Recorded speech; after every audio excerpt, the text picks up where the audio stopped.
shall rest on the will of the people and the love for the common good. Bless the efforts of those who struggle to make this vision a living reality. Inspire and strengthen our people that they may give time, thought and sacrifice to speed the day of the coming beauty of Ghana and Africa. Amen.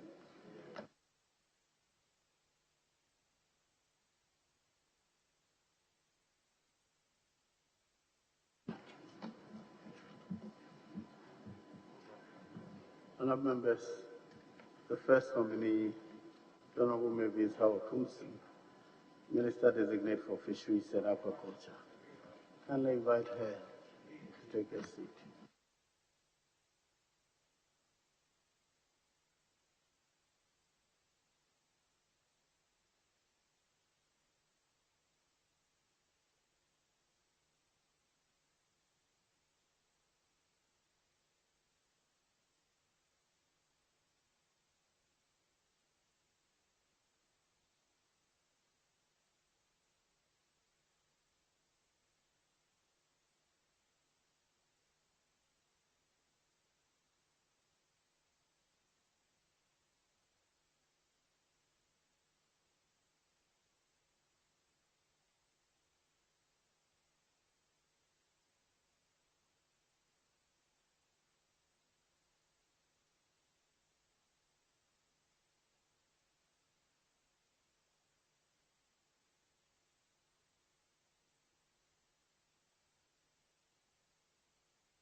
Yes, kindly administer the oath.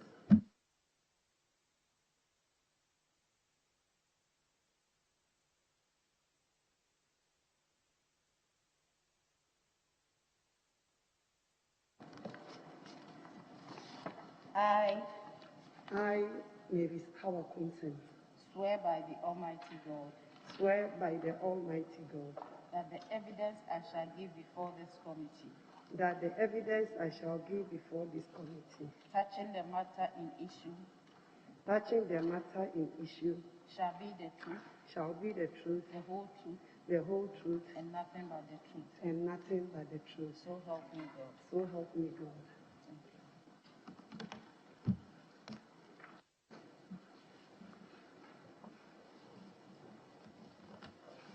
Honorable Mavis Hawakusi, this is your third term as a Member of Parliament.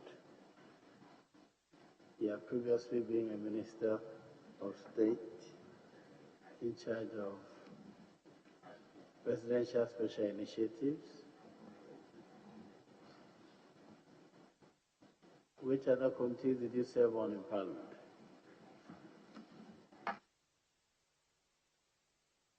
Mr. Chairman, I think I didn't hear you very well. Which committees were you on in the 6th and 7th Parliaments? Thank you, Mr. Chairman. I served on Lands and Natural Resource Committee, Gender Committee, and Business Committee of the House. Well, is there any other thing you wish to tell us about yourself? Thank you, Mr. Chairman. Maybe Sawa Kumsing, MP for Autu Senior East, from 2013 to date. Mr. Chairman, I was born in the year 1966, on the 3rd of February, in 2nd D. I'm a native of Salaga, a married woman with 3 children. Mr. Chairman, I'm also a teacher by profession. I taught for 21 years before entering into Parliament in 2013. I have since served the people of Autu Senior East, as I mentioned, since 2013 to date. I was also made the Minister for Special Development Initiatives in the previous government under His Excellency Nana Addo Dankwa Akufo-Addo from 2017 to the 6th of January 2021. Thank you, Mr. Chairman. Yes, Honorable Member for Mushegu. Thank you very much, Mr. Chairman. Honorable Hawakusi, you are welcome to this committee. I want to congratulate you on your nomination as a Minister for Fisheries and Aquaculture. And in the run-up to the 2020 elections, during the voter registration exercise, and I believe on the day of the election, there were some recorded shooting incidents on those occasions in which your name was mentioned, some interviews granted, and some civil society organizations took issue with your involvement in those incidents. Now, I'm not too sure the story has been told fully. I want you to take this opportunity to tell this committee what really happened on that day, on those occasions, during the voter registration on the day of the election. Thank you, Mr. Chairman. Yes, Mr. Chairman, during the registration of voters in the year 2020, on the June 20th, there was such incident. Mr. Chairman, regrettably,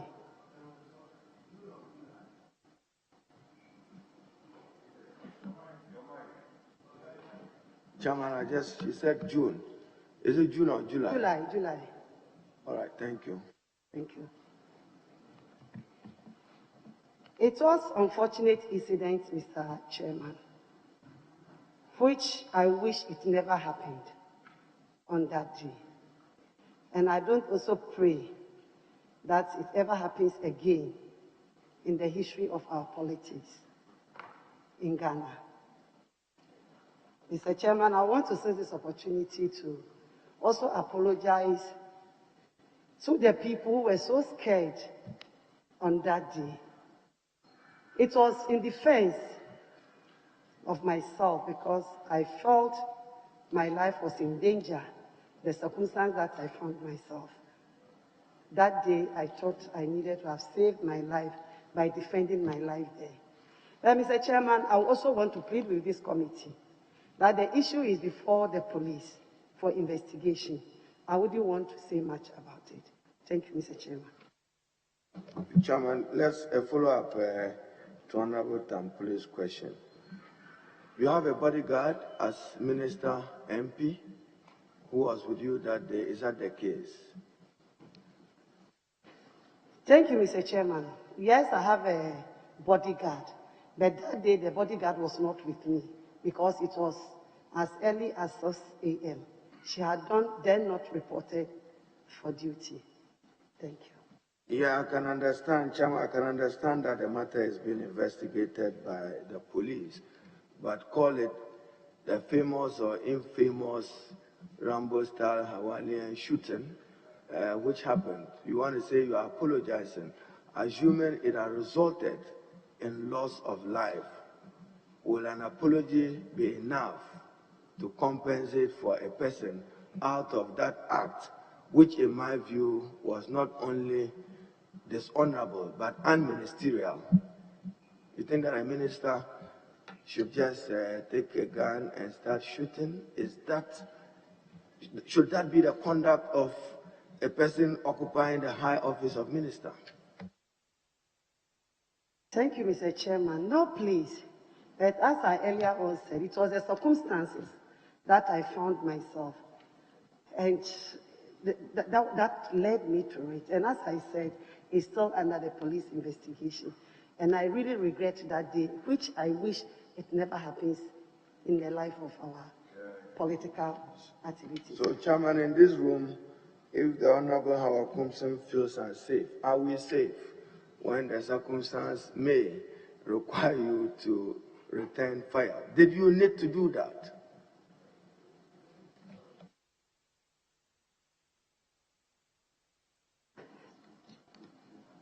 Thank you, Mr. Chairman. As I earlier on said, it was the circumstance that pushed me to do that. And you still can be waxing the theory of circumstance, but you see, there are electoral rules. Polling station conduct is governed by law. If you have grievances, there are in our laws provisions for the management of those grievances. So whatever the circumstance must be, you have sworn an oath to uphold the Constitution and the laws of Ghana, including those electoral laws, which is what should provide you cover that if you felt dissatisfied about anything, not to go to reduce it to a jungle warfare, pardon my word. Why did you do that? What circumstance could have provoked you to that level? Thank you, Mr. Chairman. I will also want to put on record that yes, there was a name of a polling station there, but it did not happen at the polling station. It happened outside the polling center, about 150 meters away that it happened. And I still say I regret for that. It's under investigation. Thank you. Yes. Thank you very much, Mr. Chairman. My follow-up questions have more or less, been answered in your answer, to the extent that I was going to ask whether, with the benefit of hindsight, if the circumstances played out again as it did on that day, would your reaction be the same as it was on those occasions? Thank you very much, Mr. Chairman. No, Mr. Chairman. Thank you. Are you done? Mr. Chairman, I just want to, as I said, now, some said in relation to those incidents that you didn't fire the weapon, that somebody else fired, that you did not personally fire any firearm, and that they put it in quote that a gangster fired the weapon, but you decided to take one for your team. Is that correct? Thank you, Mr. Chairman. As I said, the case is under investigation.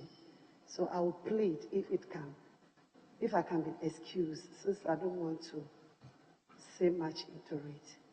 Thank you. Very well. Yeah, Honorable. Thank you very much, Mr. Chairman.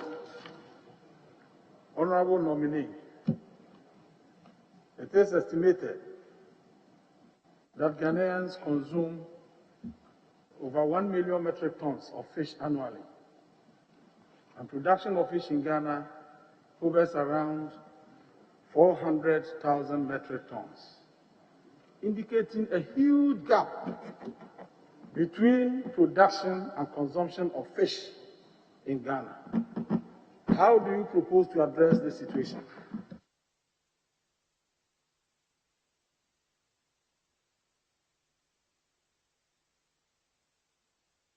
Mr. Chairman, I don't know whether I have hearing problem. I'm not getting the sound very well. So if you can still ask the question. Okay, let me repeat for you. I said Ghanaians consume over 1 million metric tons of fish annually. Our production is around 400,000 metric tons in Ghana, indicating that we have a huge gap between consumption of fish in Ghana and production. How do you propose to address this situation, to close the gap? Thank you, Mr. Chairman.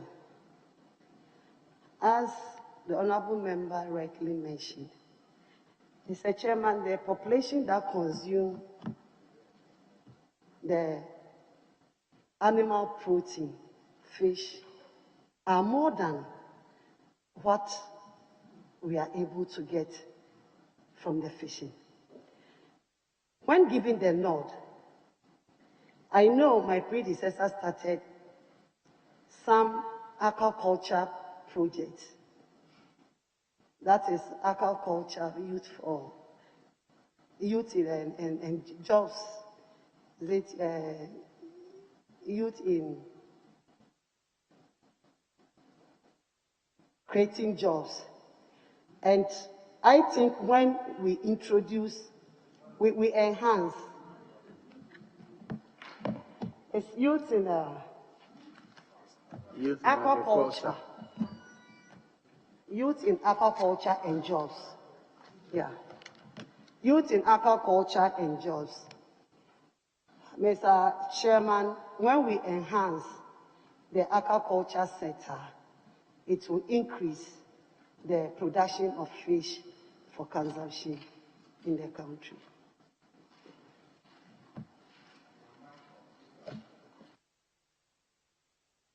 Now, my second question. You know, Ghana is the 4th largest producer of tuna in the world and the first in the whole of Africa. But the tuna sector is being confronted with a lot of challenges. Tuna alone rakes in an average of $350 million annually. $350 million. But the pole and line tuna is seriously challenged. To be able to catch more tuna, the pole and line method use what is called anchovies. This is what we describe as the cater schoolboys, as a bait, to be able to get the tuna. And to be able to catch the bait, the anchovies, they have to use light. I know there's a law that criminalizes the use of light to catch fish in this country. Because of this, that sector is verging on collapse. As we speak, out of 20 pole and line vessels, only 5 of them are active. So there is the immediate need, the urgent need, for us to bring back that business, to be able to rake in more dollars and, stabilize the exchange rate. What do you think must be done to be able to revive the pole and line subsector? Thank you, Mr. Chairman. When giving the law, the nod, I think we'll have to enforce the laws on fishing in this country. As you rightly mentioned, when they use lighting system, it's unauthorized way of fishing. And so since it is in the law, we're going to enforce on the laws. Thank you. Honorable, okay, enforcement of the law is your responsibility. You have to do it. It's saying that as we enforce this law, one other part of fishing is collapsing, tuna fishing. Do you have any agenda to increase or approve or improve tuna fishing? Thank you, Mr. Chairman.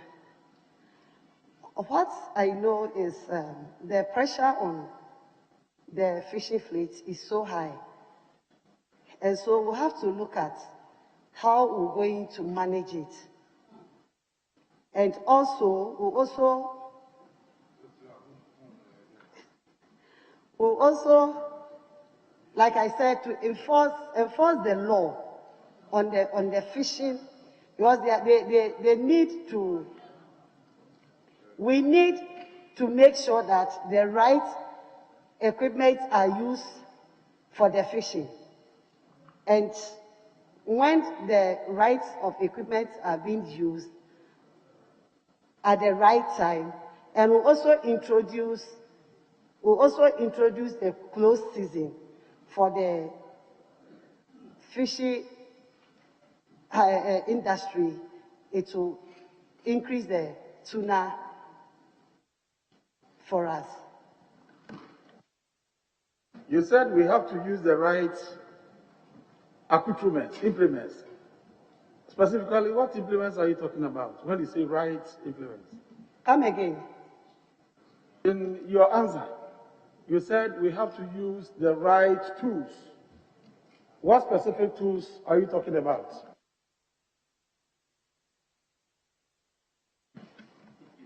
Thank you, Mr. Chairman.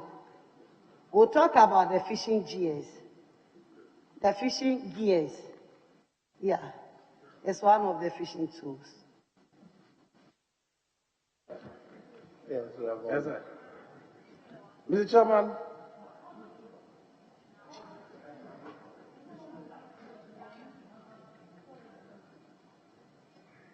there is a worrisome development in the fisheries sector that must be dealt with forthwith.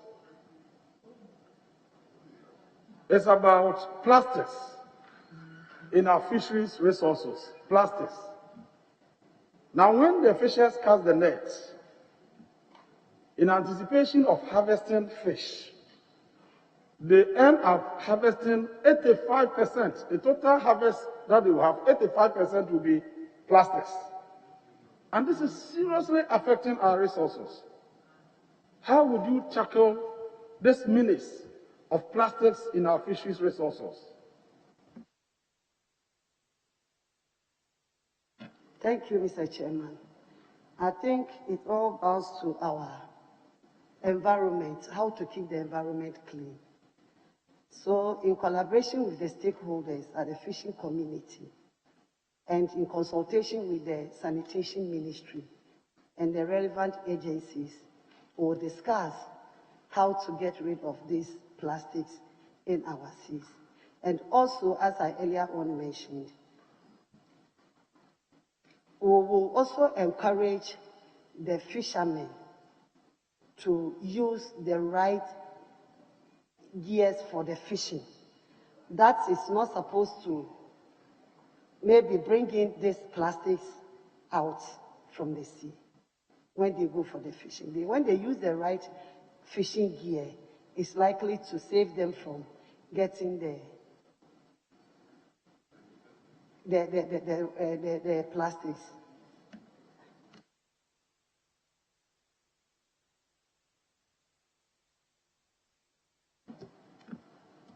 What is the per capita consumption of fish in Ghana?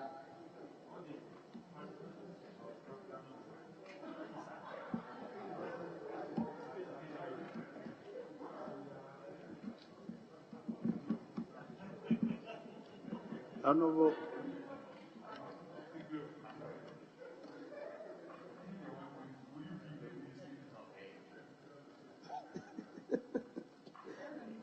Honorable, per capita, how many kilos per if any individual consume?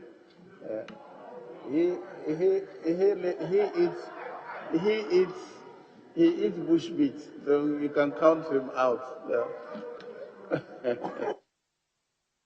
Every Ghanaian consumes 23 kilograms a year. That is the per capita consumption. So, Mr. Speaker, once you have not You have had four is sufficient. You chose to answer that yourself. Yes. All right. Honorable Agaga.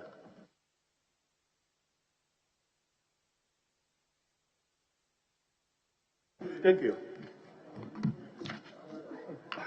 Honorable nominee, let me take you back to the infamous shooting incident that you have fully taken responsibility for. Now, the weapon you fired, was it your own weapon? If yes, did you license it lawfully? And if so, are you willing to furnish us with a copy of the license? Says who? Hello, these are. Mr. Speaker, says who? Please, you didn't speak to the mic, so you can't respond to something that is not spoken to the mic. Honorable, was your license, your gun licensed? That's all we need to know. Thank you, Mr. Chairman. Yes, the gun is mine and is duly licensed. Thank you. Yeah. Second leg of the question is, are you willing to furnish us with a copy of the license? What will you do with that? The police is investigating that. They will need it. Ask another question, please.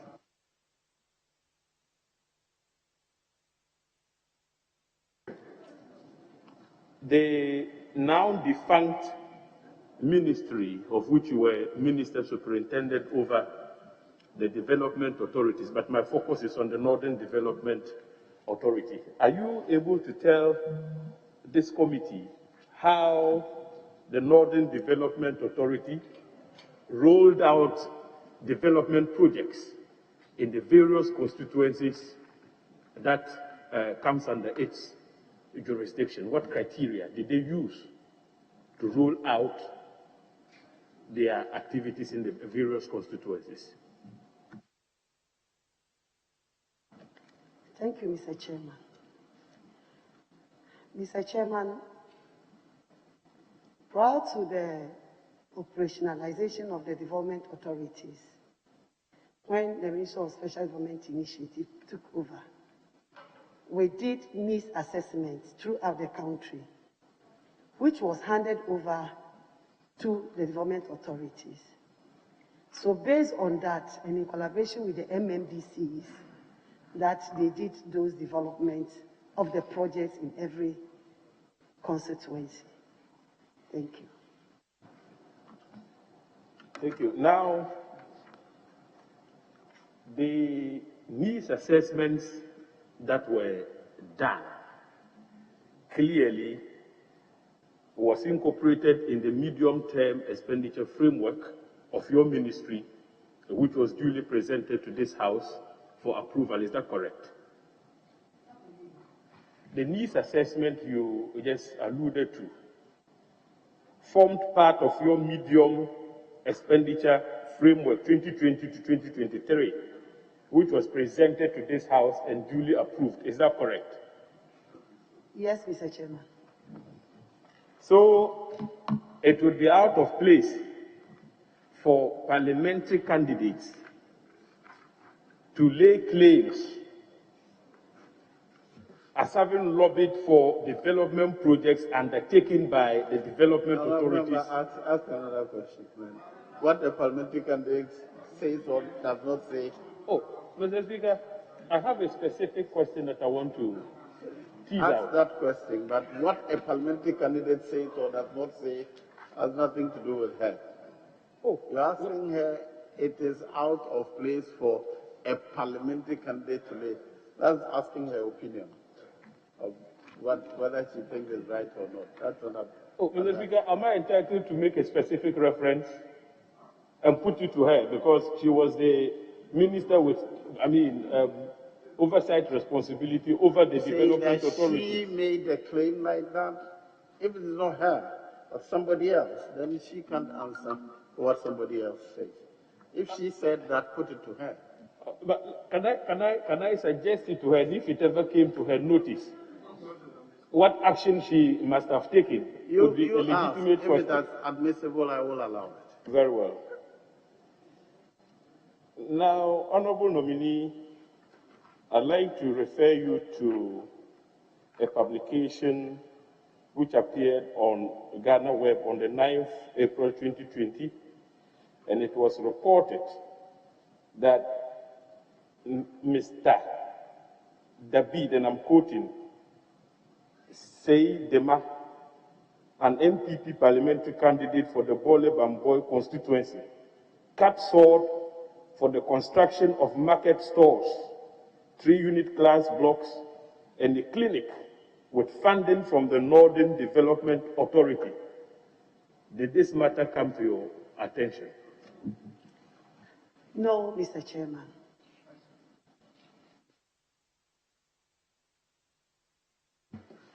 Yes, Honorable Chairman. Thank you very much. Congratulations, Minister. Minister, I'm sure you've been briefed on the coastline of Ghana, that we have about 550 kilometers of coastline from Aflao area to Elubo. The President started this program of building a lot of fish landing ports under the Ministry of Transport with the support and collaboration of the Fisheries Ministry. It's a laudable project. I know of the one at Winneba, Mountford, Axim, Teshi, Odododio, Jamestown. What is your brief on this project, and how are you going to collaborate with the Transport Minister to ensure that the hard-working fisherfolk get the required benefits from these ports that government is thinking so much into? Thank you. Thank you, Mr. Chairman. If I heard you right, I think it's a laudable idea, and I'm going to continue with the initiative. Thank you. Secondly, Minister, those of us in the Middle Belt, we hear a lot about premix issues. There's a committee and a lot of fishermen will be talking, granting interviews. It's always an unending saga with premix. Dissolution of committees, a shortage of committees, premix at landing sites. It's sometimes disturbing. What is the real issue with premix issues, and what can you do to solve some of the age-old problems associated with its distribution and any other problem? Thank you. Thank you, Mr. Chairman. Yes, we've heard a lot about the issues of premise fuel fishermen, the right people are not getting it, or it's being diverted one way or the other. Mr. Chairman, I know very well that improving on the Vice President in collaboration with the Fisheries Commission and the former minister have tracked the vehicles for the distribution of the fuel. Mr. Chairman, when I get the nod, I'm going to take it from there and make sure that this premise will be available for all fishermen at the fishing site to do their fishing. And I will also introduce some other measures that will help to mitigate the shortage of premise fuel. Thank you. Yes, Honorable Ahi. Thank you very much, Mr. Chairman. Mr. Chairman, I want to find out from the honorable nominee. Honorable nominee, what is fish farming? What is fish farming? And what are some of the advantages of fish farming?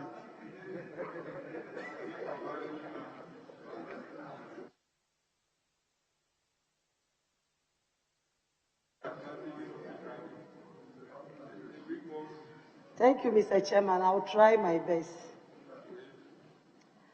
Fish farming is the process of rearing of fish in the reservoirs and the fish ponds, etc. Thank you.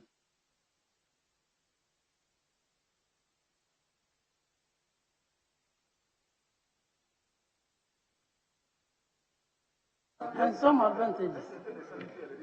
I think OBMO is just disturbing. What are some advantages of a fish farming?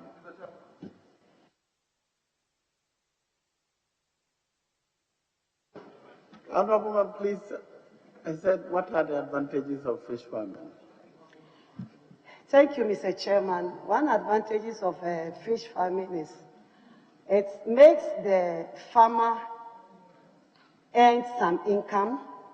It also increases fish in our community for consumption. Thank you. Thank you, Mr. Chairman. Mr. Chairman, I think we are here to work as colleagues. But the honorable nominee perfectly answered the question. So what is all Can I have some order, please? Honorable, please ask the question. Oh. Can I have some order, please? Mr. Chairman. So you can continue to do that. So when I also speak from here, will it be fair? Under the... You are speaking under from there as honorable well. Sherry, Can we go? Ayite. It's not fair. Look at what you say. Let me go ahead. My problem is that you stop making. Can I have some order, please?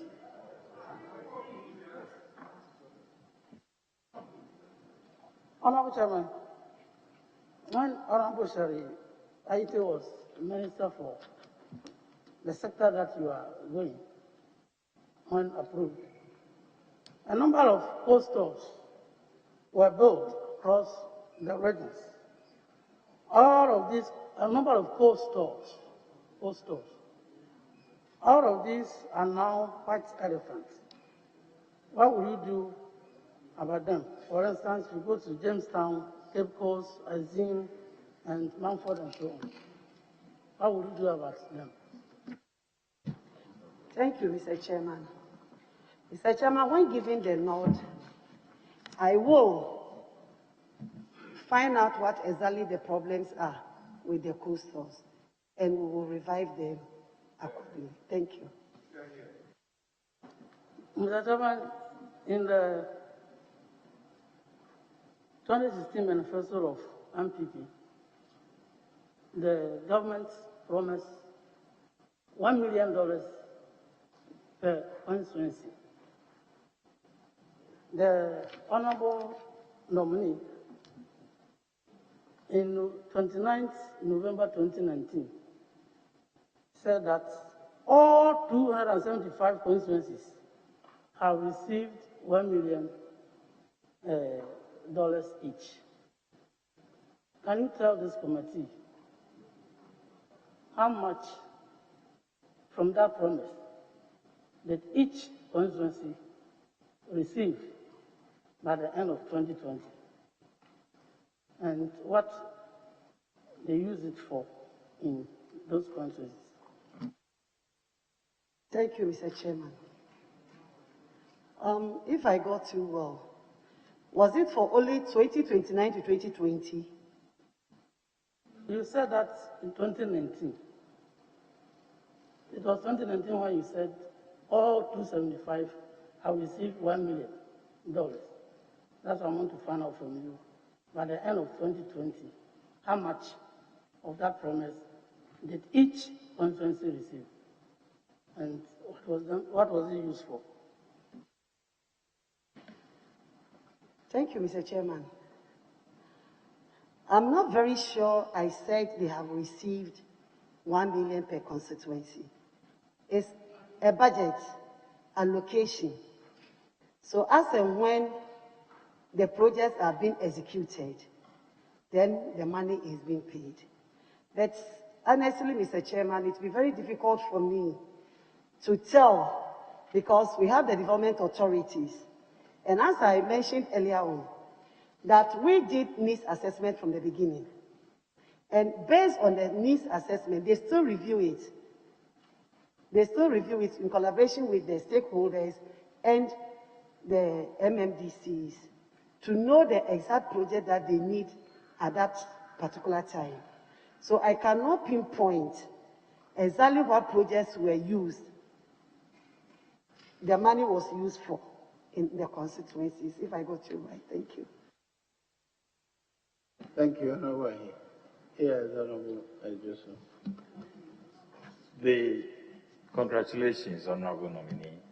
The Fisheries Act mandates the minister responsible for fisheries and aquaculture to declare open and closed fishing season to conserve marine species. However, we know the difficulties in trying to enforce this open and closed season.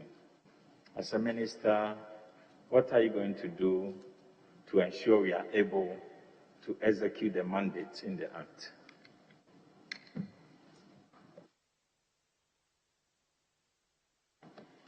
Thank you, Mr. Chairman. Mr. Chairman, when given the nod, I will continue with what my predecessor started in collaboration with the fishermen to do a lot of consultation before we can reintroduce it. Chairman, the nominee keeps saying fishermen. Are there no women in the industry? Do you know any fisherwoman yourself? Maybe use fisher folk to protect yourself, because it's not just men. There are women whose livelihoods depend on fisheries and related aquaculture matters. Thank you, Chair. John, are you done? Okay. Honorable Ayari. Thank you very much, Mr. Chair. Directly following the minority leader's question, what policy directions or policy plans do you have to improve the lot of women in the fishing industry?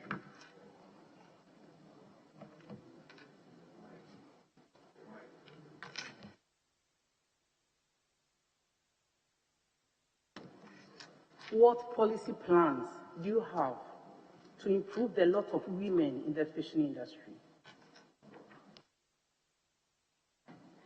Thank you, Mr. Chairman. Looking at the fishing industry, I believe there are a lot of women in that chain. And first of all, as I will do consultation with them, You have we'll said also empower. there's a lot of women in that chain. Where are the women in the chain? Thank you, Mr. Chairman. Mr. Chairman, right from the coast to the market. That is the selling part. Is that right? The marketing part is where the women are. Yes, please.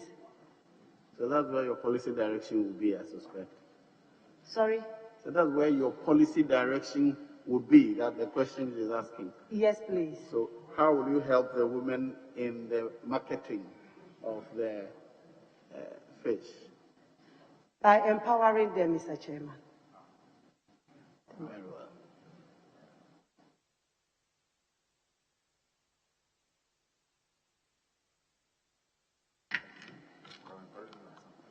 Okay. I know that you do more for them in terms of loans and stuff once you are giving them out.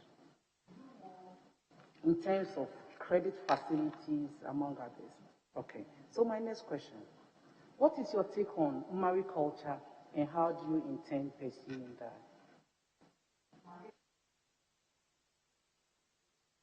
Mariculture. What is your take on mariculture and how do you intend pursuing that?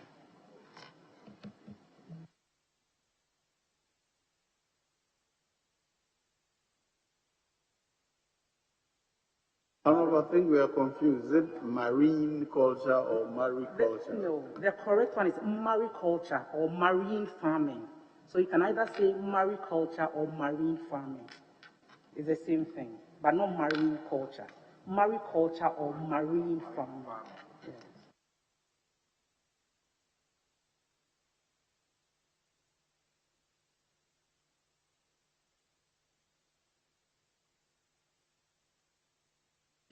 Thank you, Mr. Chairman. My plan is to enhance the sector by improving their way of the farming, increasing of the fishing fleets, introducing the closed season for them to get more catch. If I'm right, I don't know, but I didn't get your question very well.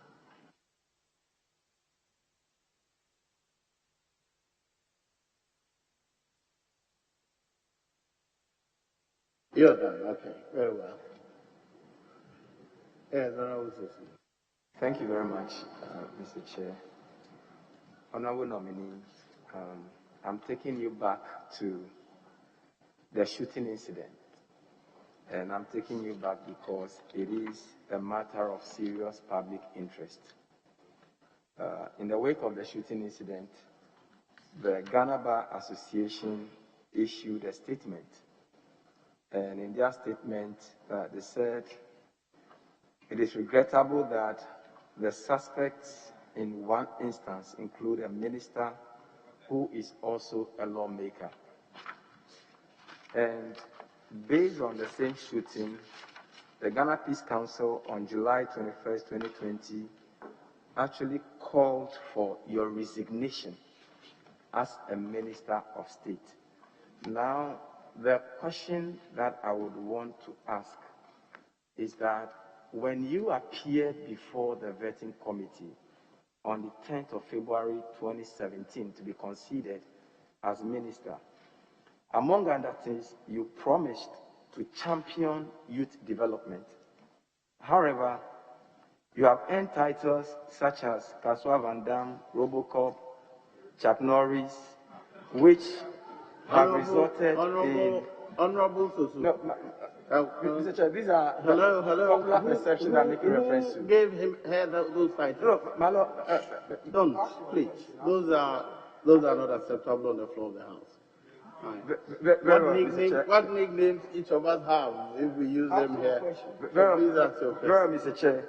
So my question is that what measures have you put in place since becoming a champion for youth development in Ghana other than the perception of violence? Honorable Member, are you a champion of youth in Ghana? Mr. Chair, that is what he said in the Hansard, and I can refer to the Hansard. He says she will champion youth issues. That doesn't make her a champion of youth development. Well, Mr. Chairman, so I wanted to tell the committee what she did to champion the cause of youth in Ghana.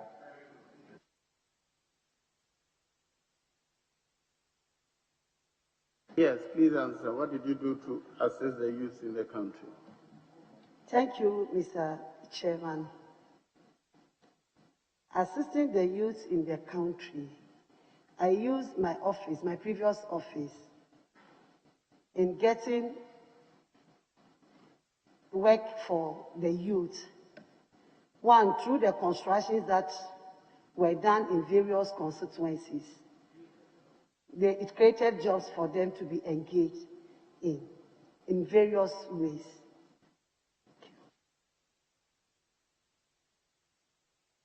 Honorable nominee, I believe that if you follow up, yes, kindly hold on, yes. The honorable member had used titles, unfortunate titles on the nominee, and I seek I outruled the and it title. should be expunged from the records. They will be. Thank you. Please continue. Honorable nominee, you would accept that your office as a Minister of State is a very, very high office, and people will be demanding high standards from you. How genuine is your apology covering the gun shooting that you just did before this committee? Honorable member, when you say how genuine, what do you mean?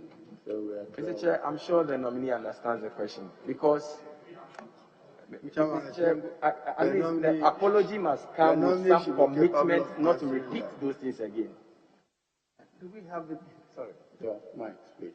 When you say how genuine, are you going to measure or so ask a clear question, a question that is answerable. When you say how genuine, I don't see how you measure genuineness or otherwise. Very well, Mr. Chair. I believe that it was an added opportunity for the nominee to tell Ghanaians and to reassure Ghanaians that she is committed to the apologies that she made before the committee and that she's genuine about it. Yes, Honorable, they want to assure. Thank you, Mr. Chairman. I assure the committee that it's genuine. Thank you. Well, the third question is that will you say that the Akufo-Addo administration has achieved its vision of one village, one dam, one constituency, $1 million, and the objectives of the 3 development authorities you were responsible for as a Minister for Special Development Initiatives?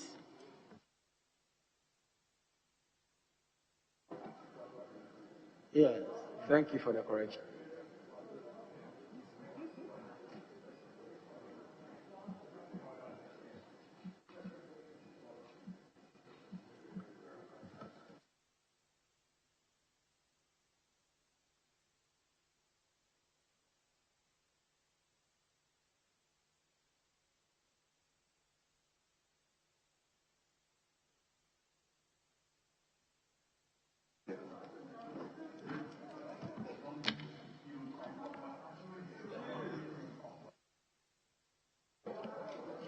Honorable member, please answer the question. Ignore their sides, please.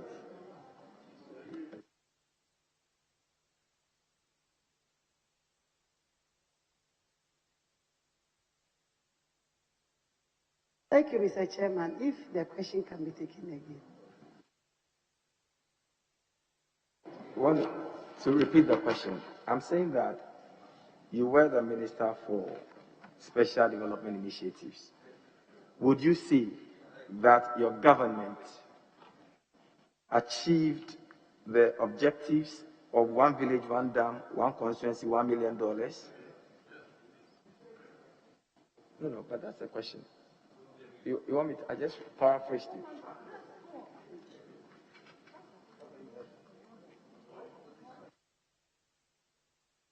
Yes, please. Did your government achieve those objectives? Your answer, please. Yes, Mr. Chairman, we achieved the objective of the ministry. So every village has one dam now in Ghana. Every constituency had their $1 million. Honorable, please, you're done. You're done. Yes. Really? So you can do Sweden and Black. Honorable Suhini, now you may ask your question. Yes, you may ask your question. All right. Thank you, Mr. Chairman. Honorable nominee, I'll also take you back to the first question that you answered. You indicated that the matter is under investigation. There are a number of issues, though, that come up. Because I have read about two incidents of gunshots, one during the registration and the other during the elections.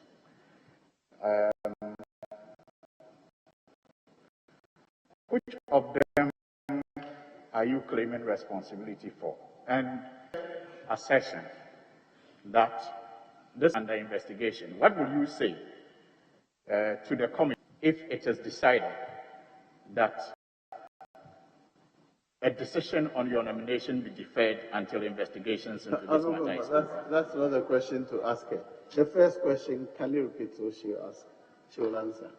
Is that you asked her whether there were two shootings. Which one is she taking responsibility for? Yes, Mr. Chairman, and I'm asking if she thinks that it will be fair for this committee to defer a decision on her nomination until the investigation is over. Can they leave that to the committee? Yes, Honorable. He says there were two shooting incidents. Which one? First, were there two shooting incidents? Thank you, Mr. Chairman. In my answering this, I mentioned that the incidents on the 20th of July, 2020. Thank you. Yes. Honorable nominee, in relation to your former role as minister responsible for special initiatives, I want you to address a number of issues relating to procurement breaches and reported or alleged theft.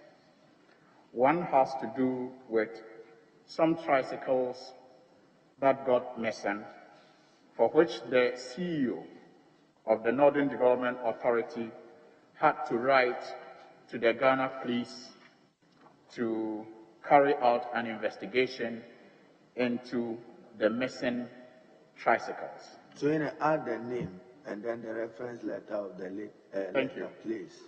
Thank you.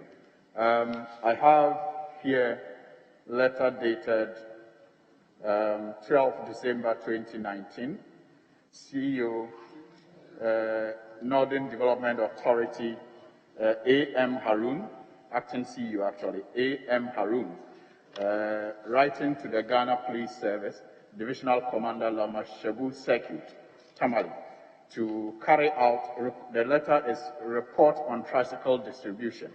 And then in this report, a request is made to the police commander to carry out investigation.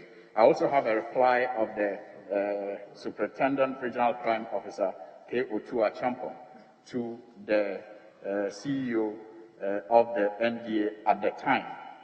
And again, I have copies of letters here that I will share with you and the committee, where the new CEO wrote to contractors demanding to increase contract sums and bids by 5% because the party needed some funds. And the letter I will share with you is 12 March So any clarity, letter from... The letter from the NDA. To who? To a number of contractors. This one is, the reference number is NDA IPEP 03 5018-16, signed by the new CEO, Dr. Al-Hassan Suleimana Anamzoya, and the authority stamp is there, and it reads, I write to inform you of management decision to charge contractors and suppliers executing IPEP projects extra fees of 5% of the contract sum to help the party in the upcoming general elections. Any contractor who fails to pay these fees will lose his or her contract. Furthermore, any contractor or supplier on his or her own volition pay for extra charges to the consultants only on their own request to perform any extra activity for them and be paid for accordingly. This must not be seen as part of NDA IPEP charges. We will count on your usual cooperation and support. It's a letter. I have just requested for it to be. First, let's clear. Yes. Was it addressed to her? First, was it addressed to her? Was the letter addressed to her? Mr. Chairman, no. Wait. I just want to be sure before. Was the letter addressed to her or her office? Mr. Chairman, the authorities operate under her ministry. Hold it, supervision. Chairman, with your indulgence. I think what... With all due respect. Hold it, let me get Chairman's indulgence. You are holding her responsible as supervising minister for the Northern Development Authority. First, Do. First, we want to know, you said the letter was written by somebody. It was addressed to who? The CEO. It was addressed to who?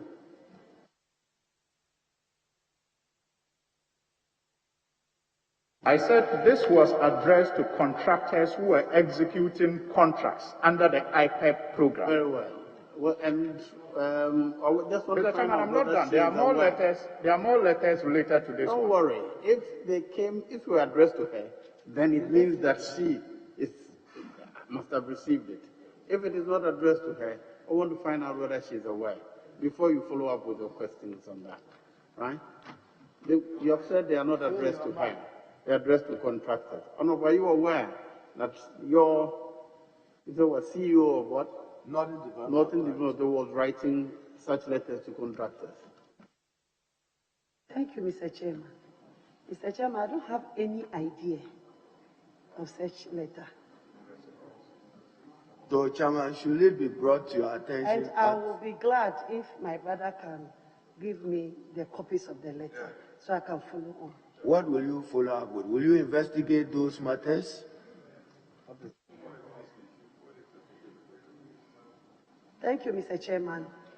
Since I'm no more at that ministry, I will forward it to the appropriate quarters for investigation. Thank you. Yes, Honorable Swin, if you want to follow up any questions on that, you may. Mr. Chairman, I take note that you asked my question for me. I only referred to the letters, and then you moved on to ask her if she's aware. Because you are reading the content of a letter that is not addressed to her.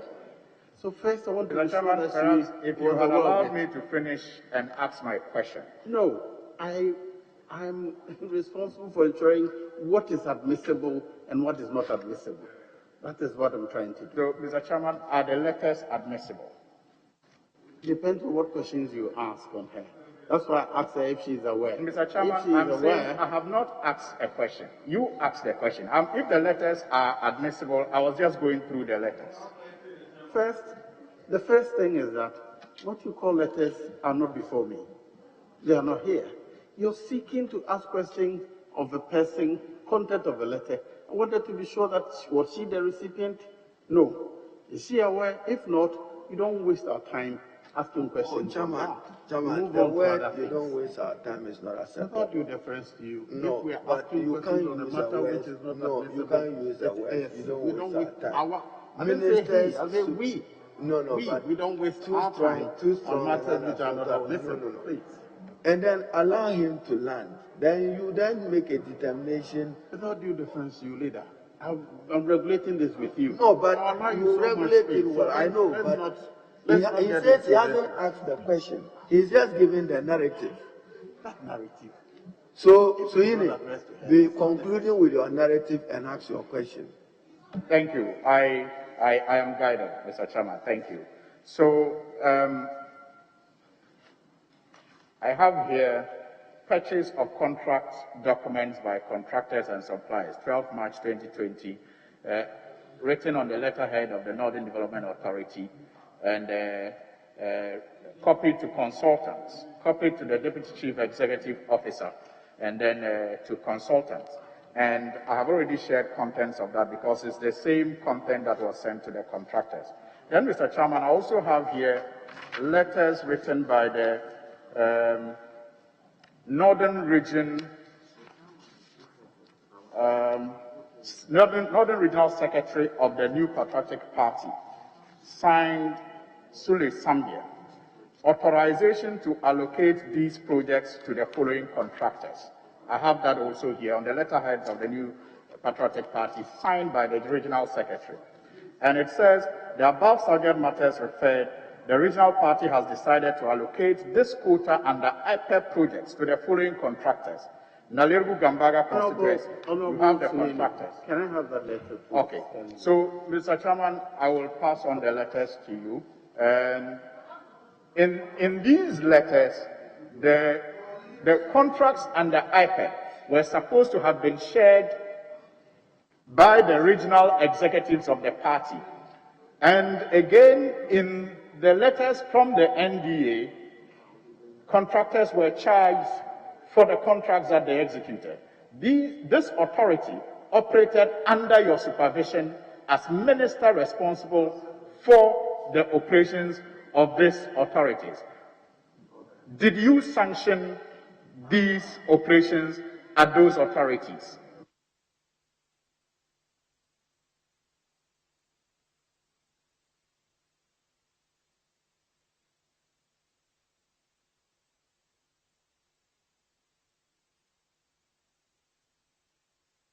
Thank you, Mr. Chairman.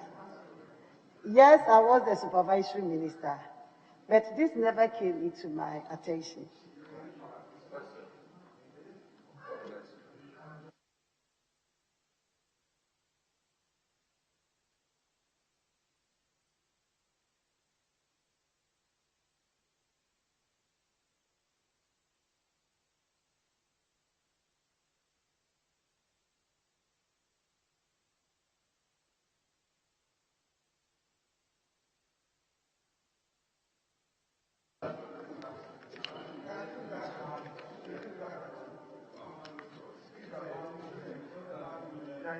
Honorable nominee, what do you know happened to the tricycles that got missing under the Northern Development Authority? What do you know about the tricycles that got missing under the Northern Development Authority?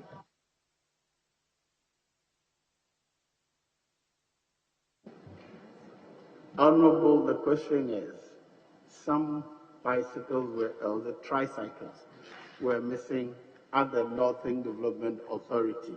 What do you know about them? Thank you, Mr. Chairman.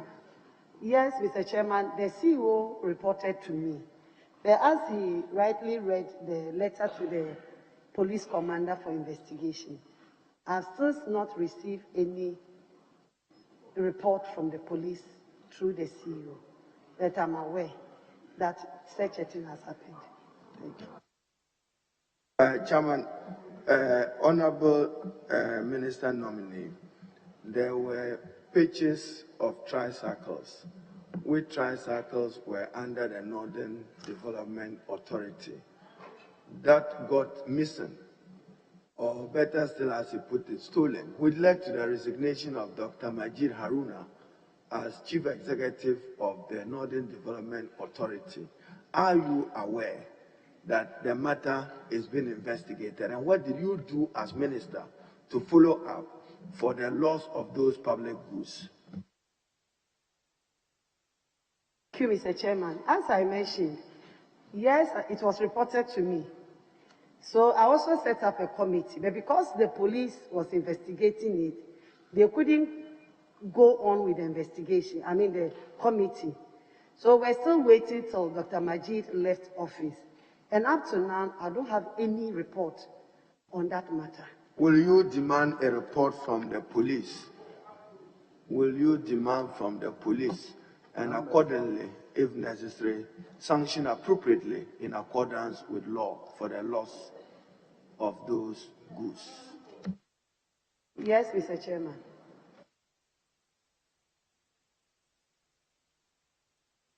Yes, yes, Honorable Ogulia.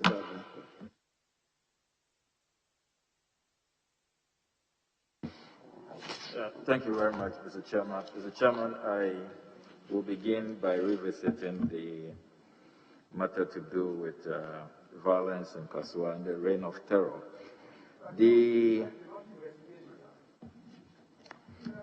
Kindly allow me. Police investigations are not court processes, please. Honorable Member, when it is not spoken into the mic, ignore it, please. No, but it's really affecting us.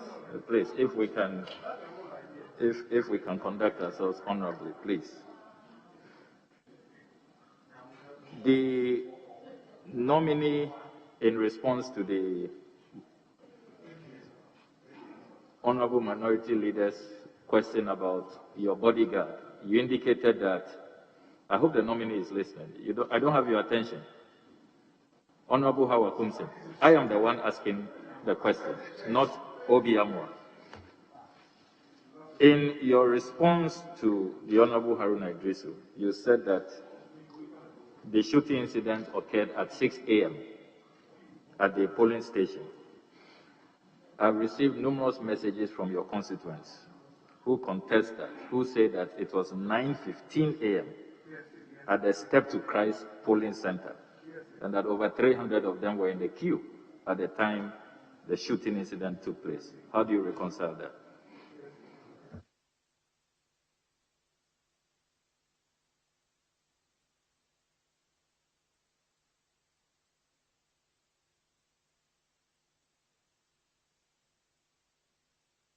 I'm waiting for the response, please. Thank you, Mr. Chairman. I'm surprised the person is telling you it was around 9 a.m. I've answered that. He asked, where was my bodyguard? I said, as at the time I left the house, it was around 6 a.m. She had then not reported for duty. So definitely, I wouldn't leave my home 6 a.m. and get to the police center city. But it wasn't 9 a.m. It was between 6 and 6:30 a.m., not 9 a.m. Thank you. Honorable nominee, do you know this gentleman? Is this picture familiar to you?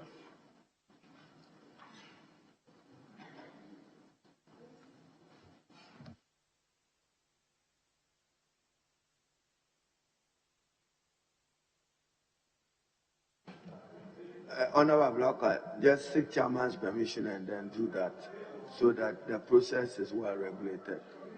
You indulge chairman. Yeah, leader. Soon after she has looked at because the nominee asked for it, that's why. But I'm willing to let you go to the colleagues, many of this would request that at least chair and the clerk has copies beforehand, so we'll decide collectively. But honestly, kindly bring it to chairman's attention after she's looked at it. So let me apply that, leader. I'll be making copies available to the chairman and the clerk, including the videos that we show. We just keep leadership and the clerk office ahead of time. Thank you.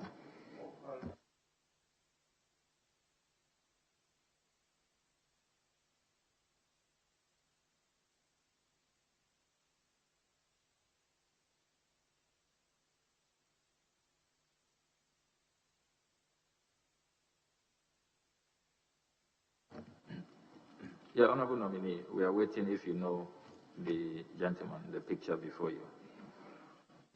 Yes, honorable, do you know him?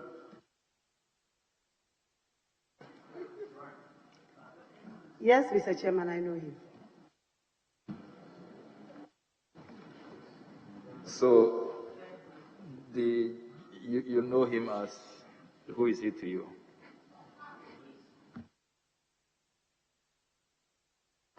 He is my brother. So you don't know about the 1st January 2021 attack on Amadou Tuareg, the NDC constituency secretary for Ewutu Senya East, which he led. And I have photos of the assault, the bloody assault, and his hospitalization. I'll make all of that available to you, Mr. Chairman. You deliberately introduce matters which are not before. No, and does not relate to the nominee. It relates to the nominee. It relates to the nominee. You've asked her whether he's aware of an attack on somebody. Yes, the 1st and then January... you continue with the commentary, introducing matters which are not before us. Please, answer the question. 1st January about the attack of, is that who, NDC Amadou Secretary? Tuareg, NDC constituency secretary, who is still hospitalized. You know about that attack? Thank you, Mr. Chairman. I don't know which attack he's talking about. Please, I didn't hear you. I don't know of the attack you have mentioned. Mr. Chairman, I will be making copies of all of this available, and I hope the nominee will be reminded that she's under oath, because I have videos that she was in the company of this gentleman. But, Mr. Chairman, let me move to my second question. That's your second question. That's your fourth question. No, that's your fourth question. No, the first question was about Honorable, that's your fourth question. Violence Please and proceed. the reign of terror in Kaswa. My second question is a general news publication on Ghana Web of Wednesday, 17 July 2019. 1V1D, we are not constructing meaningful dams. Honorable Howard Kumsin, can you please explain what you meant by this statement? That the 1V1D, they are not meaningful dams. Can you please explain? And Ghana Web attached a video of the interview. Yes, Honorable. Thank you, Mr. Chairman. Chairman, I've also read about it, but I must say that I was taken out of context. Thank you. So what is the context?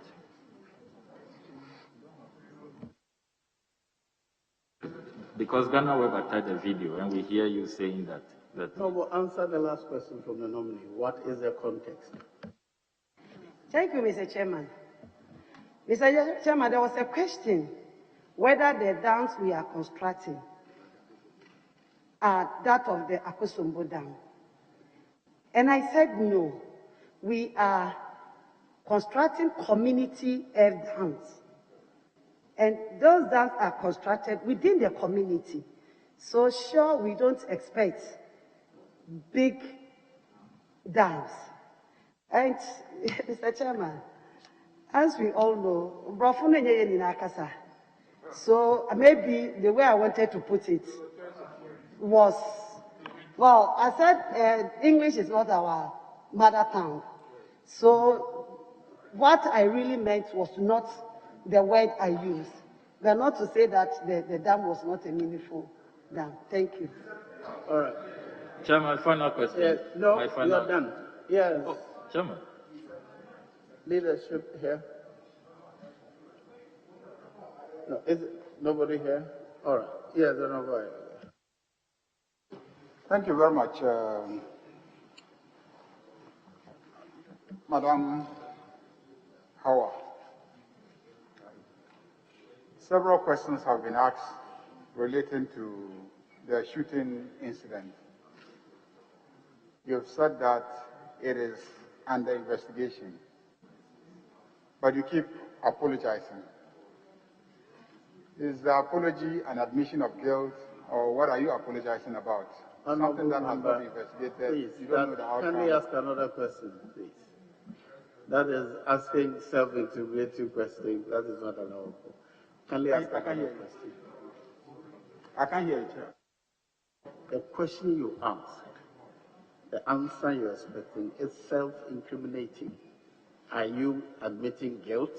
No, you can't do that. Ask another question, please, or put it in another way. So why don't you let her answer whether she is admitting guilt or not? The matter is pending. Yeah, but she keeps apologizing. So I want to draw her attention. Are you apologizing because you are admitting guilt, or why are you apologizing over a matter that you say is still an investigation, and so we should stay away from the matter? Her answer is on record, and I think for our purposes, her answer is sufficient. If you want to repeat her answer, let them play it for you. But otherwise, I urge you to ask another question, please. So do you want to repeat the answer to me so that because it says on record. I heard her apologizing and apologizing. So I'm like, what, the matter is still being investigated. We don't have the police report. Why are you apologizing? That's my simple question.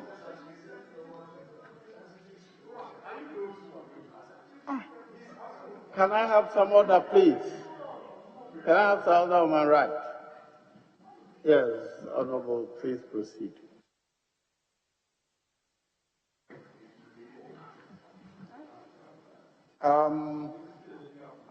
Honorable Howard, can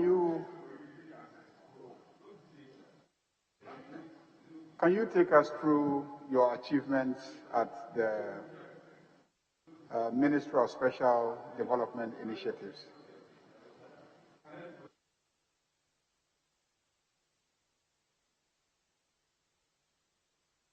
Yes, he wants your achievement at the Ministry of Presidential Special Initiative. Thank you, Mr. Chairman. Mr. Chairman, we are all aware that this was a new ministry created by His Excellency Nana Dankwa Akufo-Addo-led government. And so I led in the setting up of the ministry. And I also took to the establishment of the 3 development authorities, that is Coastal, Middle, and Northern Development Authorities. Mr. Chairman, as I mentioned earlier on, when the ministry was created, we had to start with the needs assessment in the various constituencies to wait for the appointment of the CEOs of the development authorities. So we did all this up to the whole of 2017. So 2018, they were appointed. But before then, we had also started with some work. That was construction of toilet facilities across the country, construction of water systems across the country, and also construction of across the country. Water systems. So we find your toilets and water systems the toilets, across yes, the please. country, not in selected areas in the country.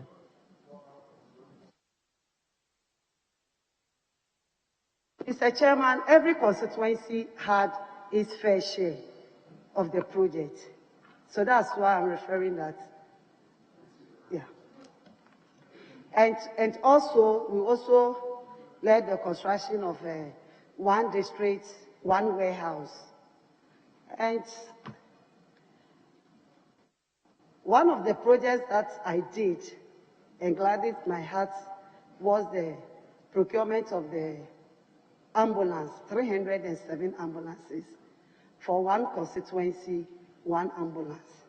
And then another one was the procurement of the 10,000 hospital beds for various hospitals in the country to ease the no bed syndrome in the system. So basically in the ministry, this was what I did as the ministry. And then, as I mentioned, with the development authorities, they also continued from where I left to do constituency needs projects in all over the country, the constituencies that were needed. So that was my achievement. Just a follow-up. So, Honorable Howard Commission, from this explanation you've just given, it means that unlike it is being held publicly that you were imposing projects in the various constituencies, you were doing based on need assessment, going on what they need, and then making sure that they get it. That's exactly what you did, correct? Thank you, Mr. Chairman.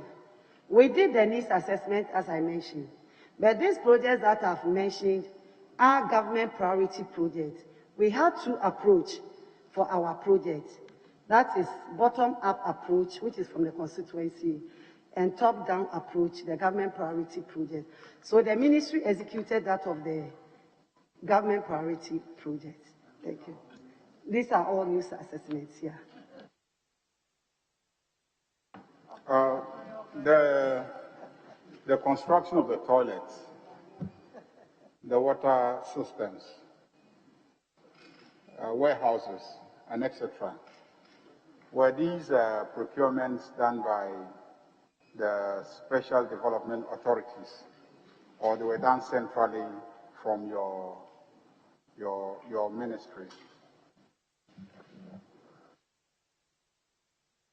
Thank you, Mr. Chairman. The procurement was done under my ministry, under the ministry.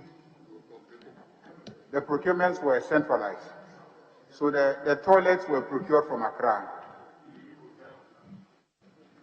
Yes.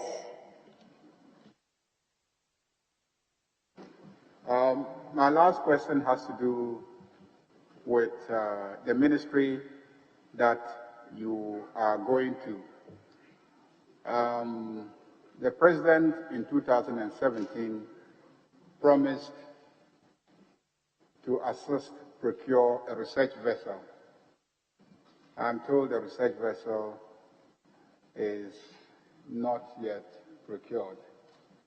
So it incapacitates the sector and research institutions in terms of carrying out research into aquaculture, the marine environment, and its ecosystems, and etc. What assurance, assuming that you are given the nod by this House, what assurance are you given that within a very short period, when you get there, the research vessel will be procured? Thank you, Mr. Chairman. I'll do my findings and consult the appropriate quarters. Then we'll take up the process. Thank you. All right, leadership. If you don't show me that you want to go, I will not know. Very well. Let me speak with Gisela. Is that right? Yes. Thank you, Mr. Chairman. Honorable nominee. Yes. Sorry? What's the problem? Please ignore him and address me, please. What will you do to ensure cycle is minimized or stopped? Because it's estimated that almost 2 million people depend on the inshore fishing industry for a living. My question again is, what would you do to ensure that cycle fishing is minimized or stopped? Thank you, Mr. Chairman. I will enforce the law. Thank you.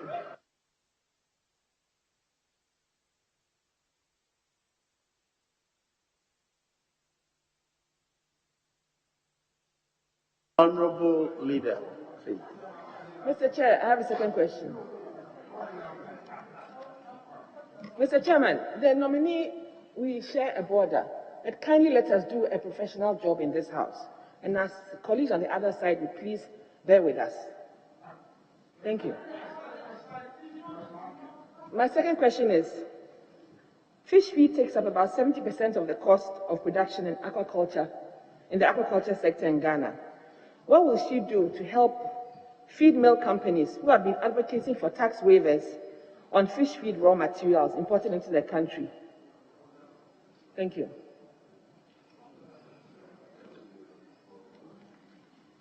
Mr. Chairman, When I get the nod, again, I will consult the stakeholders who are involved to see how best we can reduce the cost of the fish processing. Thank you.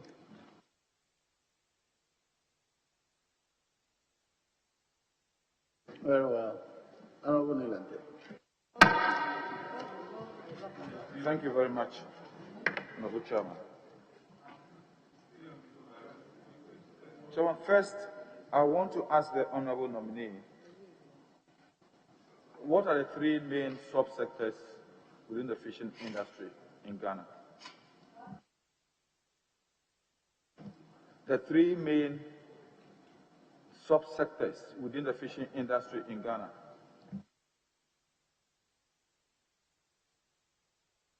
The fishing industry, the three main subsectors. Yes, Honorable Minister.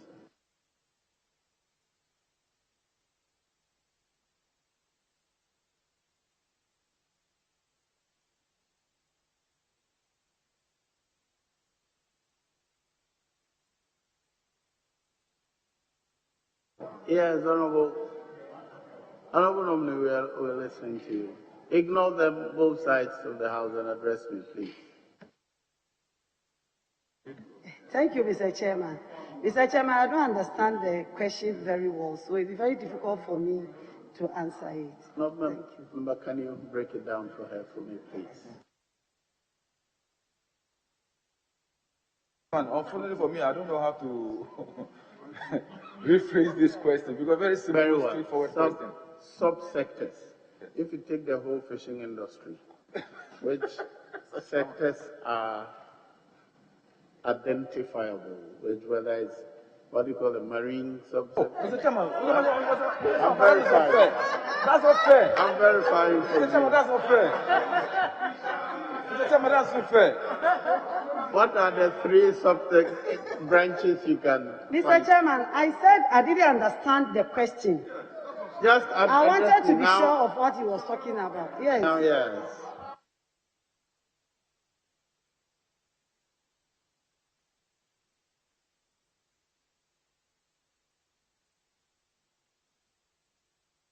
I said, what are the three main subsectors within the fishing industry?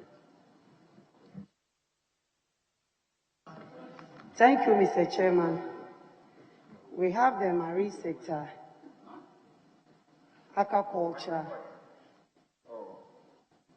and then the inland sector.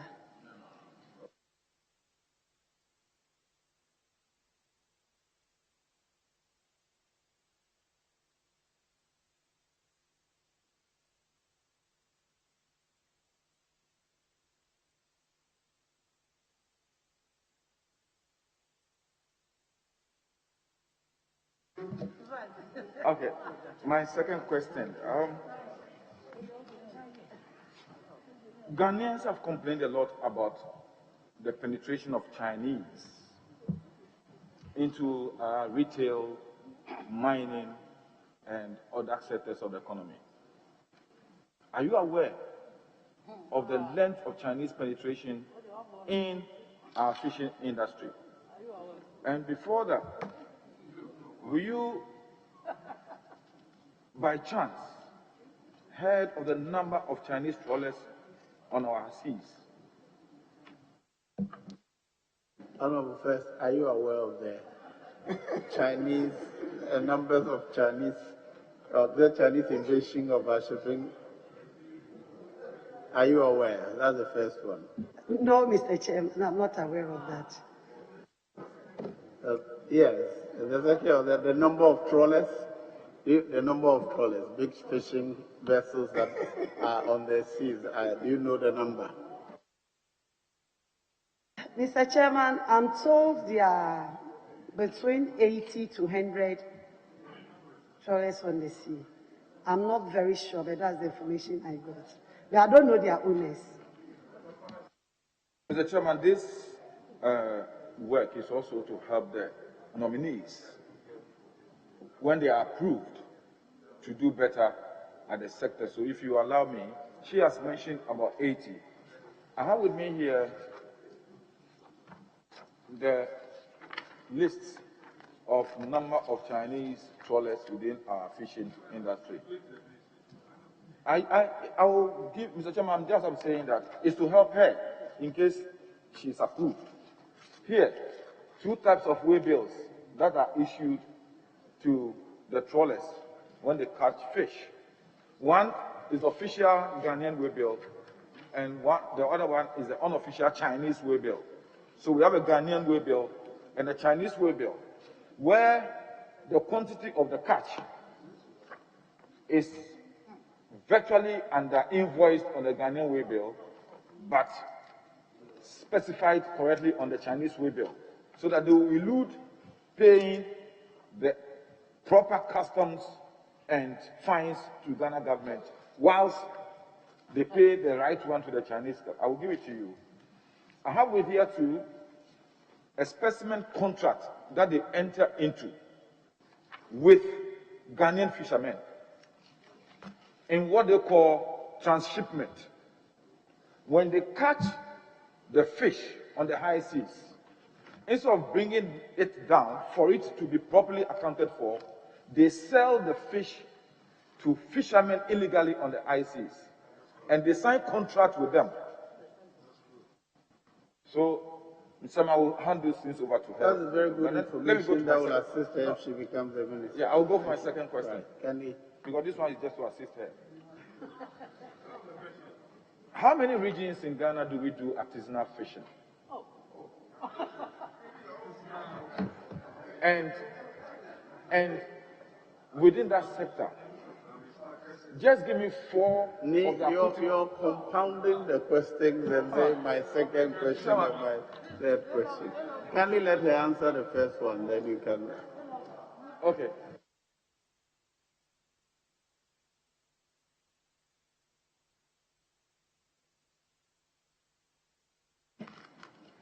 Thank you, Mr. Chairman. If I'm right, there are 4 regions. And if not, when I get there, I'll find out and get back to you. Thank you. Mr. Chairman, she said 4 regions. Can she mention the 4 regions for me, please? She said 4 regions. So I will want to know the 4 regions. The 4 regions, if you mention them for me. Will you mention the 4 regions for me?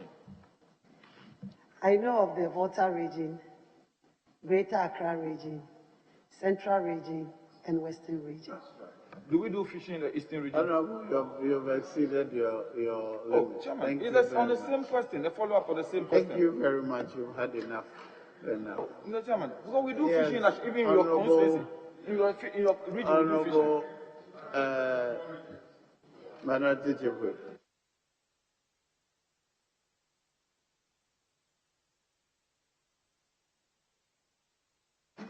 Thank you, Mr. Chairman. Mr. Chairman, in an answer to an earlier question about the shooting, she apologized and she said the matter was before the police, so details of it could not be discussed.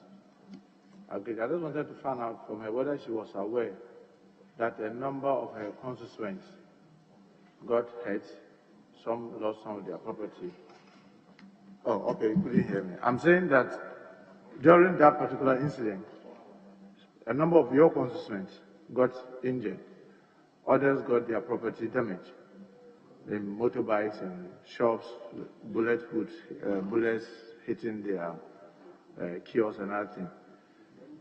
Are you aware that this happened to some of your constituents? Mr. Chairman, I don't know which of the incidents he's actually talking about. I'm talking about the very one that you said was happening around 6 a.m. That you are aware that some of your constituents got injured, some got their property destroyed. Whether you were aware? Mr. Chairman, I'm not aware, as I already alluded that the case is under investigation and I don't have any reports in my hand. So, after the incident, did you follow the news item that showed some of the young guys injured with blood all over them? Some of the women that were saying that there were bullets that hit their kiosks You never followed those stories.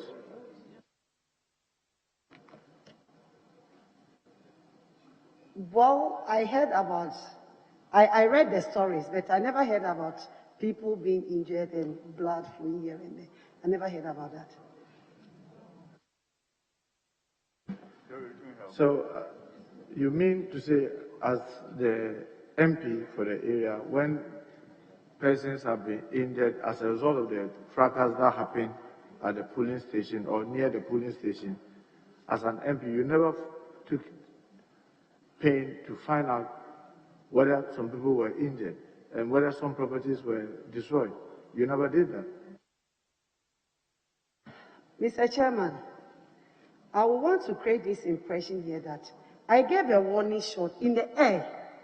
It was not directed to anybody on that day. Thank you. No, but did you hear that any people have been injured or properties damaged on that day? Like I said, no. Mr. Chairman, yes, you might have fired in the air, but you know that it resulted in people running helter-skelter.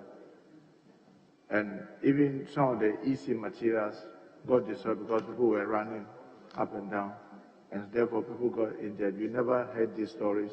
You never followed up to see whether these were true. Thank you, Mr. Chairman. I mentioned that the incident was out of the polling center. The polling center was in the compound, in the house, and the incident happened outside of the compound. So I didn't see whatever happened in the compound. And you didn't find out later what happened to individuals from your constituency. You see, I'm asking all this to be able to help me tell whether your apology is sincere. We are all MPs. Incidents do happen in our constituency, sometimes supporters of even your opponent.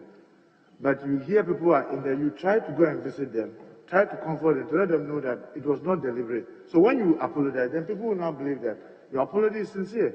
But if something of this nature happened in your constituency, with all the news around it, you never find it necessary to find out those who were injured and to visit them, and you come to our appointment committee and say, oh, you are sorry, you make it difficult for me to believe the sincerity of the apology. Thank you, Mr. Chairman. To the best of my knowledge, nobody was injured that day. To the best of my knowledge. Okay, it never came to my notice that way. The Chairman, I'll just continue. In Ghana, one of the major challenges that we have is inadequate biosecurity measures. When I talk about biosecurity measures, I'm talking about our ability as a country to protect our borders from persons coming into our country with other organs, whether plants, animal, fish, and what have you. So because of this, our borders is led to smuggling of unauthorized strains into our aquaculture sector. This has led to outbreak of diseases on farms in some instances. What will you do as incoming minister to avert some of this illegal introduction of unapproved fish strains into the aquaculture sector? Thank you, Mr. Chairman. I will want to assure the House that I will work with the appropriate agencies to make sure that we enforce the law by bringing sanity in the sector. Yeah, thank you. Mr. Chairman, equally the aquaculture sector has no fish laboratory. As a country, we do not have any laboratory that does diagnosis and assists fish farmers in maintaining their farms. What will she do to change this situation? Please, did you say the question again? A laboratory. the whole industry. There's no laboratory to assist those who want to trade in or do business or the farm in fishing. What is your plan in that respect as a minister? Thank you, Mr. Chairman. When given the nod, we have the researchers already there. So all is to make sure that we help to put up the necessary offices to run all these tests. Where are the researchers?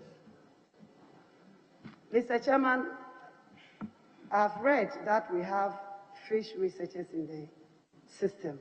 But when I get to the ministry... Council for Scientific and Industrial Research, is that where they are?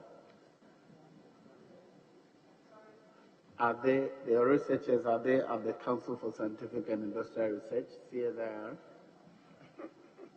They are the Fisheries Commission. Okay, the Fisheries Commission, very well.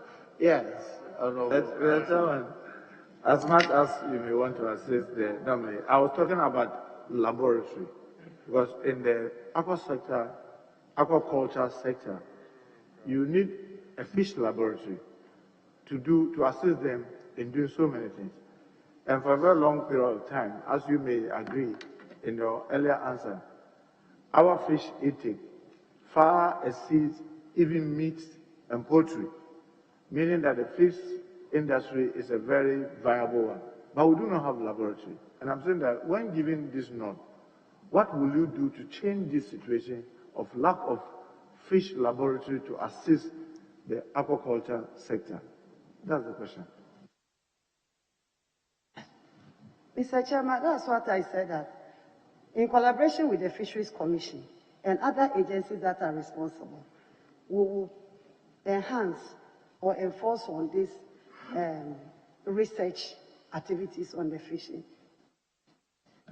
Chairman, let me just go back to her old place when she was the Minister for Special Initiatives. She said in an earlier answer that the target that is set to achieve has been achieved. Is that right? Yes, Mr. Chairman. What was the target for the warehousing flagship program that you target to achieve? The warehouses. Yeah, the warehousing. Thank you, Mr. Chairman. We targeted to build 50 warehouses. And as I speak, 42 are fully completed. And 8 are between 80 to 90 completion. As at somewhere October that I got the report from the consultant. So I just want to find out, this 42 that she's saying is completed, where are some of them located? Yeah, where are some of them located? Thank you, Mr. Chairman. Mr. Chairman, we have one at Sandema, 2 in Tamale, I don't know whether it's south or central, but in Tamale. We also have 2 in Techimai. Then we go to the western region, both western north and western region. 8 are completed there. In western region? Yes. That is Bia, east or west, the last part of Bia. Not where a champion is, honorable champion is, but the other constituency. That one is completed. Bia West. Thank you. And then you go to... Yeah, so I'll let you mention some of them. So for example, the one in Bia West, what was it meant to store? Mr. Chairman, the warehouses were constructed in collaboration with the Agric Ministry and buffer stock. So when the request was made, we were asked to take the project. I don't dispute that, but I wanted to know, because for example, if the one that you may say in Edra, maybe may not have been constructed to assist the maize farmers, maybe in Nkranza is for maize farming, maybe the one in Sandema is for something. I'm saying that the one in BR West, what was it meant for storage? What were the target for storage?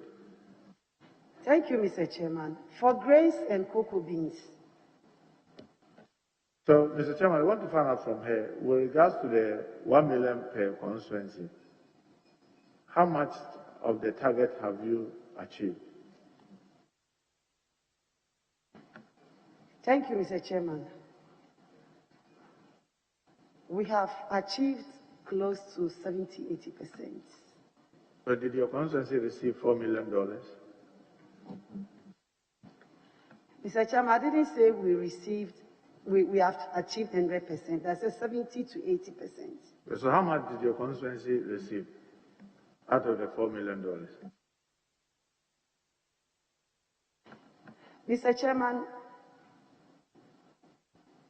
I cannot tell the exact amount that was given to your constituency because it depends. I'm not talking about my constituency because that may be, I may admit, that may be difficult for you to be able to tell how much Tamale North got or Aswansi got. But I'm talking about your constituency because that will help us to be able to see this target that you are talking about is achieved. You mean my constituency?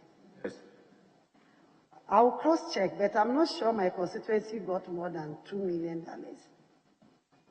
So was it in project or in cash? It was in project, Mr. Chairman. What are some of the projects that were taking place in your constituency in respect of this about $2 million that you are talking about? Mr. Chairman, the constituency needed one warehouse that I just mentioned because there is market there and they bring in grains. So we have, which is yet to be completed. It's one of the between 70–80 that I mentioned. We also got road construction and then 2 school buildings. So are you saying that the special initiative was also embarking on road construction? Mr. Chairman, the purpose for special development initiative was to bridge the gap in development. That is why we said we took needs assessment. So the needs in your constituency are the projects that you request for. Then it will be done. Thank you. So in your case, part of it was used in construction of road. I say in your case of your constituency, part of it was used in construction of road. Yes, Mr. Chairman, because we have bad roads in our constituency. Mr. Chairman, with regards to the dams that some people have described as dugouts, how many villages, because you have conflicting figures, we intend to do, every village will have a dam. So no, we didn't say all. Some say, oh, we targeted to do 500. Some say, oh no, that's not what we did. You being in charge, how many villages did you target to construct this, whether dugout or dams?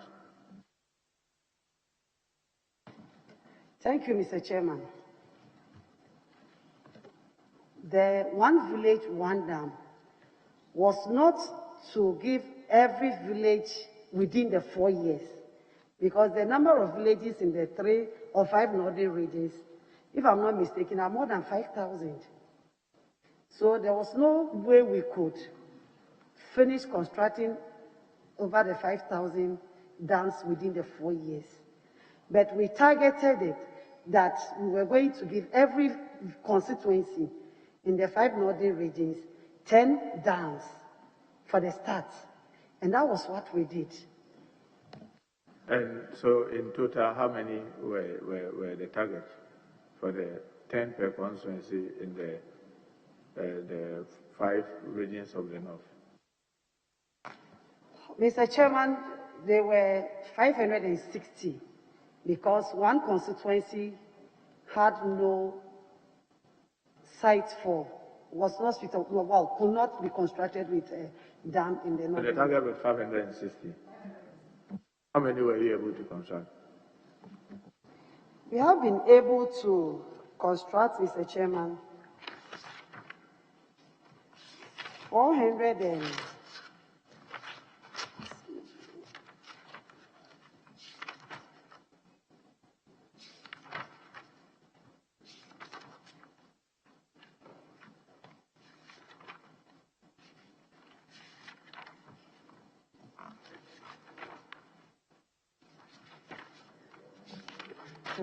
If you don't have it really, maybe you could provide. yeah, we've constructed about 470, but we have the active ones. The active ones to be 450 something, yeah. You said you had about 470 constructed, but the active ones are about 400. Honorable nominee, when you say active ones, what do you mean?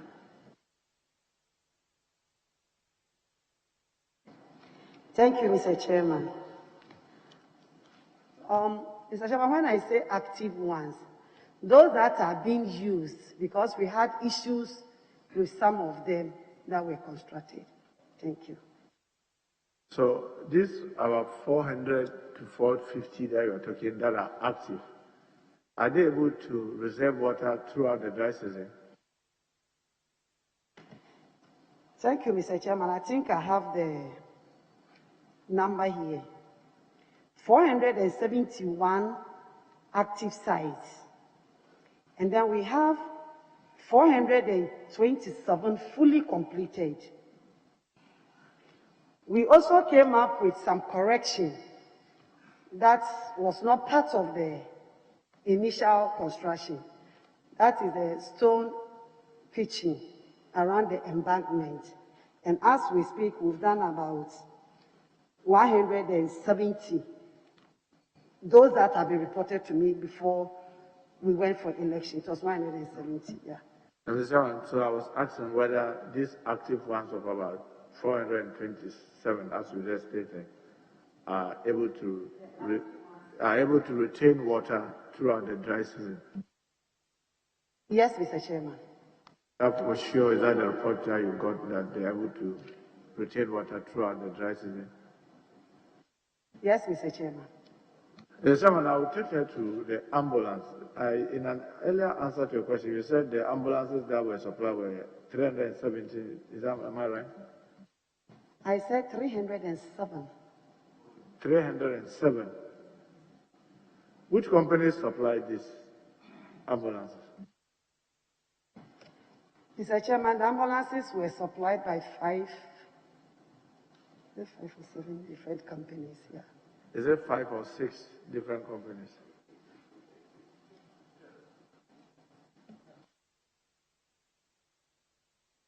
Okay, between 5 and 6 companies. Six different companies. Do you remember any of the companies' name? The companies that did the supply, do you remember any of them, their names?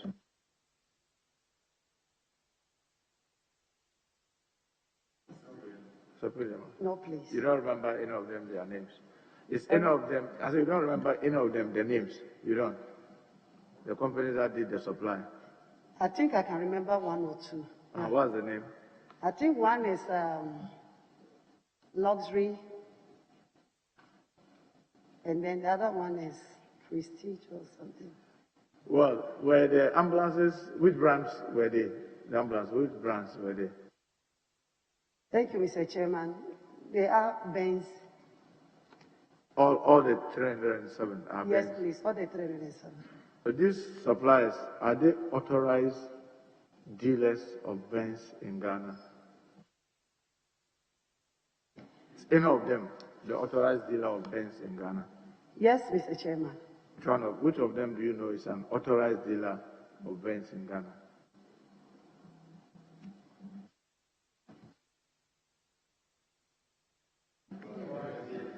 Does any of them have the authority to be the one selling and servicing Mercedes-Benz in Ghana?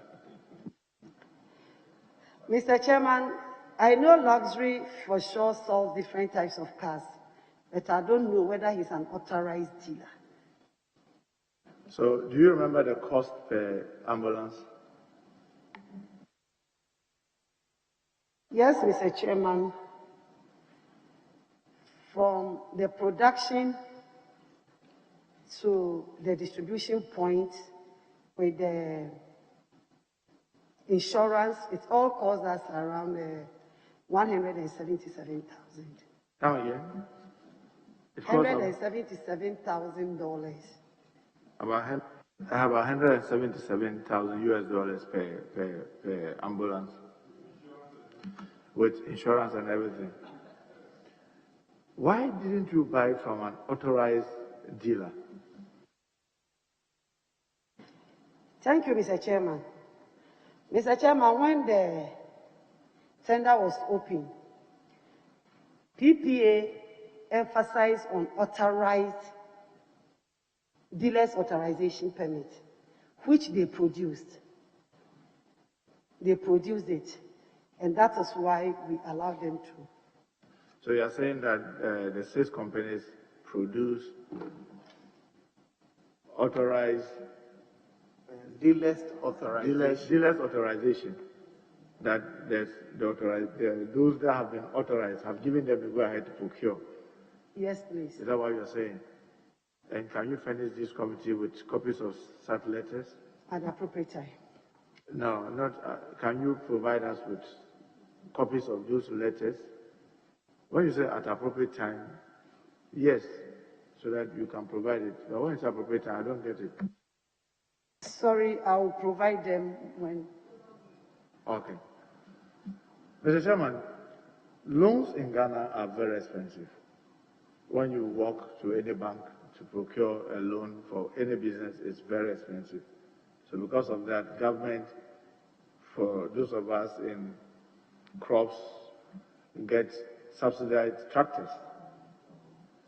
Will you consider government intervention, just like the tractor program, to be able to support fish farmers who want to own their own vessels? Yes, Mr. Chairman. How do you intend to do that? Mr. Chairman, through the Agri-Development Bank and soft loans, we will support the fishermen. Apart from that, in collaboration with private sector, we'll have to get the fish at a moderate cost, and the fish feed at a moderate cost, if I got the question very well. Mr. Chairman, the fisheries sectors require clear gear management regime. Ghana has not yet got a single gear expert. There's no also gear laboratory. None of our university or technical universities teach gear development. Yet 90% of our fishery challenges can be traced to wrong gears. What would she do about this? Thank you, Mr. Chairman. I will enforce the law of using the right gear for fishing. Come again. I didn't get the answer. I didn't get the answer. The question is, Ghana does not have a company that manufactures any of the things they use in farming. Is that right? That's what you call gears.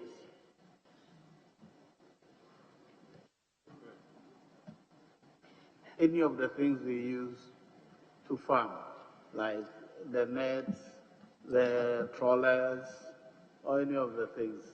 How do you plan to assist in ensuring that any of these come?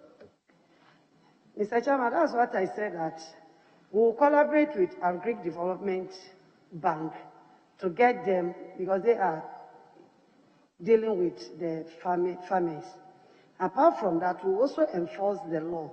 That is, if we are able to assist them to get the right GA for the fishing, then we'll enforce the law for them to. Some of them actually have it, but because they think when they use the unauthorized one, they will have all kinds of fishes. That is why there is. So enforcing the law will also help us. Actually, when we talk about the gear, we're talking about the fishing nets. We're talking about the nets. So the president promised to acquire a research vessel for Ghana when he spoke in Tema in August 2017. Unfortunately, to date, we do not have a research vessel. Will you remind the president, and what will you do to ensure that we get a research vessel to support the aquaculture sector? Yes, Mr. Chairman, I'll remind the president. Come again? I will remind the president about it. You remind the president. Thank you. Mr. Chairman, there are a number of coastals that were started during the tenure of Honorable Shirley Aite as the Minister for Fisheries. Unfortunately, many of them that have been built across regions have not been completed, and they are now standing as white elephants. What will you do about these coastals that are dotted all around and idle? Thank you, Mr. Chairman. Mr. Chairman, when giving the nod, I will go around to find out what their problems are. And we will revive those that have become white elephants. And why those who have been started, those that have been started are not completed, then we'll complete them if they need be. Thank you. Mr. Chairman, lastly, about the development authorities. The development authorities, they work under you, right? And you supervise the activities. You supervise the activities of the development authority. And there are 3 of them, right? So you pay attention to publication with regards to them, right? You don't put the mic, so I don't hear your answer. Yes, Mr. Chairman. You know Samuel Atta Mensah, popularly known as Siemens. Siemens. Yes, I do know him. You remember his resignation? Yes, I do. And did you follow the accusation or the allegation that he leveled during his resignation? No, Mr. Chairman, because he just wrote a letter through me to the president. But I didn't follow after the letter that was sent to me. One of the accusations was that there was lack of teamwork from you. Was that right? I'm not sure of what he said. And then the other was that you wanted to be the leader of every procurement. Is that also right? Thank you, Mr. Chairman. Mr. Chairman, I think that is not true. So because the authority has their budgets, all right, so I don't even tell them how to go about with their Do you use the development authorities' procurement to satisfy party, constituency party executives? No, Mr. Chairman. As I said, I'm not part of their entity tender committee, and I don't also give that directive. It has never come to your notice that this is happening in any of the development authorities? Never. Do you know Dr. Al-Hassan Suleimana Anamzoya? Yes, Mr. Chairman, I do. Who is he? Mr. Chairman, he's one of the CEOs for the Development Authority. That is for the Northern Development Authority. The Northern Development Authority. Are you aware that they officially right to demand 10% for every contract? No, Mr. Chairman. You just answered those questions. I wanted to find out whether that has ever come to your attention. No, Mr. Chairman. So if I provide you with letters that he has written, will that aid you to ensure that that is investigated? What is her authority now? She's left that ministry. She's not in a new ministry yet. Or are you the one, the president's... She's still the president representative. Representative at the ministry? Yes, Mr. Chairman, the rep. Okay, right then. So until she's approved by this committee and sworn in, she's still the representative of the president in that ministry. And I'm saying that if those letters are forwarded to her, we should ensure that it's investigated. Mr. Chairman, I mentioned that earlier on. Thank you. Mr. Chairman, I will provide the letters that shows the demand for the 10% signed by him to the consultant, and the letters that were used to share projects to constituencies from Yo-Yo constituency, their share. You have Nalargu and Gambaga constituency, their share. You have Chiriponi constituency, Yagaba, Kabore constituency, Wale Wale, and Napanduri constituency. The way they say, I will hand over all this to you. Mr. Chairman, I thank you very much for the opportunity. Yes. Honorable nominee, congratulations. Let me plead that you give me concise and precise answers. My first question has to do with the fish feed, which I'm sure you know impacts hugely on the cost of rearing and production. I know you to be somebody who reaches out to other ministries and colleagues and other industry players relevant. Would you consider reaching out to the finance ministry to ultimately ensure that a waiver is brought to Parliament for consideration? Thank you, Mr. Chairman. I will do that. I'm sure you are aware of a number of interventions by the European Union in Ghana. One of them, which I think my colleague was trying to allude to, is their support for the building of laboratories in the sub-region in terms of fish rearing. Would you also consider some collaboration with the European Union in Ghana in leaving a good legacy in that industry? Yes, Mr. Chairman, I will. Finally, would you want to share your vision for the industry?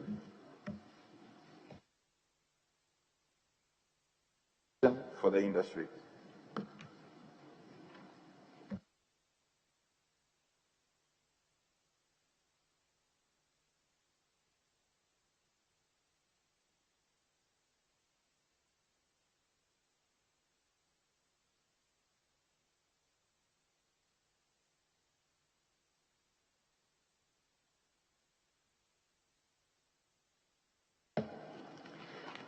Yes, Mr. Chairman. My vision for the industry is to prove on the aquaculture sector and also inland fishing. That is one of my vision. Mr. Chairman, I will also be glad to support the fisher folks, especially the women, to be able to have to enhance their work in the sector. Thank you.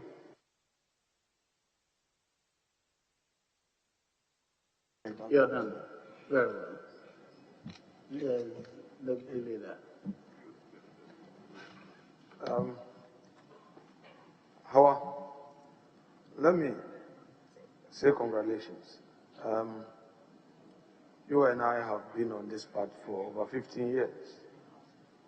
You are a very shy-looking person. You don't like to be seen in public talking.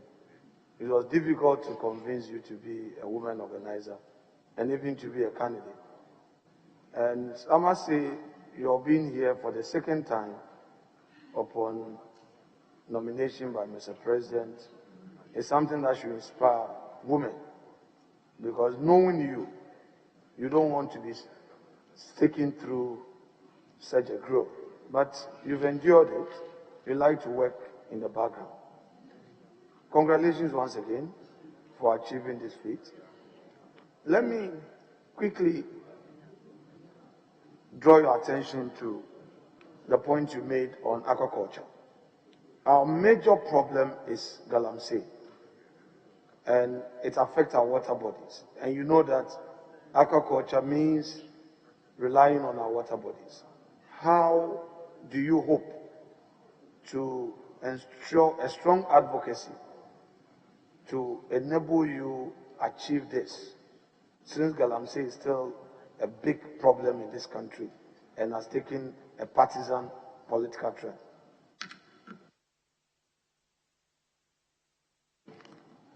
Thank you, Mr. Chairman. We will do stakeholders consultation in all the appropriate areas to let them know the bad effects on the galamsey on our water bodies. Thank you. And I also want to commend you highly for your apology regarding the incident in your constituency.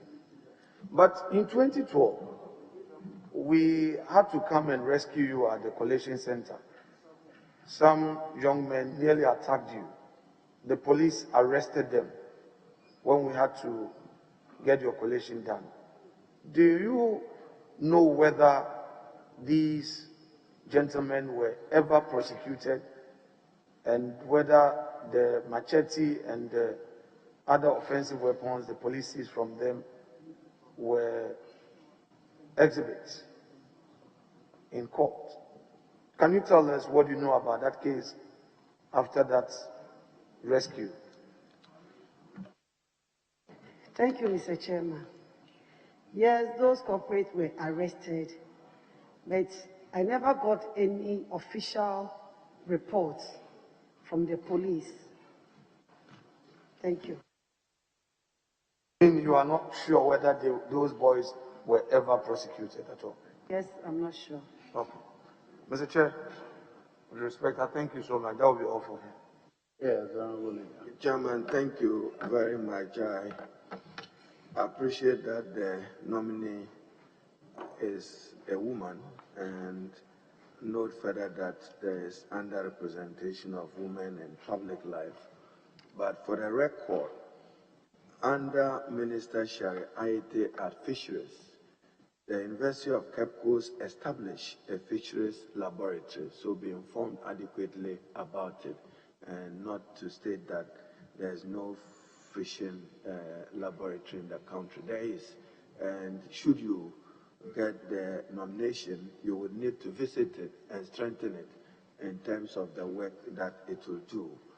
Now, Minister, there is report of pirates attacking vessels in our waters, particularly those who fish tuna. And I've seen some correspondence of some couriers even threatening to leave our water shores because of those threats. When you come in, will you protect our vessels in the waters in collaboration with the security agencies? Yes, Mr. Chairman, I will. And then the Honorable Suhini raised it, and we need assurances from you as minister, because you were supervising minister of SADA, which was transformed into the Northern Development Authority, that some party activists in Tamale raided the offices of the Northern Development Authority, took away those tricycles, which led to the resignation of Dr. Majid Haruna as Chief Executive of Northern Development Authority. You see, the most painful thing, Chair, in this country is convicting the innocent. Probably Dr. Majid Haruna and his family have their reputation in tatters, yet they are innocent. Somebody in the name of the party probably is responsible for that loot. Will you assure this committee that you investigate the matter and ensure that those who undertook that criminal activity are punished? Yes, Mr. Chairman, I will. And why is it taking you so long as minister not to have followed up? Because somebody had to resign on principle that, look, I am not aware of this, I did not sanction this, yet he has suffered, and those who took the activity are walking free. How can we trust that as minister you uphold the laws of Ghana? Thank you, Mr. Chairman. As I mentioned, the case is with the police. And so until the investigations are done, I cannot take any action. Thank you. It's taking too long, more than a year. You just can't leave it in the hands of the police. As minister, that is public money that was used, and you should be interested in that. Now, Chairman, that leads me to, you had come to Parliament for a budget of 800,000 to set up a website. Was that done? What is the website address? Thank you, Mr. Chairman, for this opportunity once again to explain myself to Ghanaians. Mr. Chairman, that was a mistake. It was a typo error. The correct amount for the website was 80,000 Ghana cedi. Was 80,000 Ghana cedi. And we have since corrected the 80,000. Did you ask the Minister for Finance to correct it? Because we read this in a budget statement. And the 80,000, who did you procure to undertake the activity? Can you remember? Mr. Chairman, we did not even do the activity. The activity was not executed until 2019. And that time, the 80,000 was for the the three development authorities and the ministry. But since the development authorities were established and they were on their own, the ministry did one on its own, which cost us 25,000 Ghana cedi. Thank you. The Honorable Muntaka referred to it. Sam Mens, he has reputation, he loves his country, he plays other role as chief executive, as I may describe him, for City, the radio and television, and in principle, he abhors what you call political or ministerial interference in the work of an authority. He had to resign. Did you follow up to appreciate why he had to resign on principle? Because he could not condone wrongdoing? Mr. Chairman, thank you. I think the issue with the former CEO was that not only the former CEO, I would say largely most Ghanaians, thought the 1 million per constituency was money that was given to me in account. But this was a budget, and we all know how budget is being done in the country and allocation, even releases. When you are told that you have your release, it's a different thing altogether. Mr. Chairman, so when they took office, they kept pushing for me to release money, and I said, well, there was no money with me. We even had a meeting at the Jubilee House, and they were directed to open an account to which controller would transfer their goods and services into the account for them. Lo and behold, when we had the meeting, he had not even opened the account. And so he was directed to go and do it on Monday. The following Monday, he tendered in his resignation. So I don't really know what the problem was. So you didn't interfere in the day-to-day management and operations of the development authority, the three development authorities. Is that the case? Yes, please. I never did that. You didn't undertake procurement quietly behind the door on their behalf? Mr. Chairman, there was no way I could do that. Thank you. Thank you. Now, in an answer to a question, you were emphatic. Warehouses across the country were your wares. I'm holding your handing over note. I've only seen 35 warehouses completed out of 50. Is that the case? No, Mr. Chairman. I know it's 42, as at the time October, yeah, it was 42. And you constructed 1,000 10-seater water closets across the country? Yes, Mr. Chairman. Did you consult members of parliament before undertaking those projects in their constituencies? No, Mr. Chairman. Yet, in the MPP manifesto that you were supposed to execute, these were constituency-specific projects. $1 million per constituency. You understand the $1 million times exchange rate and Nana Akufo-Addo 5.5. So 5 million Ghana cedis per constituency times 4 years. We should have had 20 million spent in each of the 275 constituencies. You remember your first vetting, I asked you where you are going to get the money from. Cumulatively, how much over the 4 years have you gotten for the execution of the $1 million per constituency? Thank you, Mr. Chairman. Mr. Chairman, I earlier on mentioned that for the first year, the ministry was in preparatory activities, setting up the ministry and the trade development authorities until 2018, when the trade development authorities came into operationalization. Mr. Chairman, so I will say that the 1 million per constituency was not started from the 2017 because the House approved for the 1 million per constituency, but it's not statutory, Mr. Chairman. So after every year, the money cannot be accessed or a new budget is made. So apart from toilets, as you indicated, some fabrication of warehouses, what else did you do in the other constituencies? I'll refer you to an appendix in the budget for you to see some picture. But what else did you undertake as Minister for Special Initiative?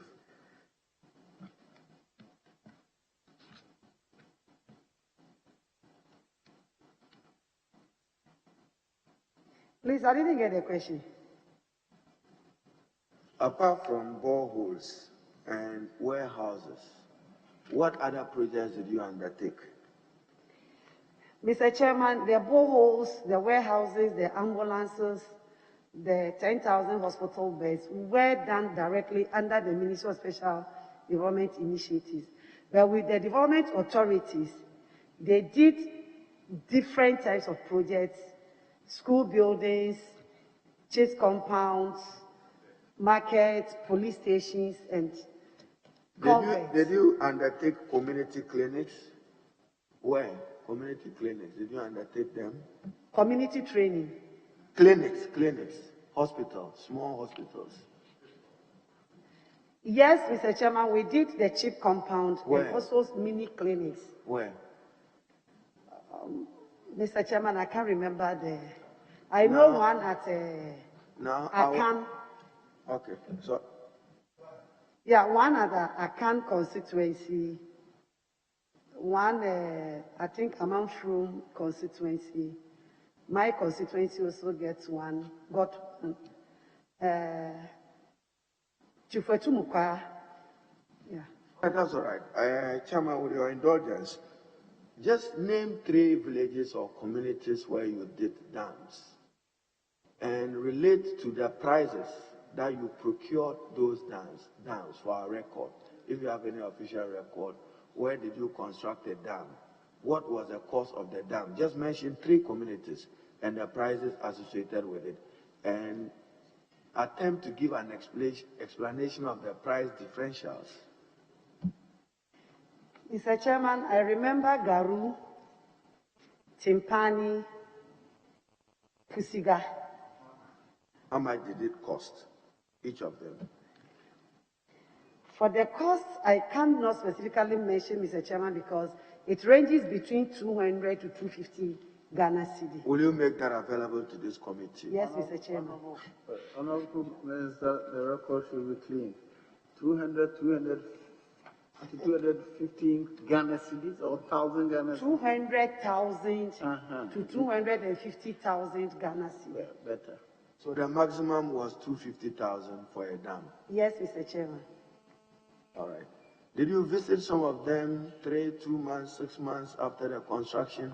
You followed a Joy FM expose on some of it, did you? Yes, Mr. Chairman, I did. Any lessons learned after you watched those videos from the media? Sorry? Did you learn any lessons when you read in the media about some of those dams? Yes, Mr. Chairman, we learned a lot of lessons, and that is why we are even adding up this reef-wrapping on the embankment to make them stronger. I share the view of the President today, kind of scrubbing the Ministry for Special Initiative, because I don't see it in the President's letter communicated to Parliament. So it probably means that he's abandoning that Ministry of Special Initiative. This may not be your question, but we will be in some doubt. So which minister will now supervise the development authorities? You have an idea? No, but I'm sure it will be under the presidency. You think that there will be a minister under the presidency? We've seen some minister for public enterprise. This is not for your answer. I'm just communicating.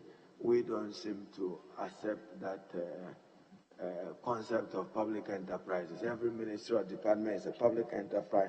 But I share the view that the number of ministries have been reduced, in particular yours, but the development authorities probably can run under local government. That is my suggestion. Now, back to your popular shooting case. You say that the police are investigating it. Were you cautioned or charged in a statement? No, Mr. Chairman. No, thank you. And Chairman, I know that you, when the Honorable Agalga requested for that license document, we want you to put weight on it, because we ourselves, we are doing an investigation as a committee, and therefore if she does have a copy of the license, make it available to Chairman for our purposes, because even the police, as an extension, sometimes they don't know that they are a state institution who help them in their investigation. I have noted that you have said that you were not cautioned or charged. Now back to your ministry and your handing over notes again. In the Upper West region, did you put up any dam? Yes, Mr. Chairman. How many that you can remember? Mr. Chairman, as I mentioned, each constituency is supposed to have 10. But I know that some has been done. I don't know the number. Each constituency was supposed to have 10 dams. Upper West Northern region. Is that the case? Each constituency is supposed to have 10 dams. Okay, that's interesting. So we'll follow through your performance on that. Did you do any in the Upper East region, in the Volga, Sandema, towards Zwarungwe and Zebla? Did you? Yes, Mr. Chairman. Now this may sound personal. Were you born in Pusu, Nalong, in Bimbila, or in Sekendi? Were you born? I see your record, Sekendi. Were you born in the Pusua, in the Bimbila constituency?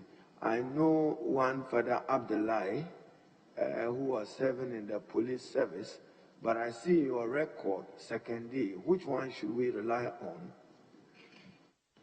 Thank you, Mr. Chairman. I was born in Sekendi, but I'm a native of Pusua in the Bimbila constituency. But not born in Pusua? No, please. Okay, but you know when I mentioned the name Uncle Abdullah, it rings a bell in your head. You don't need to respond. He was my father. Okay, so it means that you should know that I have information. That's why I say that I'm asking on this particular matter. Now, again, your ministry's budget. Did you always satisfy minimum procurement requirement as minister? Yes, Mr. Chairman. Now, Chairman, I'm about ending. In the run-up to the election, we saw parliamentary candidates commissioning projects, like takeoff of projects. Yet there were members of parliament on this side, I should think even some from the other side, who didn't have that benefit. But you could find in some constituency, a parliamentary candidate come and cut a sword and refer it as a project under your ministry. The Honorable Ayalga is raising his hand. I could also raise my hand. The Honorable Ayalga is raising his hand. You didn't find that discriminatory? Mr. Chairman, it never came to my notice. I'm not aware of that. So if you do find out that development authorities gave out some projects to MPP parliamentary candidates, is that right? So, Mr. Chairman, it tells you that I wasn't interfering in their work because they were doing So there were those doing it. There were those giving out the contracts to parliamentary candidates. I didn't know what was happening. You didn't know? Yes, please. They didn't write to you? No, please. So if I bring a letter with lists of candidates, you stand strongly that you didn't know about it? Yes, Mr. But we need to improve our governance. I mean, that could be done for any member of parliament.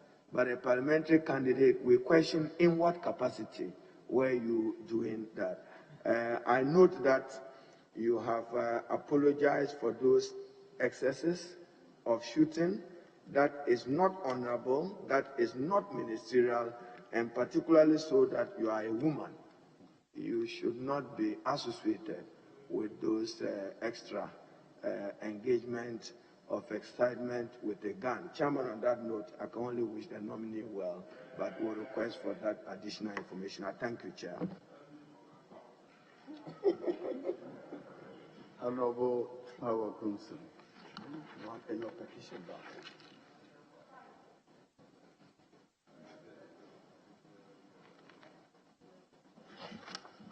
Around our constituencies, many of us, projects, one specific project started in the youth, have not completed.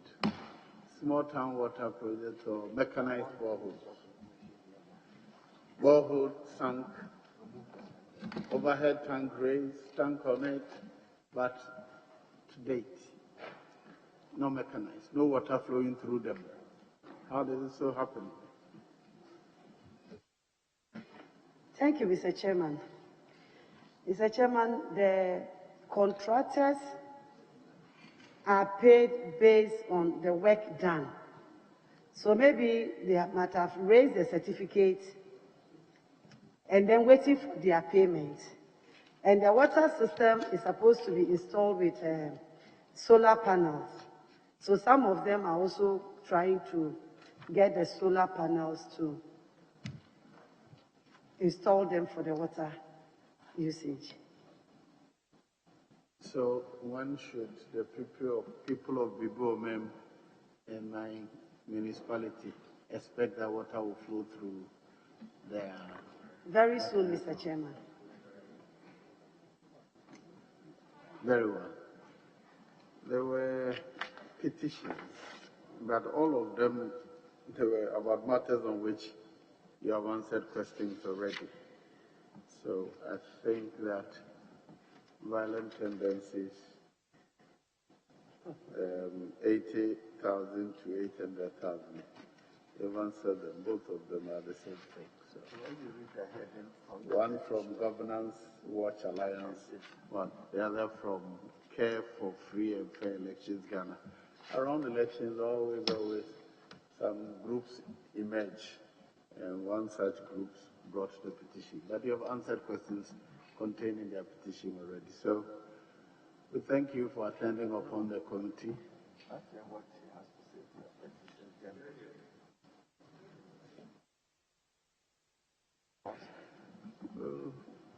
We thank you for attending upon the House to answer.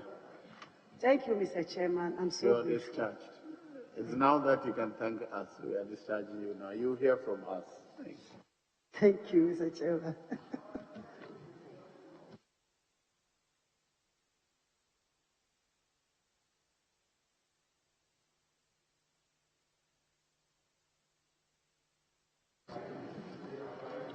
Honourable members, we did 2 hours, a little over 2 hours. Let's stretch our legs. So we'll resume at 2 o'clock. Then we'll begin the consideration of the Honourable Member, Honourable Ponkroma, at 2 o'clock.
Yes, kindly administer the oath.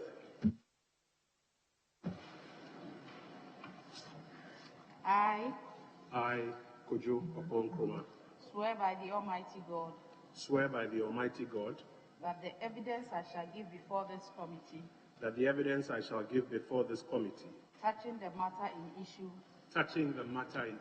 shall be the truth, the whole truth, and nothing but the truth. So help me God. So help me God.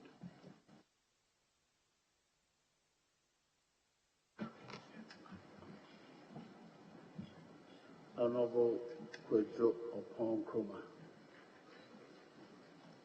You are a second-time Member of Parliament for Ofasia Yerebi. You've been Deputy Minister and Minister for Information in the last government. You've been nominated again. On behalf of the committee, I congratulate you on your nomination. We knew you as a broadcaster before you came to do politics. Now, is there anything else you want us to know, briefly, before we start asking you questions? Chairman, thank you. Chairman, as my CV will suggest, I have an academic background in finance, in marketing communications, and in law.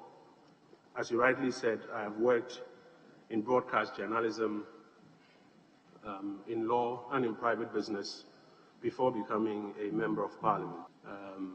My interests generally lie in the area of communication and entrepreneurial development. And beyond that, I'm not sure there's much I'd like to add. Chairman, which committees of Parliament have you served on? Chairman, I've served on the Committee of Finance and then on Constitutional and Legal Affairs.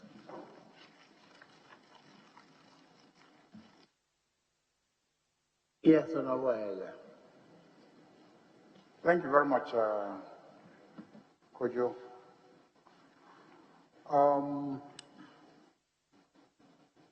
The Ministry of Information has some institutions under it.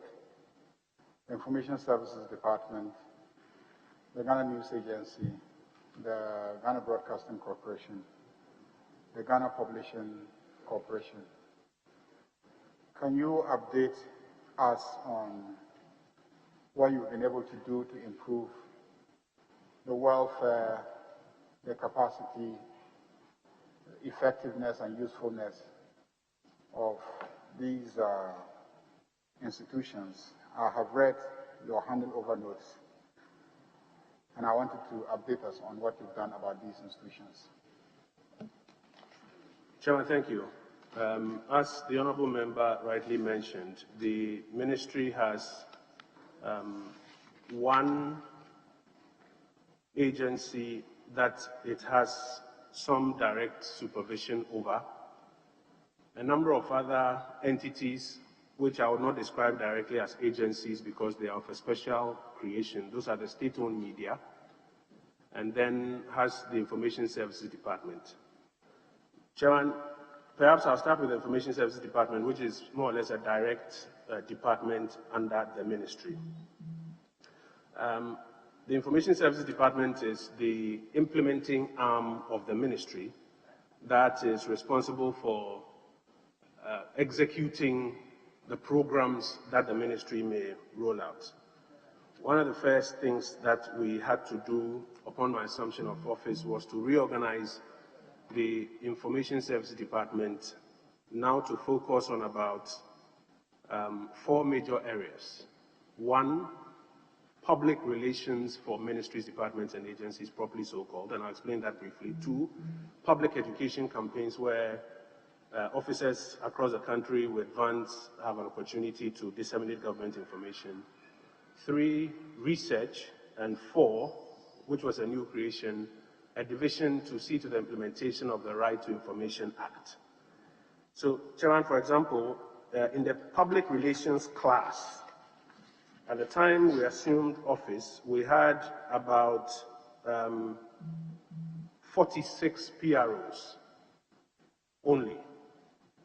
We have been able to augment that for the number to come up to about 72, ensure that they are all now registered with the Institute of Public Relations as professional PROs, and are now, with the availability of the resources we've made available, able to generate a lot of information from their various MDAs to the Central Ministry, which is what translates into our Ministers' press briefings that you, for example, observe us do.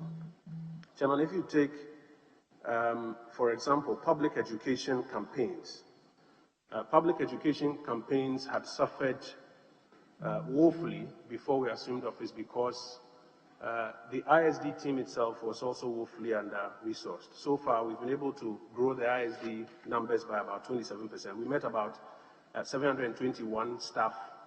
We've been able to grow it to about 987, provided laptop computers across. We have not completed the logistics supply exercise, but it's an improvement on what we came to inherit. We've also created the RTI division, which is now the division that has been able to provide information officers to a good number of ministries, departments, and agencies, and to process RTI requests that are coming in.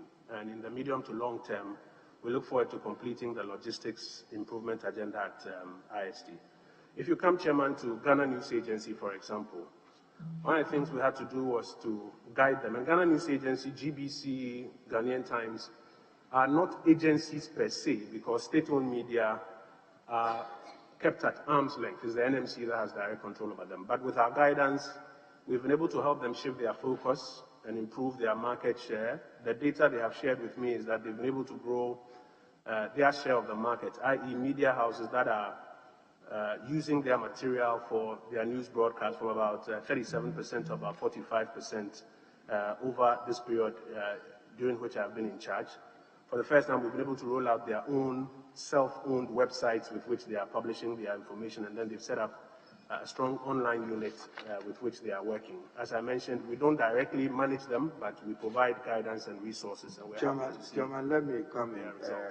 We are following through your answer to the Honorable Ayelba. So if you can take them one after the other, GNA, GBC, Ghanaian Times, share the specifics with us. What progress have they made? When you put the 37, we don't know where to locate it. Chairman, I was speaking to Ghana News Agency specifically. So this is the growth in market share for Ghana News Agency specifically. For Ghana Broadcasting Corporation, for example, with the advent of COVID and lockdowns, they were able to establish the Ghana Learning Television. We've established a new radio station in Yendi. I was there myself to commission it, and I think I was the first presenter on air on that particular station to help get it up. The Garden City TV station is now functioning. We have successfully, through the Japan International Cooperation Agency relationship, assisted GBC to get some new logistics and equipment, which we outdoored. They still have significant finance challenges, I must say, in terms of outstanding electricity bills and old debts that are hanging around there. How much debt, Chairman, how much debt that GBC owe? Well, we inherited an electricity debt of about 25 million cedis, which has been ring-fenced, and we're exploring ways by which... How much is it as at date, today? It's been ring-fenced, as I mentioned, because I think part of their transmission infrastructure, which was contributing to the growth in the electricity debt, because of the onboarding of DTT, they don't necessarily need to operate some of their old or analog equipment. And so it's been ring-fenced, but as I mentioned, they have debts in that area, and we have to work to find ways to... No, you are quick to share with us, Chairman, with your indulgence, how much you inherited. What is the current debt of GBC, current? Chairman, as I mentioned, it has been ring-fenced, so it has not been growing. It's a 25 million... You ring-fence an amount. You just don't ring-fence. What did you ring-fence? 25, Chairman, 25. So nothing has been added on? According to the brief as I have it. All right, thank you, Chair. So that will be the situation with Ghana Broadcasting Corporation. Chairman, when it comes to the New Times Corporation, I think the major change you would notice is a change in the outlay of their newspaper, from the old to the new, with the structured colored formats that they have currently. Ghana Publishing Company, as per the last audited accounts that they shared with us, is improved in profitability. Today, it's been able to self-finance a new array of equipment, which was outdoored to the country, a matter of public record. And now we've been able to make a case for Ghana Publishing Company to be given cabinet approval to go into security printing to augment what they are doing, because it's a part of the industry that is doing pretty well. So between ISD and the state-owned media and Ghana Publishing, this will be the semblance of the story on my watch, Chairman. The problem of assigning public relation officers to ministries, agencies, and corporations is the question of trust. You find ministers, chief executives, not giving the ISD staff the space to fully function as their public relation officers. How have you dealt with that problem? Chairman, one of the first things I instituted was, I think, twice a year engagement with PROs from the government structure, and it is one of the early things that they brought to my attention. So I, on their behalf, wrote to all colleague ministers asking that PROs be given space, A, to be in management meetings, because public relations is a management function, be given access and ability to have the kind of information that I require on a weekly basis for the weekly press briefings which we instituted. And we also, while at that, introduced an online platform through which they can, from their own offices, through an ERP, populate development in the ministry for us. We also got the Office of the Chief of Staff to reiterate that message to ministers. It has contributed in a significant uptick in the access that we get in terms of information from PROs across the ministries, departments, and agencies. And we also, when we engage with them, get the feedback that the old culture where a lot of PROs had been reduced to protocol officers in ministries, going to airport and coming back, is now toning down, and they are having room. Ministers also had an issue with sometimes the qualifications and the professionalism. It's partly why we have enrolled all our PROs into the IPR, so that they can also step up their game in that regard. Now, as a country, we're trying to evolve and inculcate in our citizens certain core values. And let's say the values of developing a meritocratic society that deals with the question of protocols, people feeling they must cheat in exams and all sorts of things. So developing a meritocratic society. In what ways have you, in the past 4 years, developing communication strategies, tried to nurture such values in our society? Because we tend to just think that information ministry is so that we can come and defend government, positions and etc. But how are you able, using the institutions and facilities there, to inculcate the values of meritocracy and etc. that are core to our national values? Chairman, all we've done in that regard is to deepen our collaboration with the National Commission for Civic Education. We recognize that in the communication space there is noise and there's perception. And as you rightly said, you've been in the ministry before, so you know, as you've rightly said, sometimes people have a perception of who is bringing a particular message. But we found that the NCCE is a very good vehicle for doing those things which, because of sometimes the political nature of our work, even our best efforts may not be received by some segments of the population. And so you will notice that our collaboration, as in the collaboration between the ministry and the NCCE, has improved. The NCCE, as you notice, for example, in COVID times, has, as a result, been able to show up and get out there on the ground. We're just about to do a second wave with the vaccination rollout program, where we are working hand in glove with the NCCE. But it's because we recognize that it is easier for people to receive some messages from them than from us, who may look politically, may I say, colored. And so that collaboration is what we are using to deliver on that. Last question, Mr. Chairman. In the last 4 years, during your tenure as Information Minister, the perception is that the media has come under enormous attack. Many radio stations were shut down because of issues about licensing and other obligations that are reported not to have been met. What did you do? How did you fend off what was perceived to be an attack on the media and the perception that it was an attack on media perceived not to be politically friendly towards the government that you belong to? Chairman, thank you. Chairman, yes, it came to my attention during the period that there was a perception that there is an attack on media and on persons who practice journalism in this country.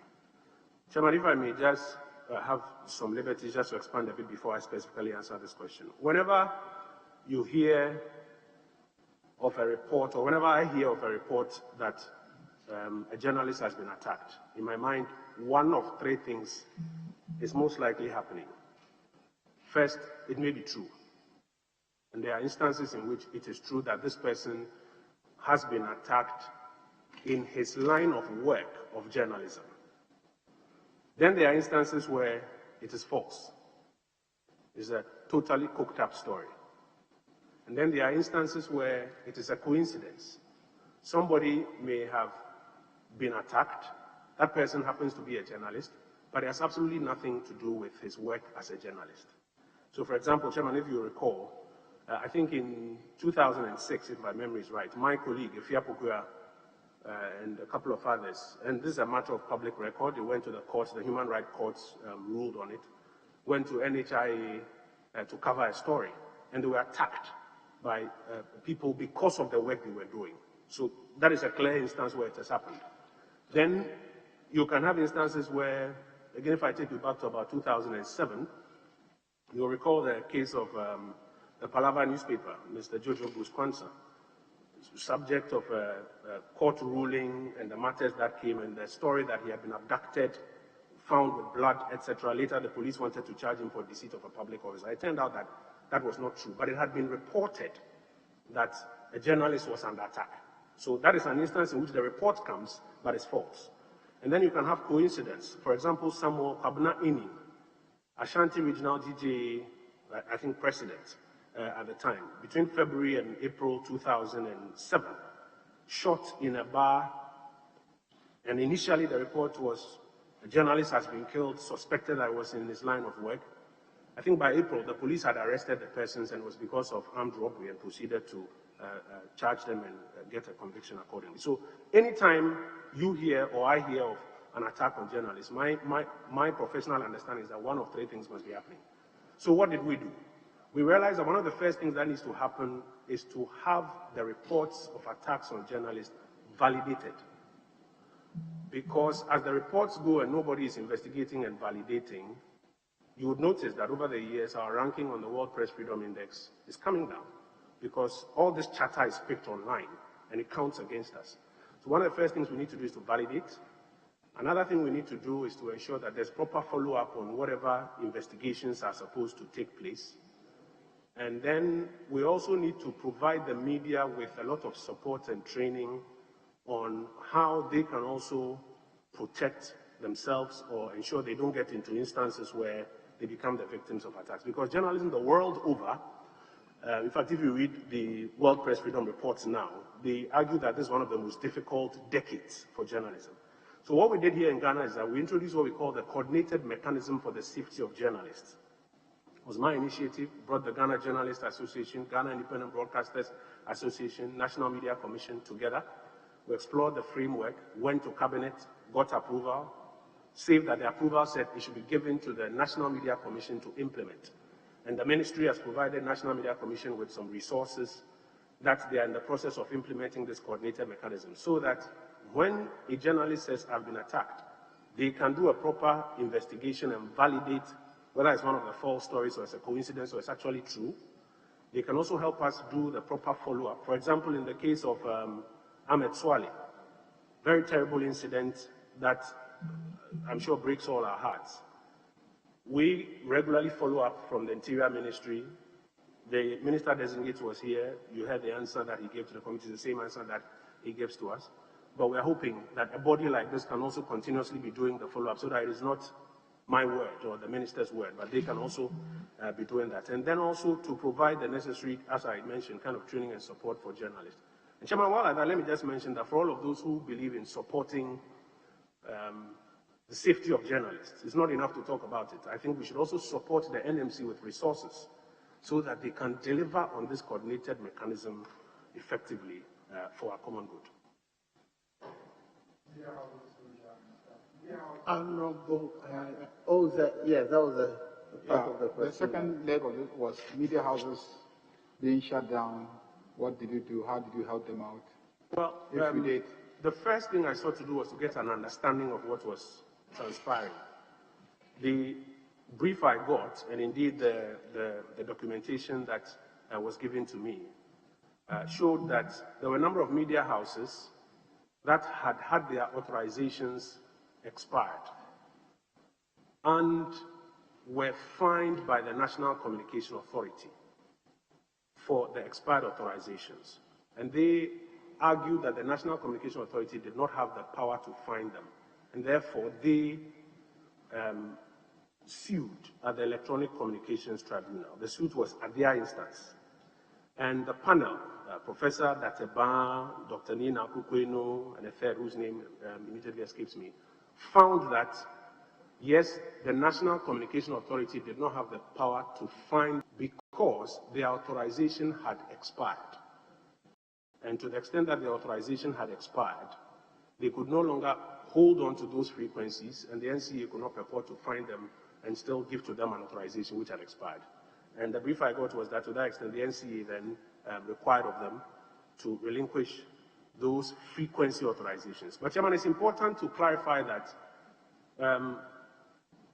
media in this country is not required to license before it operates, except that those who want to operate an electronic spectrum must get spectrum authorization.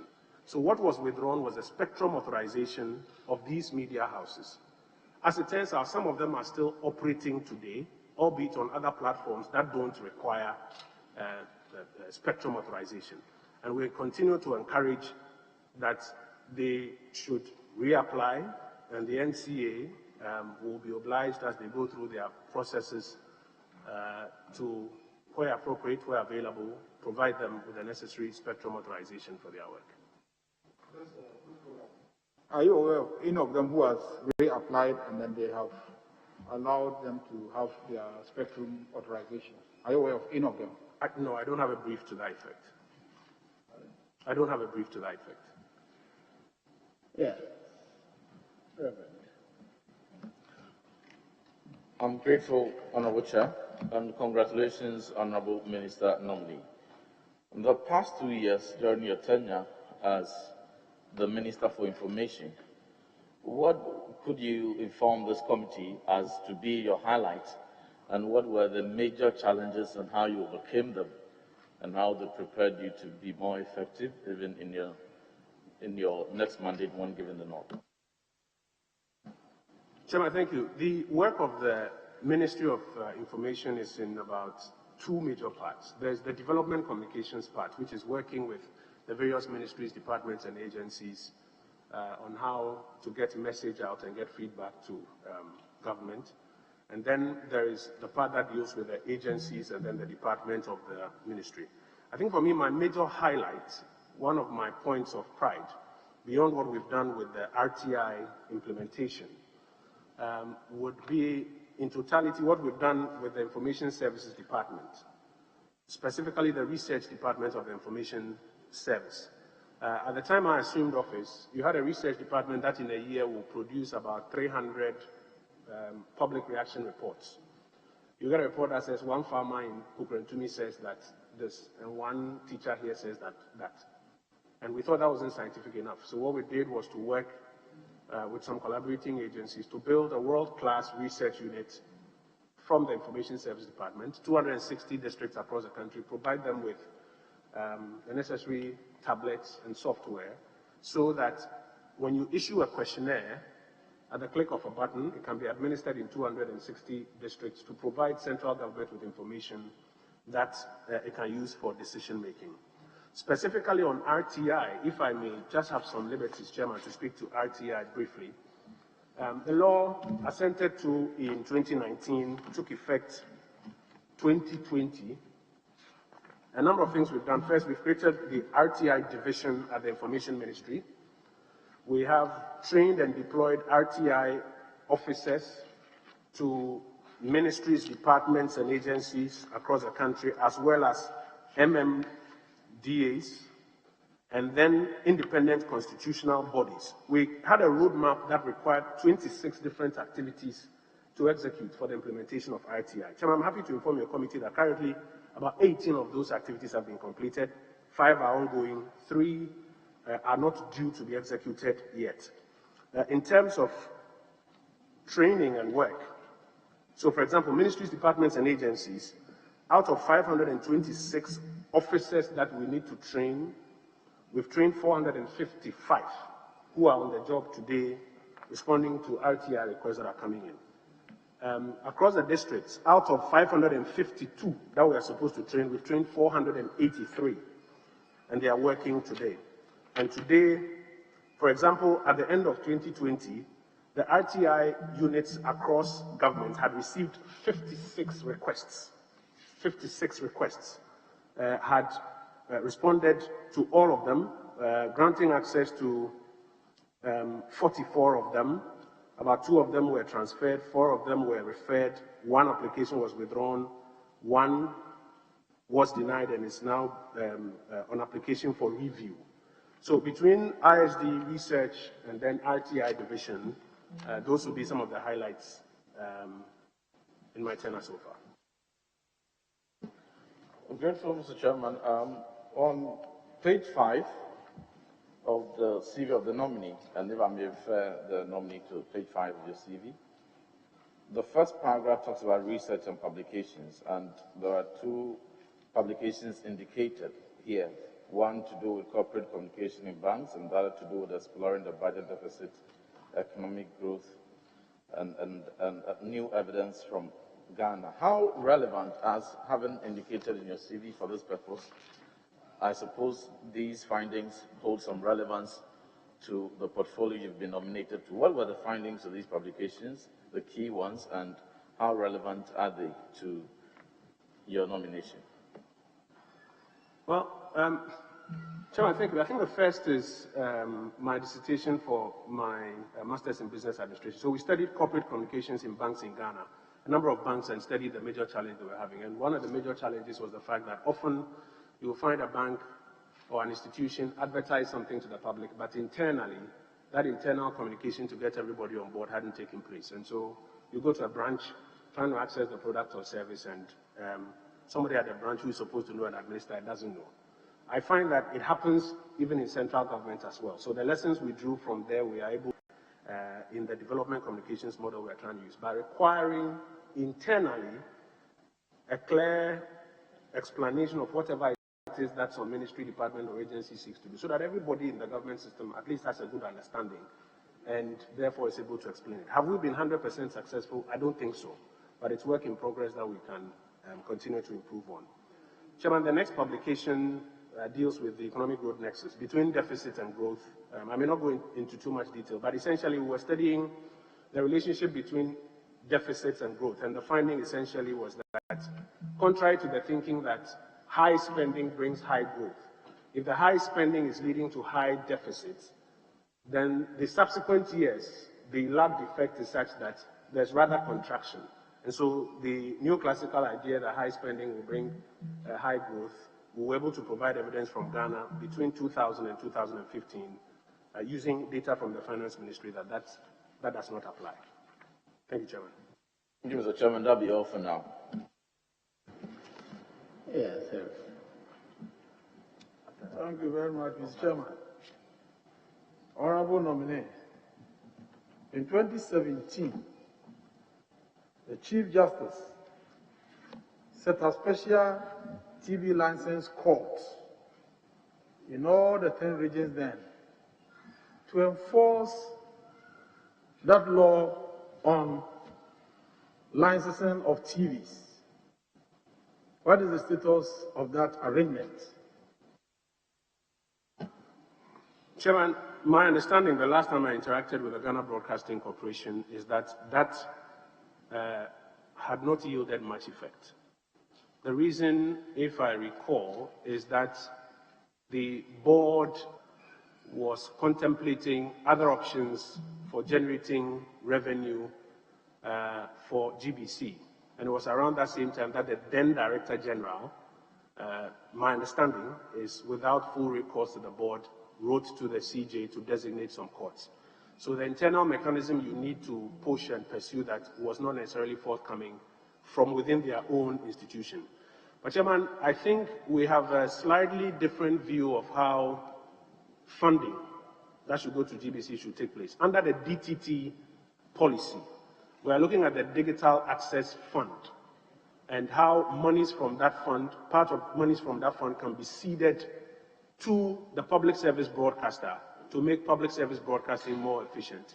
Because the arguments about who should pay TV license and who should not pay in contemporary times, I'm informed does not find favor with a good number of stakeholders in the industry. So our view when we do get to that point will be to focus more on the Digital Access Fund. And I've been working, when I was Minister for Information, I was working with the then Minister of Communications on that project. My hope is that if you do pass me, we'll get back on it and move it forward. Eric, hold it. Chairman, just one. Did I hear you say public service broadcaster? Is GBC a public service broadcaster or a state broadcaster within the meaning of the law establishing it? Well, Chairman, within the meaning of the law establishing it, state broadcaster.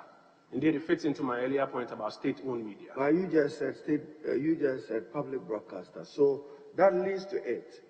Should we expect you as minister to take appropriate steps to revise the legislation governing the operations of GBC to situate it as a public broadcaster?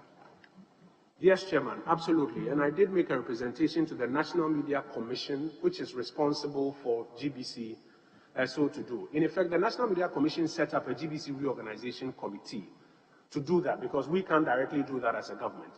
But the committee never really got to work before the tenure of the Akufo-Addo administration one came to an end. My expectation would be that, yes, if I do get in office, to pursue that, get the NMC properly structured, to put in place the review committee, and one of the products of the committee will be to revise the legislation to achieve what you are talking about, the public service broadcasting.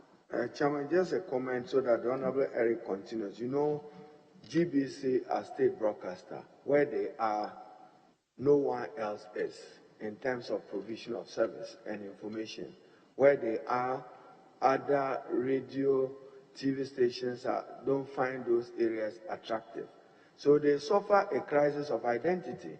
And you have a situation where other competitors are saying that, why are they taking TV license unjustified?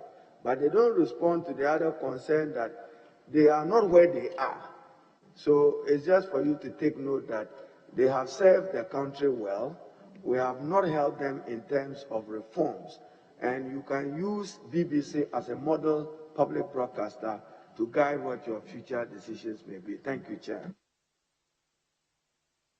Before you proceed, I think this issue relating to TV license, which resulted in the GBC Directorate seeking to set up, is an attempt to enforce an existing law. You're saying that the law does not find favor with some stakeholders. What is your plan for that particular law? Chairman, as part of the reorganization, the views that we will be submitting to the committee, because as I reiterate, we cannot just go in there and begin to turn GBC around because of the nature of the creature it is. So we will submit our views to the reorganization committee. The view is that we discontinue the TV broadcasting agenda and move to the digital access fund, and then also change the legislation and make GBC a proper public service broadcaster. As we are here, GBC is the one that is providing feed for all the private stations to carry. And like leaders said, they have paid their dues to the country. But through the public service broadcaster mode, we can also ensure that we properly fund their operations. Yes, please continue. Thank you, Mr. Chairman. Honorable nominee, as part of your functions as the Minister of Information,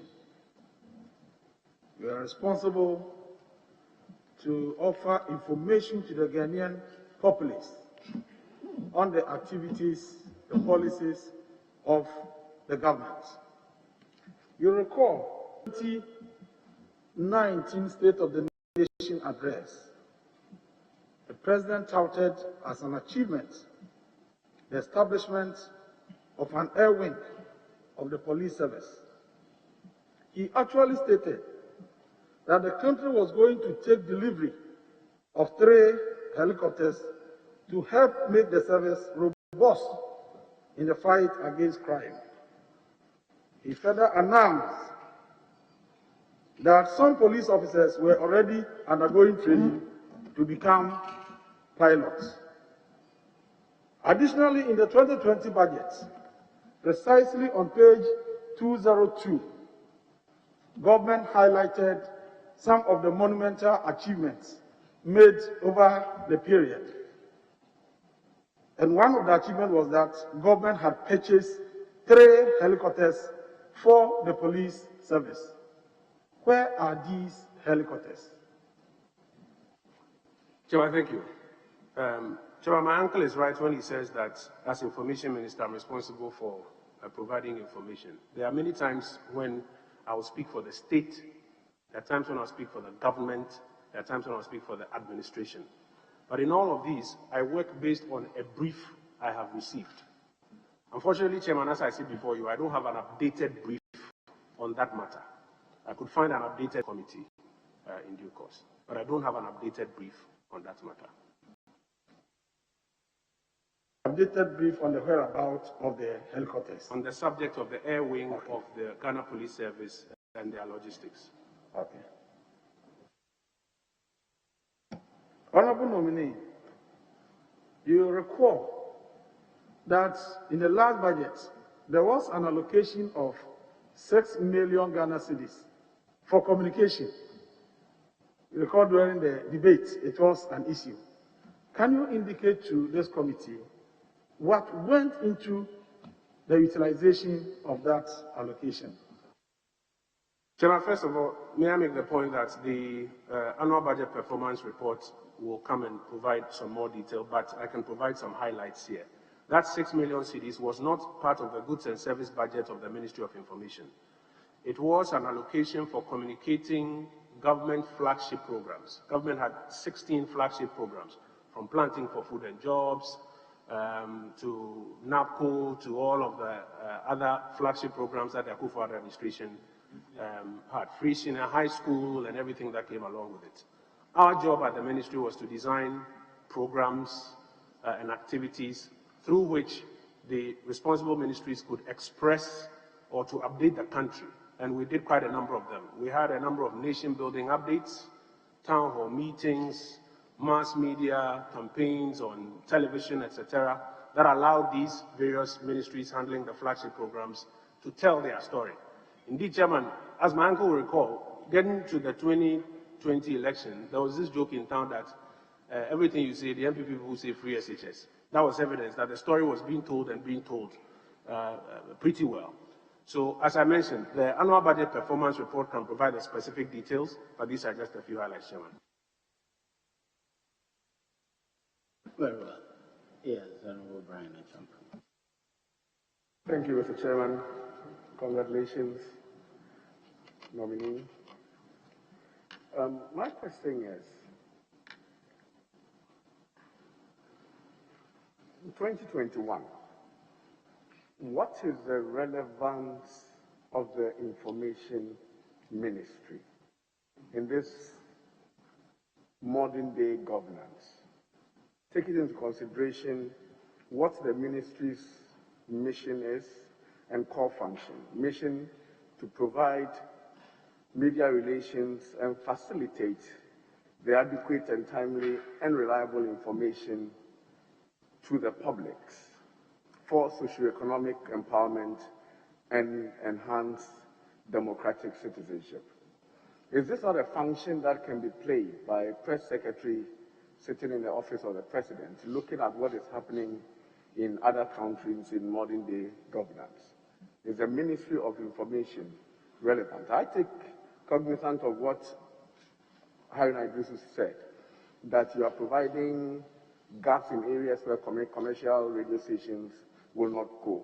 But that said, do you think that in modern day governance, Ministry of Information is relevant?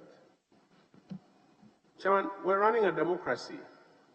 One of the key things that makes democracy survive and do well is the free flow of information and the availability of information so that the people can make an informed decision. The government collects taxes from people, road tolls, takes people's money, borrows in the name of the people, and purports to execute all manner of activities for and on behalf of the people. The government must have an opportunity to regularly update the people on what it is doing, take feedback from the people, and use same to augment what it is doing from time to time.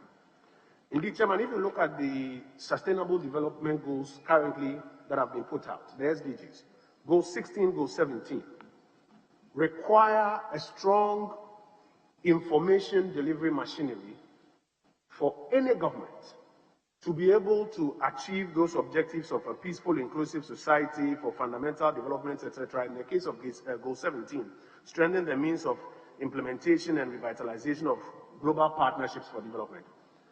Chairman, that is a job that is very distinct from the job of a press secretary at the office of the president. In our context and where our democracy is today, you will require a press secretary at the office of the president who is on a regular basis providing the kind of information on what the presidency or the president is up to. But across the ministries, departments, and agencies, for all that is going on, you need a bigger machinery that is churning out the information and taking feedback and using same to inform government. So today, the ministry and its departments more relevant now than ever. Take COVID, for example. And when it became necessary to get boots on ground to the marketplaces and to the lorry stations to educate people, with the greatest of respect, the press secretary at the office of the president may not have the machinery and the attention even to do those, but that is what we specialize in. So yes, we are relevant. Thank you. Honorable, the Ministry of Communications and its agency, the NCA, has authorized 575 radio licenses. 428 are in operation, 147 not yet on air. 33 of these radio stations are state-owned. State-owned, public radio stations across the country. 33 of the 428 in 428 radio stations. The state has 33. Do you think in this day and age, the state should be in competition with the private sector in radio? The statistics is saying for TV, you have 65 TV stations in operation across the country, and the state is still competing with the private sector. Don't you think that the time is now for the state to move away and let the private sector operate in that space? You can still send your word across through the private sector media. Thank you. Chairman, thank you. The private sector is driven primarily by commercial motives, primarily. But beyond commercial motives, there are many other tasks in the governance area, in the information dissemination area, that must be undertaken, but which may not bring any commercial benefit to a private sector player.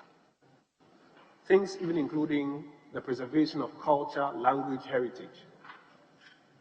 It is important for government, or the state rather, the state, to be in the media space, and it happens the world over, to provide, among other things, public service broadcasting, so that where the private sector will not go because there's no commercial motive, they can augment that space. I'll give you an example. When we opened the new radio station in Yendi, I don't have the names of the languages readily offhand, but languages that are not spoken on any of the local stations in that catchment area are being spoken on this station, and it's helping us to reach the last mile of the Ghanaian populace with messages which, if we had left it just to the commercial players alone, they may not be able to get there. So I don't think state-owned media should take over the entire place, but there's a specific place for public service broadcasting, Voice of America, PBS,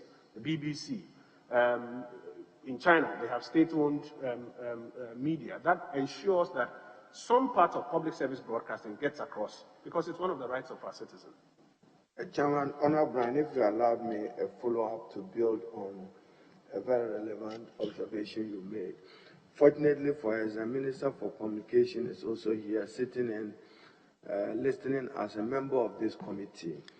What the Honorable Brian have referred to, TV, radio stations, licensed by the NCA as a regulator, content regulated by the National Media Commission. There is a turf war, and the turf war, you are aware of it, is between the NCA and the National Media Commission, which has not allowed for proper control and regulation of the sector. Now, will you work with your colleague to seek to resolve these administrative differences?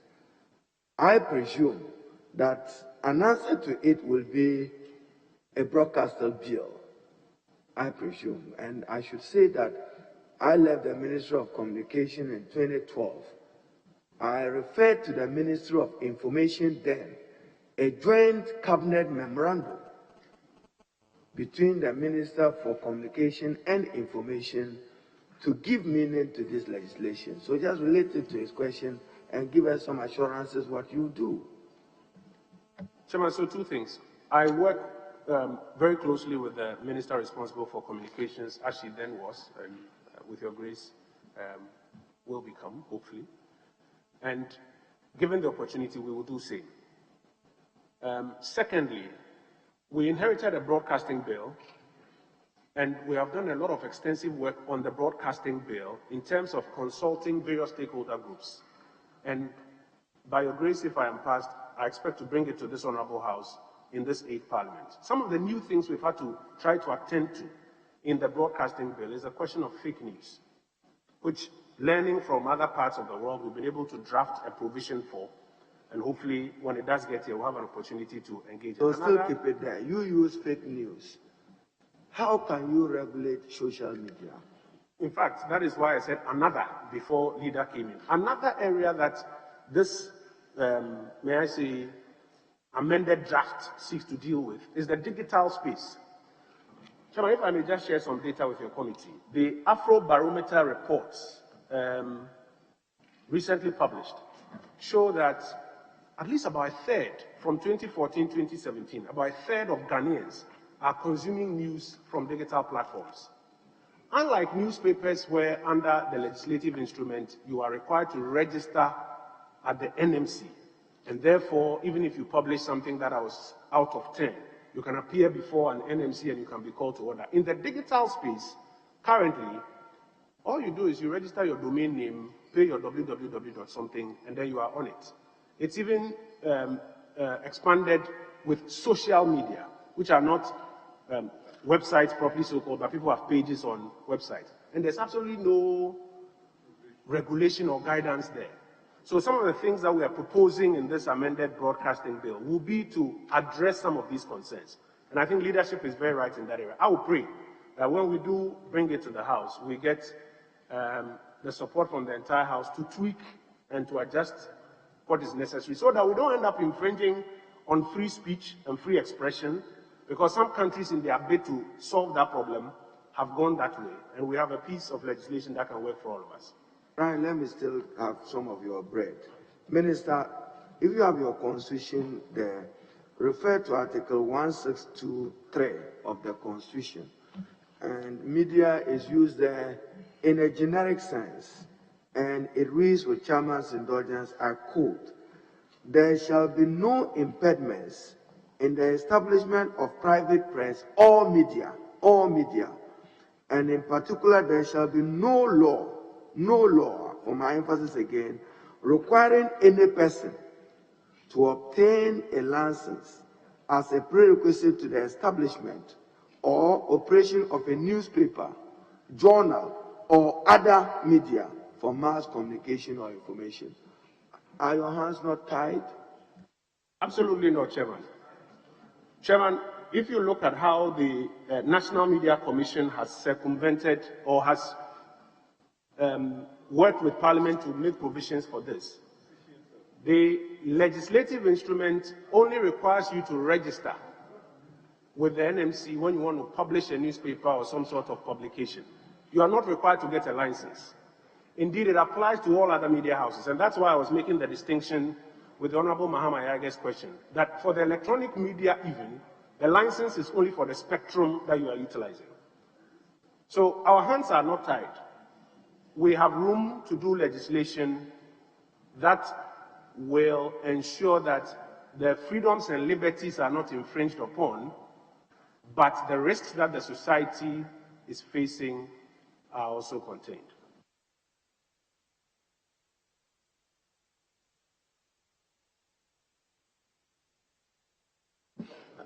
Yes, please. Thank you. Nominee, you have largely changed the face of government information in this country. If it is coming from you, it's reliable, you can be trusted as giving us the true facts. These are facts.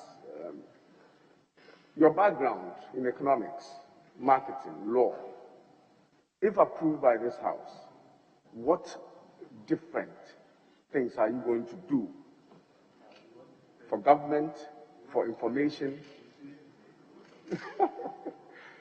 What different things are you going to do with your rich background and the fact that now you've changed the face of government information, you are trusted and you can be relied upon? Thank you. Chairman, I think I'm going to walk into a very controversial area with this question. So I'll take law, for example. And as leader drew my attention to, if you read Article 162 of the Constitution, the concept of media freedom, and you compare it to the generally thought understanding of media freedom, a good deal of people believe that media freedom essentially means that the media is free to say and do anything without any inhibitions or without consequences. But that cannot be the case. In fact, if you read the ruling of Lord Denning, it clearly explains that media freedom is only your ability to publish without any prior embargoes or fetters. It doesn't mean there are no consequences after you've published. It doesn't also mean that anything at all can be published. So if it's 622, it says subject to this Constitution and any other law which is not inconsistent with this Constitution, there shall be no censorship in Ghana. That means that there can be censorship which is constitutional and censorship which is born out of a law that is not inconsistent with this Constitution. And let me take you to Article 164. The provision of Articles 162 and 163 of the Constitution. Chairman, I'm sorry, I have to come in. No, he just used a word. Censorship which is constitutional. Is that what you meant? Yes, Chairman, that's what I said. Censorship which is constitutional. Yes. Thank you. So the Constitution says subject to this Constitution. That's why I said I'm going to walk into a controversial terrain. So there can be censorship which is constitutional. If the Constitution proscribes expression on some matters, this Constitution, it will not be unconstitutional. And if there's a law that is not in contravention of this Constitution and it proscribes advocacy or publication of some material, that will not be unconstitutional. Now, I want to bring you to 164. The provisions of Article 162 and 163 in this Constitution are subject to laws that are reasonably required in the interest of a national security, public order, public morality, and for the purpose of protecting reputations. What it means, in my humble opinion, is that laws can be passed in the interest of public morality, public order, national security, that limit. In fact, if you read the side note, it talks about limitations on rights and freedoms. So I'll give you a current example. Today, there appears to be advocacy starting for LGBT activities in this country. The Attorney General designate, when he came here, made the argument that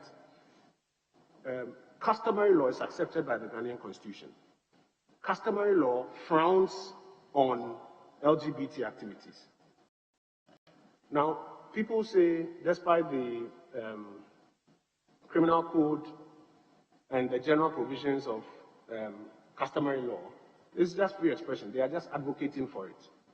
But if you ask me about law and background, I'll say that that is where somebody like me will argue that then we should be able to contemplate legislation in the interest of public morality, which will not be against the Constitution, but will now say that you cannot advocate for and promote LGBT activities in this country. Mr. Nominee, the question was, you have a rich background in economics, marketing, law, and today you have largely changed the face of government information. You can be trusted. You are seen as honest. What new things are you going to do if approved by this House? Well, the big thing that we want to do in this second tenure, God willing, if we have your grace to be approved, is to complete the retooling of the Information Services Department. At the last cabinet meeting of the Akufo-Addo administration in the last tenure, we got approval in principle to go into the provision of communication vans for the ISD across the country and to assist retool them. I believe that it will make a major difference, especially in these extraordinary times, in getting message to ground. And in this second term, it will be one of the major things that I will be focused on doing for the department. Another thing that I believe I would like to do in this second term is to help grow a lot more spokespersons for various sectors who are skilled in the various areas and can speak authoritatively or provide information authoritatively, so that the citizen gets served with quality information he can trust, but from people who are also experts in this area. Talking about spokespersons, there is this phenomenon now, communicators. for political groupings, and they are practically taking over the broadcast space. There's not a single matter in discussion that broadcasters will not call one person from this party, one person from the other party, irrespective of the knowledge base of the persons they are inviting as spokespersons. Often, what the public is treated to is a total misrepresentation of the facts, the laws, and the expertise. Do you have any inclination to do something about this kind of phenomenon? Chairman, it is the way of our politics and our media operations in Ghana today. I'm really not sure that we'll be able to walk back the hands of time on that one. What I think we can do is, as I suggested earlier, to invest more in getting people equipped in specific subject areas, so that when there are discussions on those subjects, then these persons are well skilled and able to be the ones who lead the public engagement exercise in that way. We can also, by moral suasion, encourage media owners to invest in their media talent, to build their capacities and competencies in specialized areas with which they can also lead their discussions, so that we all don't become generalists speaking about everything, but we can have more experts leading and participating in discussions on specific areas. Thank you, Chairman.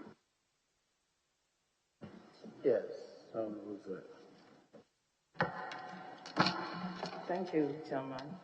Good afternoon, Mr. Nominee. Mr. Nominee, I would like to take you back, just briefly, to a question Eric Opoku asked about GBC. And I think I heard you, I don't know if I heard you right, say that when he asked about TV license and where GBC was with that project, you gave your answer and alluded that the former Director General tried to implement it without recourse to the board. I'm sure you are aware that before the former Director General was dismissed from his position, the NMC, which was the supervisory institution, instituted an investigation into the circumstances under which the TV courts were so-called. Yeah. And did you see a copy of the report as Minister of Information? No, Chairman, I was Deputy Minister for Information at the time, and that was not my brief.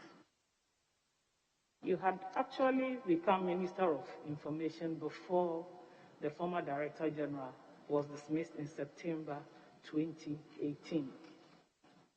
Chairman, I became Minister responsible for information in November 2019. 2019, okay, that's fine. So when you say that it was without recourse to the board, are we taking it that you are saying it authoritatively, that this was the outcome of the investigation, or you are going by what was thrown out there, the narrative that was thrown out there when the TV license came out? No, Chairman, in the brief I got from my predecessor minister, the Honorable Mustafa Abdulhamid, that was the information that was passed on to me. That's why in my earlier answer I said that the brief, as was made available to me, said so. Thank you. My question is, as the main government information focal person, would you be able to provide this committee some clarity on the matter of frontier healthcare solutions? Some ministers designates have been here, about 4 of them, and none of them is able to tell this committee how we came about with Frontiers Healthcare Limited. But I want to find out whether, as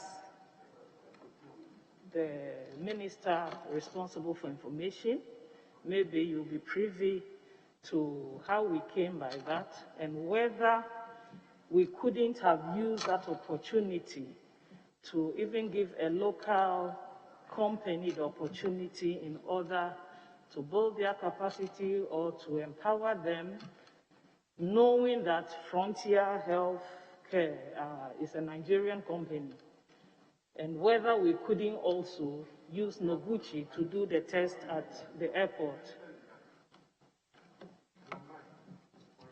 Chairman, thank you. Chairman, I'm a member of the Presidential Task Force on the COVID-19 response program.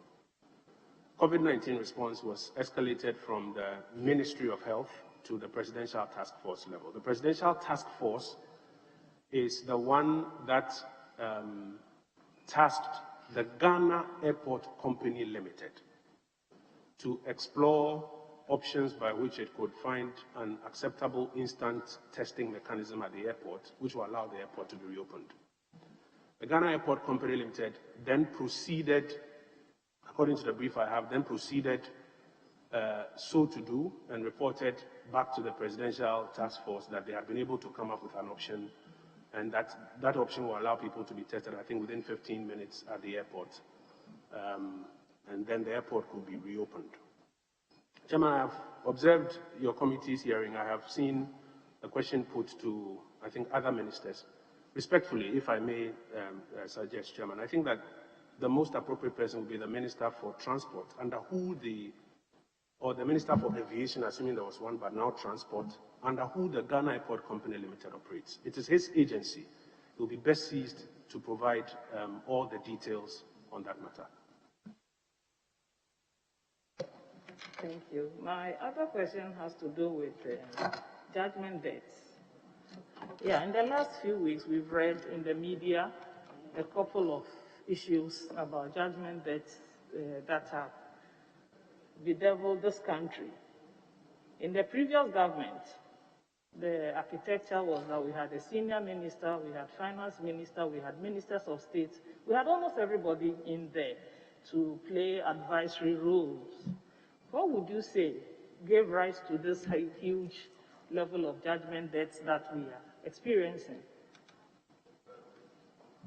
Chairman, I think we have all read in the media that there are some judgment debts.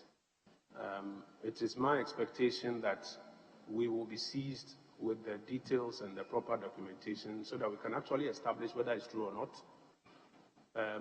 If there needs to be some investigation to find out, assuming it is true, how it was occasioned. It is after all of those that we can even take as a matter of fact that these are truths, and therefore proceed to make some commentary or analysis alongside. My last question is on COVID.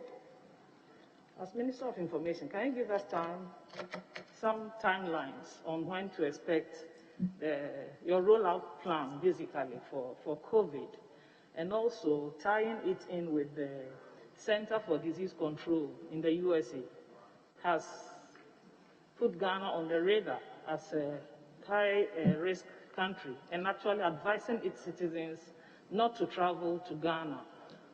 How would you work to promote and project, sort of repair the image of Ghana, because it really gives us a bad image, although I wouldn't say we have much control over COVID, but once your country is isolated and called a high-risk country, what can we do as an information ministry to try and repair this image? Thank you. Thank you, Chairman. Chairman, tomorrow morning at 10 o'clock, the government of Ghana will be formally announcing the vaccination rollout program with all of its details. I will crave your indulgence that I do not go ahead of that formal government announcement in terms of timelines, etc., as the Honourable Member requested. The second part of the question deals with how will we repair Ghana's international image. I think that already on the global platform, Ghana is very highly applauded for how, as a country, we have managed the COVID situation so far. We've all seen various publications on international platforms and acknowledgement by WHO, etc., of Ghana's efforts. COVID is a global challenge. So even if today you are doing well, you can't take it for granted that it means you will forever be part of the top tier. So I think the answer lies in our substantive success, that we have to succeed collectively in the COVID program. Once we do that, like it was in the initial stages, the world itself would know that Ghana is one of the examples to look to. Chairman, if you observe today, a number of things that Ghana started doing months ago, many countries are now beginning to follow suit. And so I believe that the answer lies in the substantive success of our response program, and the world itself will know. Very well. Honorable, yes. Mr. Chairman, thank you very much. Good afternoon, Honorable nominee, and congratulations. Honorable nominee, without prejudice to Chapter 12 of our Constitution, specifically Article 162 and 3, you would agree with me that in recent times there have been publications of issues against people or citizens of this country.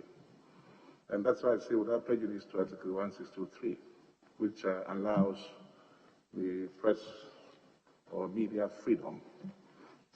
But at the same time, with the permission of Chairman, I read, any medium for dissemination of information to the public which publishes a statement about a person, publishes a statement about against a person, shall be obliged to publish a rejoinder, if any, from the person in respect of whom the publication was made. Honorable nominee,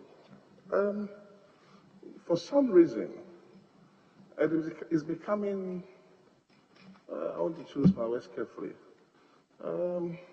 if you like, a practice where you listen to radio stations, you wake up in the morning and there are publications out there without necessarily cross-checking, as per the ethics of journalism, the facts of the matter. Now,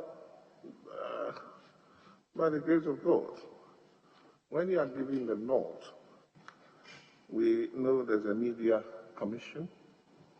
How do you think that you can work with the media commission effectively to ensure that there is a balance in the reportage? As I said earlier, this is without prejudice to Article 162. Chairman, thank you. May I preface my comments by saying that the media has a very, very, very important role to play in our democracy. Indeed, the provision that you read, Article 162, Clause 5 and Clause 6, which enjoins the media to uphold the principles, provisions, and objectives of this Constitution and uphold the responsibility and accountability of the government to the people of Ghana, is a provision that is critical in ensuring that sunlight is thrown on all the activities of government so that people who get into public office do the right thing and do it in the interest of the people of this country. Chairman, unfortunately, however, because on the other side, the media landscape has been totally liberalized, there are, if I may land with a full sentence, because it has been totally liberalized, unfortunately, there are people who have the opportunity to practice media without recourse to, for example, a background training, whether in media law or media ethics, or who are operating in a space that suffers what is described on the international platforms as the products of the difficult economy when it comes to media practice. The consequence is that you have people who are practicing media and the output is below par, like you have suggested. I don't think that the answer is in throwing away the baby with the bathwater. Media is so important, as we have read already, that I believe what we need to do is to provide support for training, capacity building, and improvement in the quality of standards, even where we find infringements. So, for example, under the DTT policy, for television, for example, and under the Digital Access Fund that we are speaking about, there are efforts to ensure that we take away some of the costs that media on their own was bearing. At first, if you are setting up a TV station, you have to buy your own transmission equipment Today, because of the DTT program, all you need is a studio to produce your content. You may not even need a studio. In fact, part of the DTT program is to set up studios so that content providers just provide. So to lower the cost of entry.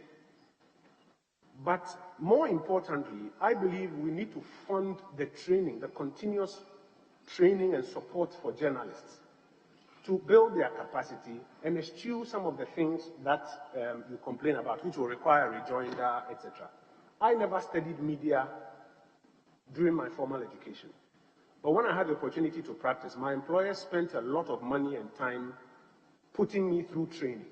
I want to believe it contributed to my work. And that is why I believe that across board we must provide training and support for media. What we have done at the ministry is to introduce what we call the Media Capacity Enhancement Program. There's a working group made up of people from the Ghana Journalists Association, Ghana Independent Broadcasters Association, National Media Commission, GIJ, with the support of UNESCO and the ministry's funding, where they are putting together curriculum for people who are practicing and who need some touch-up on their skill set. That is what we are doing on our part. I know what the communications ministry is doing, but as I've said earlier, for all of those who are interested in media, it's not enough to talk about it, but we must put our money in the kitty and support the training and development of it. That is the only way you are going to get media that lives up to the standards that you are looking for, Chairman. Thank you very much, Mr. Chairman. Honorable nominee, content management.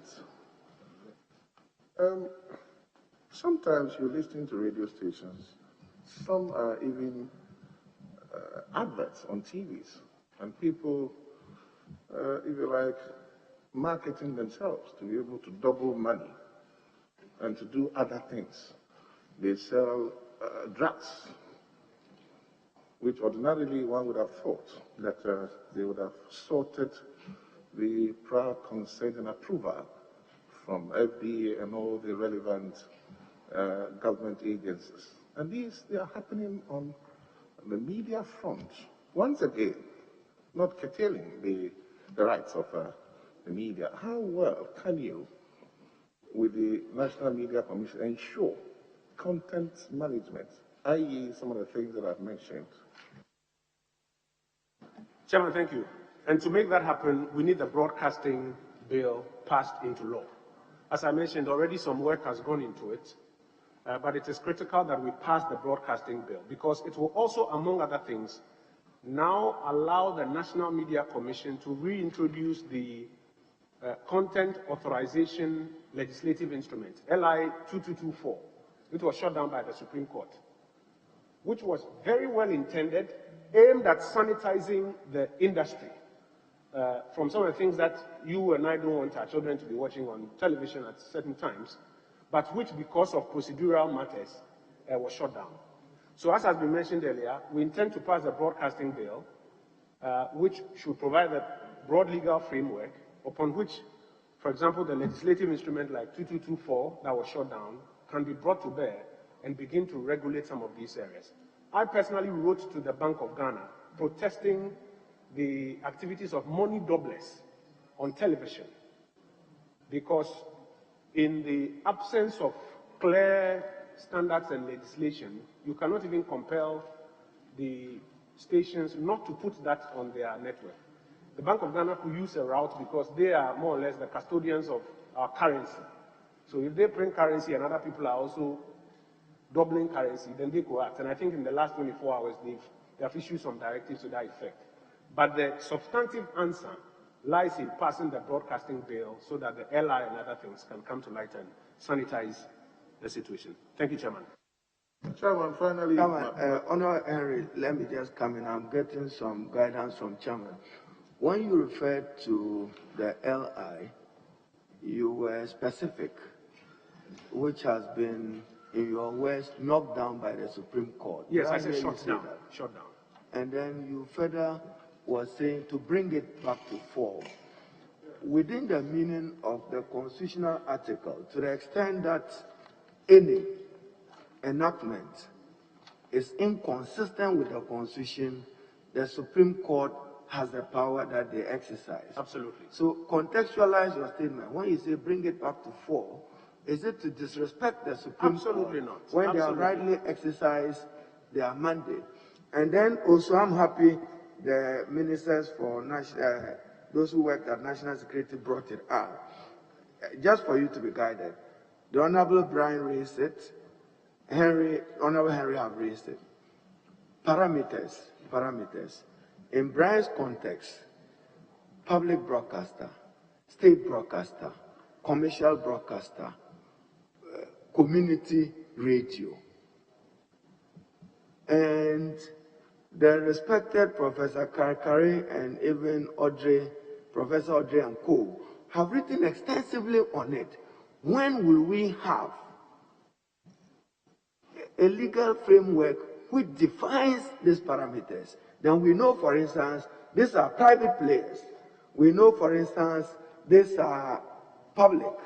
Then we know, for instance, this is a local Bimbila or a Yorubi as you come from their FM station. Thank you, Chair. Chairman, thank you. And Chairman, as I was mentioning earlier, that is what the broadcasting bill will help us do. Because even, Chairman, the definition of broadcasting becomes a controversial matter, but the bill seeks to answer all of these questions. So as has been mentioned earlier, we'll be guided accordingly.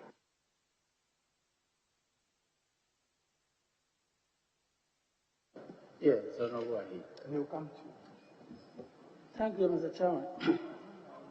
Mr. Chairman. Sorry, we are not finished. First question. Honorable, I kindly hold on. Honorable Henry had not finished when the leader interjected. Yes. Thank you very much, Mr. Chairman. Honorable nominee, finally, your answer may, or your ministry may have to work with the communication ministry to provide solutions to this. Almost every person occupying positions of trust or sensitive positions, for that matter, have had his or her name, for that matter, dragged in the mud. Reasons being that Facebook, people are creating Facebook accounts for politicians, for bankers, name them, and they are duping people, extorting monies from them. Efforts have been made through other means in contacting Facebook, the managers of Facebook. It hasn't worked. Now, can you assure this House that when you are giving the nod, you will work with the communication ministry to see how best you can, as a country, deal with Facebook on such matters by ensuring that the privacy, not necessarily privacy, but the people are protected, because it is really getting out of hand. You open a Facebook account, they say verify. You verify, and there are 14, 15 accounts being created in your name. Every day, one or two are being closed, another one emerges. What is it that we can do about this? So two quick things. First is that the Ministry of Communications has already rolled out a cybersecurity framework. I think an act has been passed by this House. There are a number of things therein that are aimed at ensuring that we have a tighter grip on the cyber challenges that we are having in this country. As I mentioned, I've been working with the Minister. I look forward to working with her so that it can see the light of day in this second tenure. Chairman, but on the other side as well, we need to also take some personal responsibility.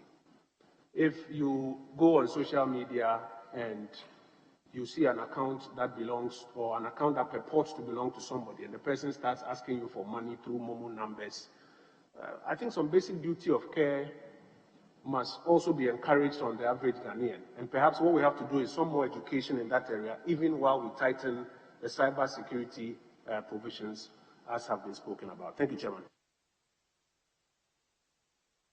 Yes, and also Thank you, Chairman. Mr. Chairman, the Ministry of Information exists to disseminate and inform the public about government policies and programs. One major department that helps you, the ministry, to execute this mandate is the Information Service Department.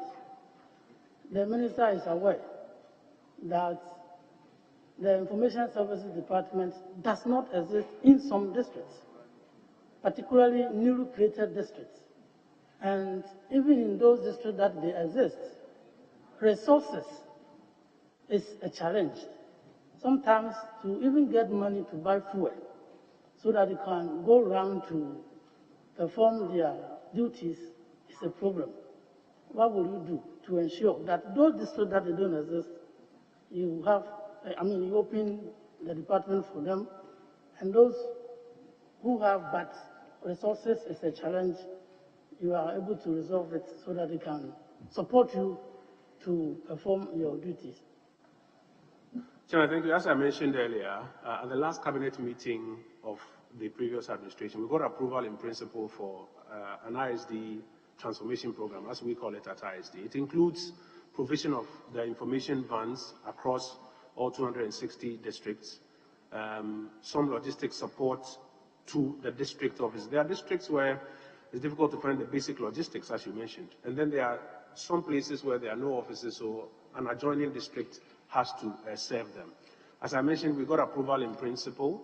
Our expectation is that in the 2021 budget and the medium-term expenditure framework, it will be accommodated. My prayer will be that when it comes, I get the support and advocacy of the House so that we will get the resources and make this a reality.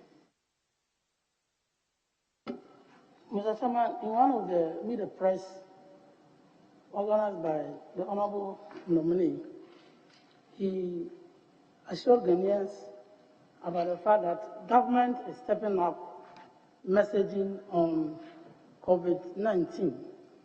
And if you move in Accra, you hear some adverts being played to educate the people.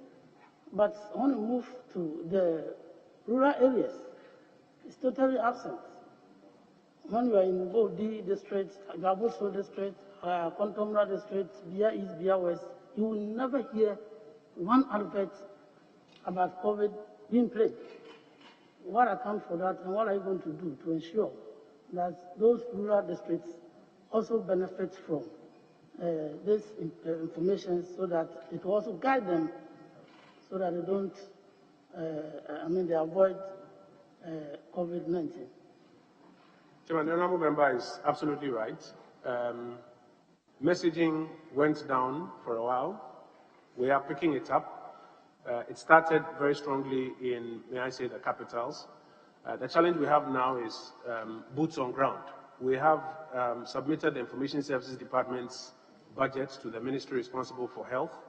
The minister assures me, or the president's representative, I beg your pardon, assures me that they are working to release some funding so that the vans can get back out there on the ground, especially on this mask campaign that we are currently on.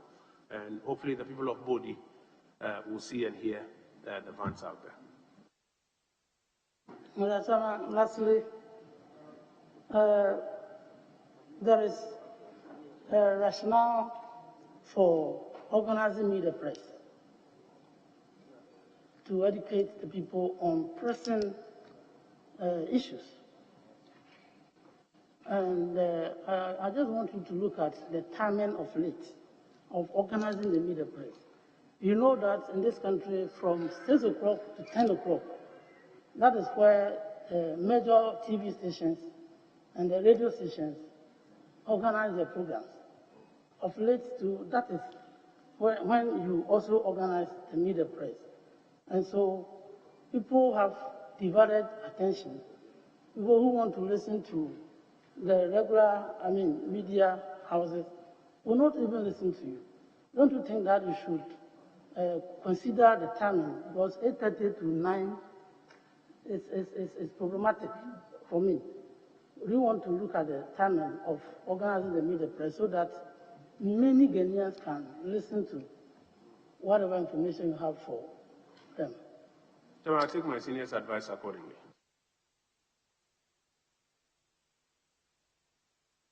They didn't hear you. Oh, Chairman, I said I will take my senior's advice accordingly. Yes, Honorable Minister for Communication before I come to you. Thank you, Mr. Chairman. With the easy access to social media platforms, we've seen a proliferation of fake news, defamatory material, all published on social media platforms, and people hiding behind the anonymity of social media to publish all kinds of things. What are you going to do to limit this scourge and extend the reach of regulation and oversight to those who act in that manner? Chairman, as I've mentioned earlier, the digital space is fast growing. I have with me a copy of the Afrobarometer dispatch number 250 of 6th November 2018. And a few highlights therein. For example, from 2014 to 2017, consumption of daily news from digital sources in 2014 had grown up. In fact, prior to 2012, you couldn't account for consumption of daily news media from digital sources. But from 2012, about 6%, then 2014, 30%, 2017, 31%, and I'm sure in the recent surveys, gradually, the market is tilting there. The traditional newspapers, etc., easier to regulate because they are registered and you can identify the people behind them, and therefore the levels of responsibility are comparatively higher. But on the digital platforms, it's easy for anonymous people using websites or social media platforms, etc. That is why we believe that the new broadcasting bill will help us to create a certain framework within which digital broadcasting and digital publication can also have some semblance of regulation around it. And as I've mentioned earlier, it's my hope that we'll get the support of colleagues when we do get to that point to implement it. Mr. Nominee, does freedom of expression mean an unfettered right to publish anything, anywhere without limitation or boundary? And does the media have a duty to act responsibly in the discharge of their obligations as the fourth estate? And if so, how are you going to ensure that they do? Freedom of expression, freedom of speech as a subset of freedom of expression, freedom of media is not absolute. As I have hinted earlier, even the Constitution, which recognizes these doctrines, make them subject to constitutionality and other laws that are not inconsistent with the Constitution. But interestingly, if you look at Chapter 12 of the Constitution, it ties in freedom with responsibility. If you look at the side notes, just close to Article 162, it says freedom and responsibility of the media. So I am a firm believer in media freedoms. I believe we all are. We should uphold it, promote it, safeguard it, but we should also at the same time be interested in supporting the media with the things that make it easier for them to also live up to the standards. Chairman, just a little one. If you can just paraphrase yourself, you believe in media freedom. You want to add independence to it or just freedom? Is it just that freedom? Freedom and independence, leader, right, thank you. of the media. And as I've mentioned, while we uphold it, we should also work to support the media so that they are also able to live up to the responsibility required of them. At the risk of sounding like I'm defending my media colleagues, Chairman, there are some of the infractions in the media space that are not out of malice. They are not out of malice. But because of the very liberalized market in which we are, there are people operating who have not had even the benefit of any training or support. And that is why I argue that we should support them so that they can do that which they desire to do without falling into the tentacles of irresponsibility.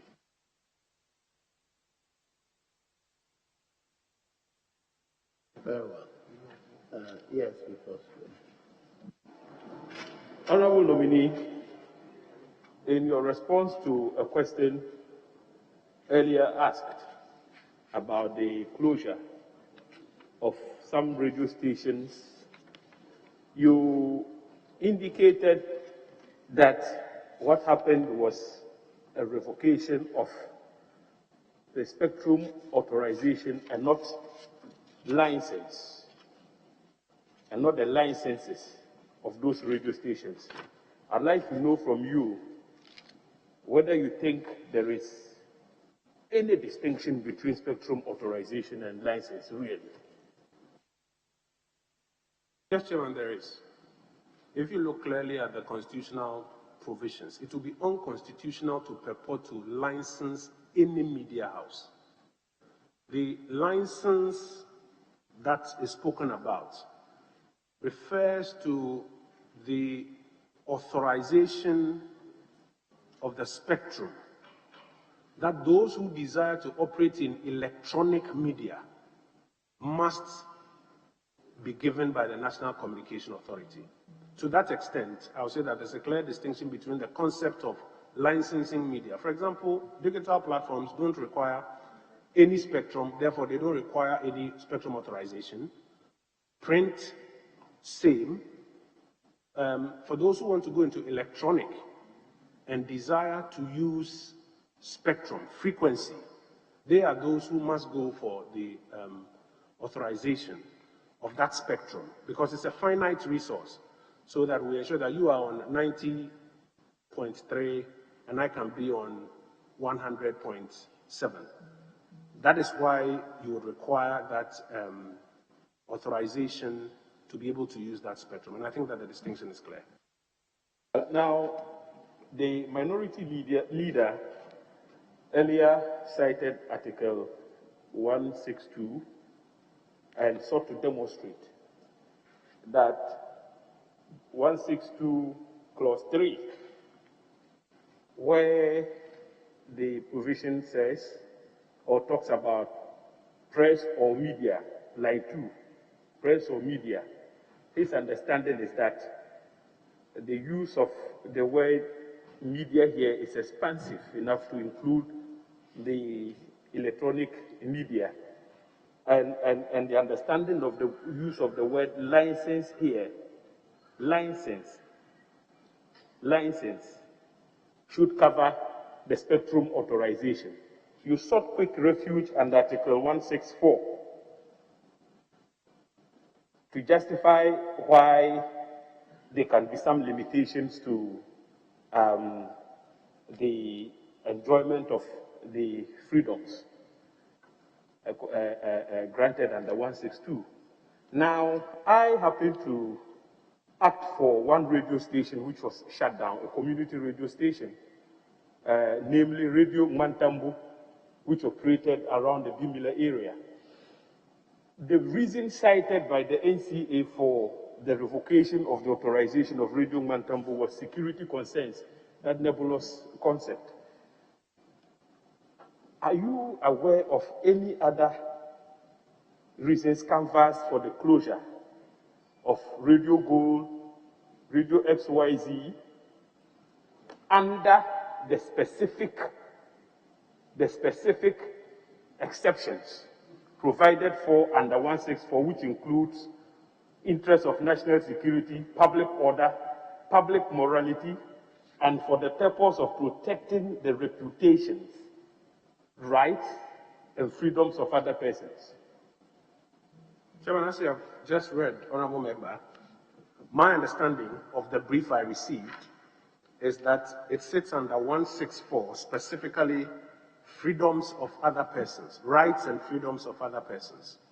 Spectrum is finite, and so your allocation of a particular spot on it, 93.2, means that nobody else can use it.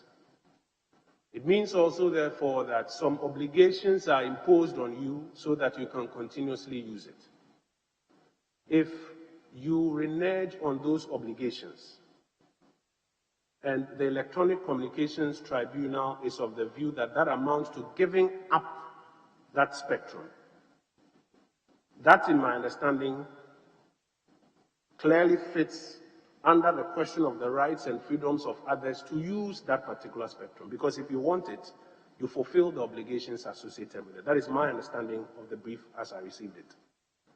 Now, apart from that cluster, you are raising another station that you are mentioning was based on national security concerns. I unfortunately don't have a brief on that matter, so I am incapable of speaking to that. But to your specific question, my understanding of why spectrum, authorization, and the fulfillment of obligations associated with it is to ensure that the rights and freedoms of all other persons can be accommodated within that finite space.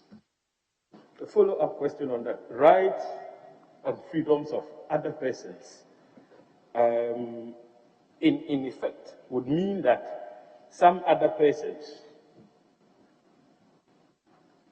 may have been granted the frequencies on which radio stations like XYZ Gold operated. Otherwise, how does the concept of rights of other persons arise here? Do you know of any specific persons who must have acquired those frequencies that Radio Gold and XYZ used to operate on prior to the revocation? No, Chairman, that is not the point I'm making. I think if we go back to the ruling of the Electronic Communications Tribunal, as by the learned Dateba, Dr. Nina Koino, etc., if my memory serves me right, they explain the concept of spectrum and why it is finite and why the dial you have must be protected for you so that nobody can interfere with it. And why, if it is being protected for you, it's a national resource which has been given to you to utilize.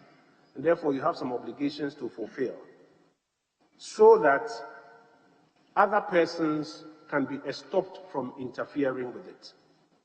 And if you therefore elect not to comply with the fulfillment of those obligations, then the rights of other persons will kick in. It is not to say on a specific matter, I am aware that A or B or C is looking for a particular dial. Indeed, if my memory serves me right, these frequencies that you are talking about have not been given to any third party, if my memory serves me right on that matter. Yes, so there are no specifics I have in mind. Yeah. Lastly, you also, in response to a question on media, still on media freedoms, you stated that whenever it is proper that we do some form of validation whenever media practitioners come under attack, to satisfy ourselves that the attacks suffered by media practitioners relate directly with the work they do. You made that proposition in response to an earlier answer. I just want to find out from you, as former information minister, did you become privy to any form of validation done in respect of the murder of Ahmed Swale? That is number one.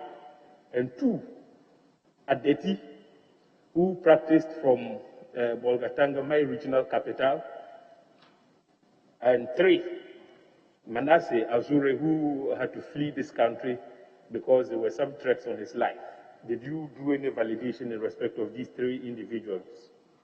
Chairman, so in the case of Ahmed Swale, it's a very interesting point that you raise, because all of us today are operating with the assumption that the very unfortunate thing that happened to him was because of his work as an undercover journalist.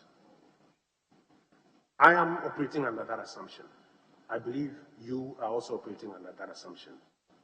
The point I'm making is that because the police has not been successful in getting to the bottom of it, this is the assumption we operate under. There are instances, as I've cited in times past, where journalists have claimed attack, which has turned out to be untrue. There are instances where journalists have actually been attacked, but it did not have anything to do with their line of work as journalists. And I believe that, respectfully, I've cited examples here this afternoon. The reason for which it is important to validate is so that we can all come to a certain clear understanding of what the truth is and proceed from there to resolve the consequential matters.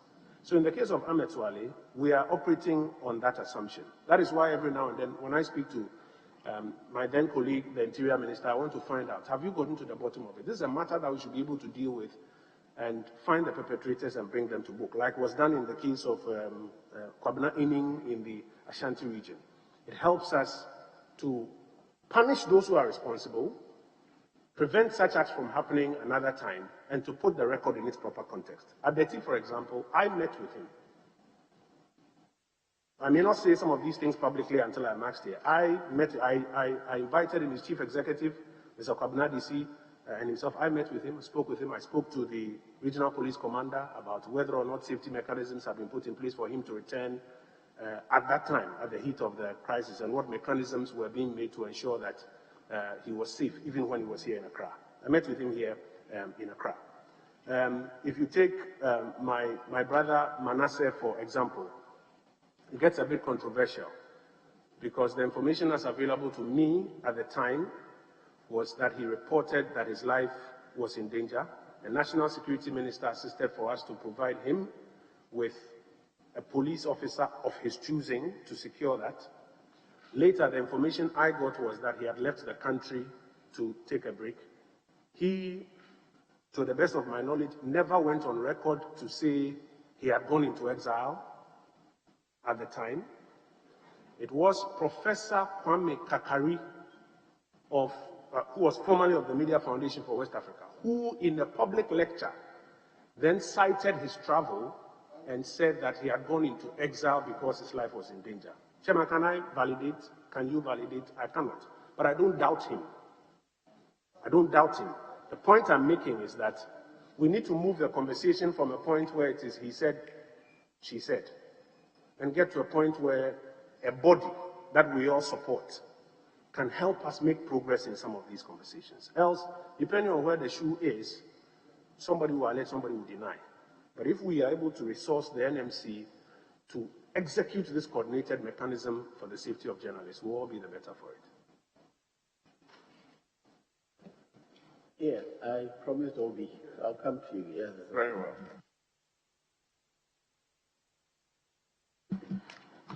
Thank you, Mr. Chairman. Honorable Kojo Okon Nkrumah, MP of Washington. Congratulations. You are still 38 years old. Will you be the youngest Minister of Information?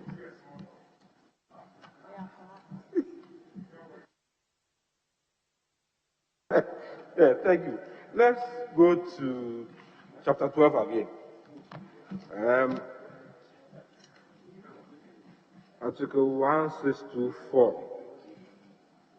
It says, editors and publishers of newspapers and other institutions of the mass media shall not be subject to control or interference by government, nor shall they be penalized or harassed for their editorial opinions and views or the content of their publications.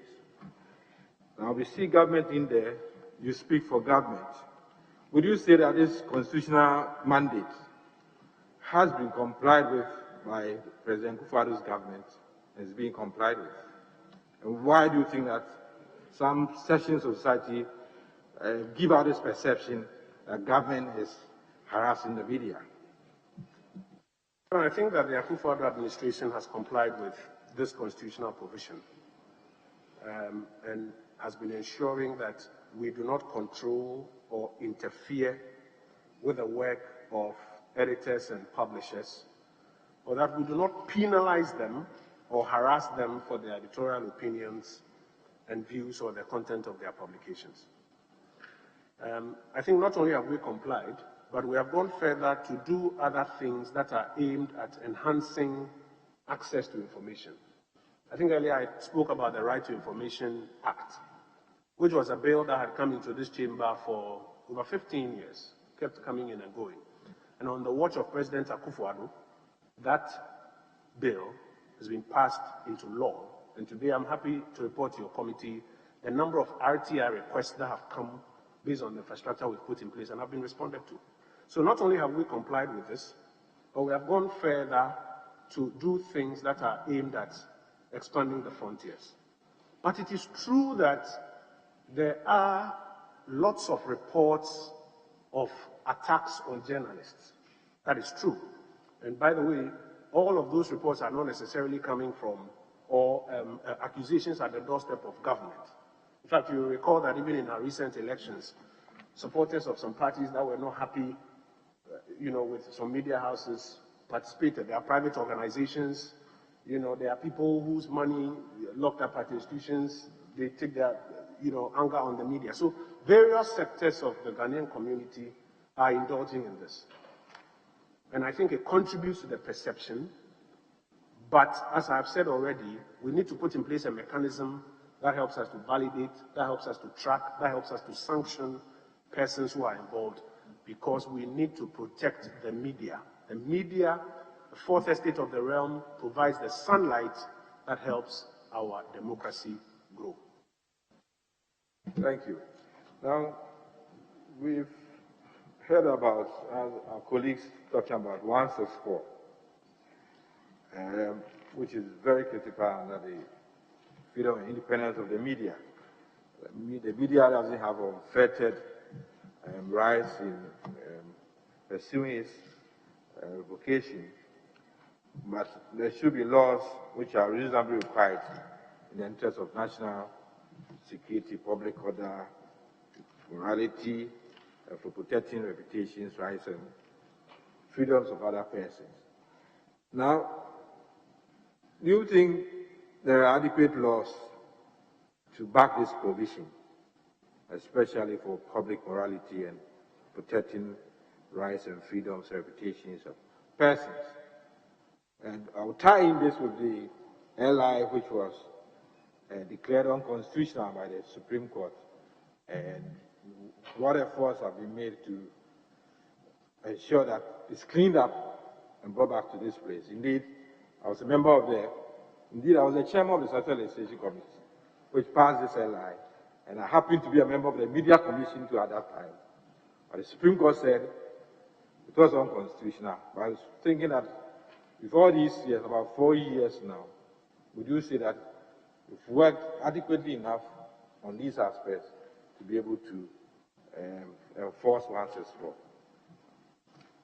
Chairman, so the first part of my answer is that no, I don't think there are enough laws. There are still a lot of gray areas that need to be touched up, even including some of the ones you are mentioning about public morality.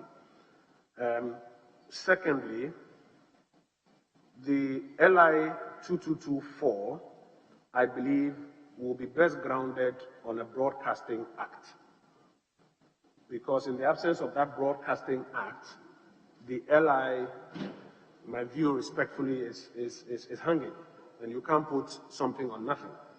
And that is why I've mentioned earlier that one of the things we seek to do, after the consultations we did in the last 4 years, sending the draft bill back to the various stakeholders and getting their input, we couldn't meet the cabinet timelines, but what we are now poised to do is to be able to bring that broadcasting bill into this House, get the support of members, have it passed, and then proceed to do an LI, which should hopefully then have an enabling legislation beneath it that can stand the test of time. Because I think part of the ruling in that case, the Ghana Independent Broadcasters Association versus the Attorney General and National Media Commission, was that you could not, by legislative instruments, list out those sanctions that the NMC sought to put out for infractions. Any such sanctions will have to be contained in a proper bill, which becomes an act. That is assuming it is not unconstitutional in itself. And these are the parameters that we'll be working in, hopefully, if you approve me and I become minister. The last one is about politicians who own media houses. There are several media houses, especially radio stations, which have ended up being owned by politicians or pseudo-politicians or people fronting for politicians. What really do you think are the challenges in this area as far as this matter is concerned? So, Chairman, I think it's a position between two extremes. The Constitution gives all these freedoms, which allows everybody who qualifies and who can afford it, including politicians, to set up and own and operate media organizations. And I do not disagree with that. But on the South side as well, there are standards that must be met, including content standards. I think the real fear is that some politicians go very extreme, especially when they own media. And to cure that, what you need is a legislative framework that proscribes some things. If you have that, it doesn't matter who owns the station. Because it is actually possible that the politician does not own the station, but can do very dangerous things on the station. So respectfully, it is for me not about whether the politician is in ownership or not, though I agree it can give greater access and higher risk, but it is more importantly about setting the standards legally and the consequences thereof, so that politician or not, owner or not, we don't go there.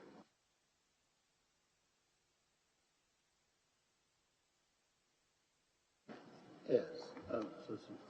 Thank you very much, Mr. Chairman. Honorable nominee, in recent times, there are concerns over attacks on journalists, which has been raised over and over again. You have been seen to be condemning irresponsible journalism more than attacks on journalists. Would you say irresponsible journalism is a reason for these attacks? Chairman, even before your committee, I have mentioned that even where journalists have committed some infractions, I believe that for many of them, it is not out of malice.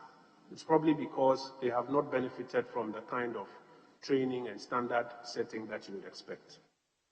So where journalists are involved in what you will call irresponsible journalism, even that is not an excuse to attack journalists or to harass journalists. It's not an excuse. There are legally provided avenues which give room for when you feel that you have been offended by the work of a journalist to employ. But violence, harassment of journalists is unacceptable and should not take place. So I consistently make this point, and that is why we even went further to put in place this coordinated mechanism for the safety of journalists, and at the same time, the Media Capacity Enhancement Program, so that we can help those who may incur some infractions, but through no fault of theirs, but at the same time provide a framework that can help us protect our journalists. So if that is your position, then I think you should be worried about the closure of the radio stations that have been brought before this committee over and over again, particularly Radio Gold and Radio XYZ. The reason being that you have consistently said that we need to support journalists, we need to support them, even in the face of infractions. In other words, we are giving a purposive approach, a purposive interpretation of the law. This House makes rules, and we say we should support people who are breaching the rules. Please, let's move on to other things. No. Mr. Chairman, we make laws. Somebody has breached the law. No, Mr. Chairman, my position is that the minister is saying that even in the face of what is seen as irresponsible journalism, there are some of them which are not out of malice. So my point is that, so the radio stations that were closed down, was their infractions out of malice? Yes, Honorable. Chairman, I think my very good brother is putting the authorization expiration question in the same basket with irresponsible journalism. I think that the two are different. I think irresponsible journalism, which he spoke to, if I understand him well, is about a journalist who, in the line of his duty, is not complying with the guidelines or the ethics of the Ghana Journalism Association or of journalism. Those ethics, I came with a copy of them here. It's a whole list that every journalist is trained. Don't do this, don't do this, don't do that. Those are the ones that I think if you breach, we are talking about irresponsible journalism. And what I'm saying is that even where that happens, you don't have a right to attack or to harass the journalist. I think that is very different from a media house that has elected to go for spectrum authorization and has flouted the terms, has been fined by the NMC, has gone to court, and the court has ruled against him. I think that the two are very different. Then, as a quick follow-up to that, in a very recent matter that got my attention, there was a similar case where a journalist made certain statements that were not in good taste. And what happened? This journalist was not only arrested and kept beyond 48 hours, at the time he was released, at the point of release, he was served with a contempt application. And this contempt was saying contempt of the judiciary, which was even unknown to the law. So my point is that there are things happening in the system that account for the reasons why the latest data on press freedom is ranking Ghana the 30th. And what would you do as a Minister of Information about these matters so that Ghana can, regain its place in the, in the international spheres? Chairman, I think in my examples before your committee, I have cited specific names, for example, that I was aware of and how I, quote unquote, intervened in those situations. The incident that my good brother is talking about has not been brought to my attention. I am unable to speak to it specifically. But even beyond that, Chairman, I believe that we need to have solutions that are not personal, but solutions that stand the test of time. Institutional solutions. And that's why I've been speaking about the coordinated mechanism for the safety of journalists, the media capacity enhancement program, because I believe that these are two vehicles that if we support, some of these things, some of which may not have been directly brought to my attention, can be arrested.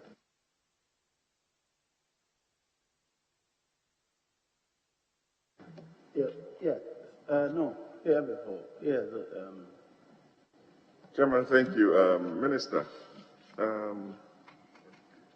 is the Advertising Association of Ghana under your jurisdiction? No, Chairman. Okay, very well. But I want to posit a question in that area. They've been clamoring for the passage of the advertising bill, and they've been pushing for that for some time.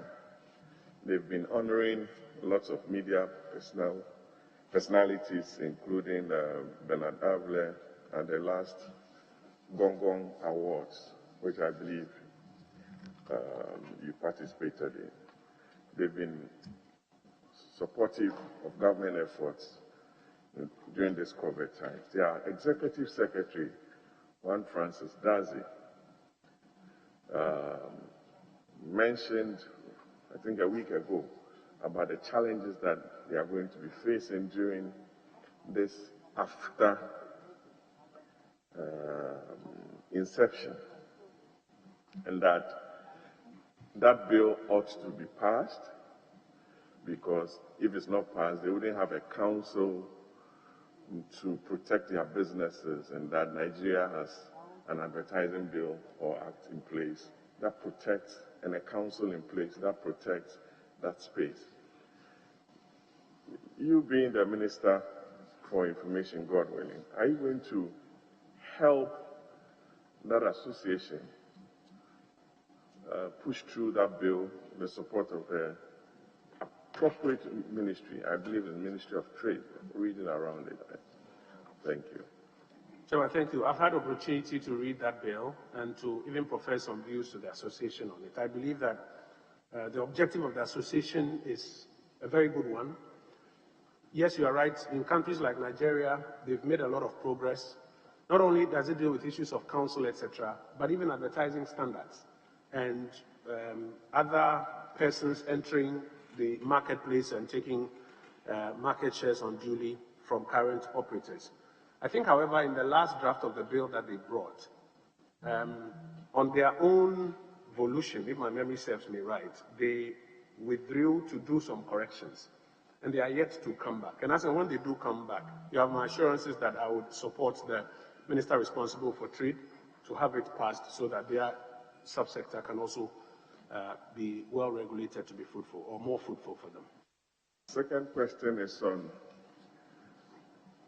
projecting election results by the media. I'm sure you've projected an election results in this country. I think in 2008 or 2012, you projected President Mills as the president-elect, I'm sure, around that time. It's become a topical issue. Do you think it's going to help our democracy or it's going to hurt our democracy?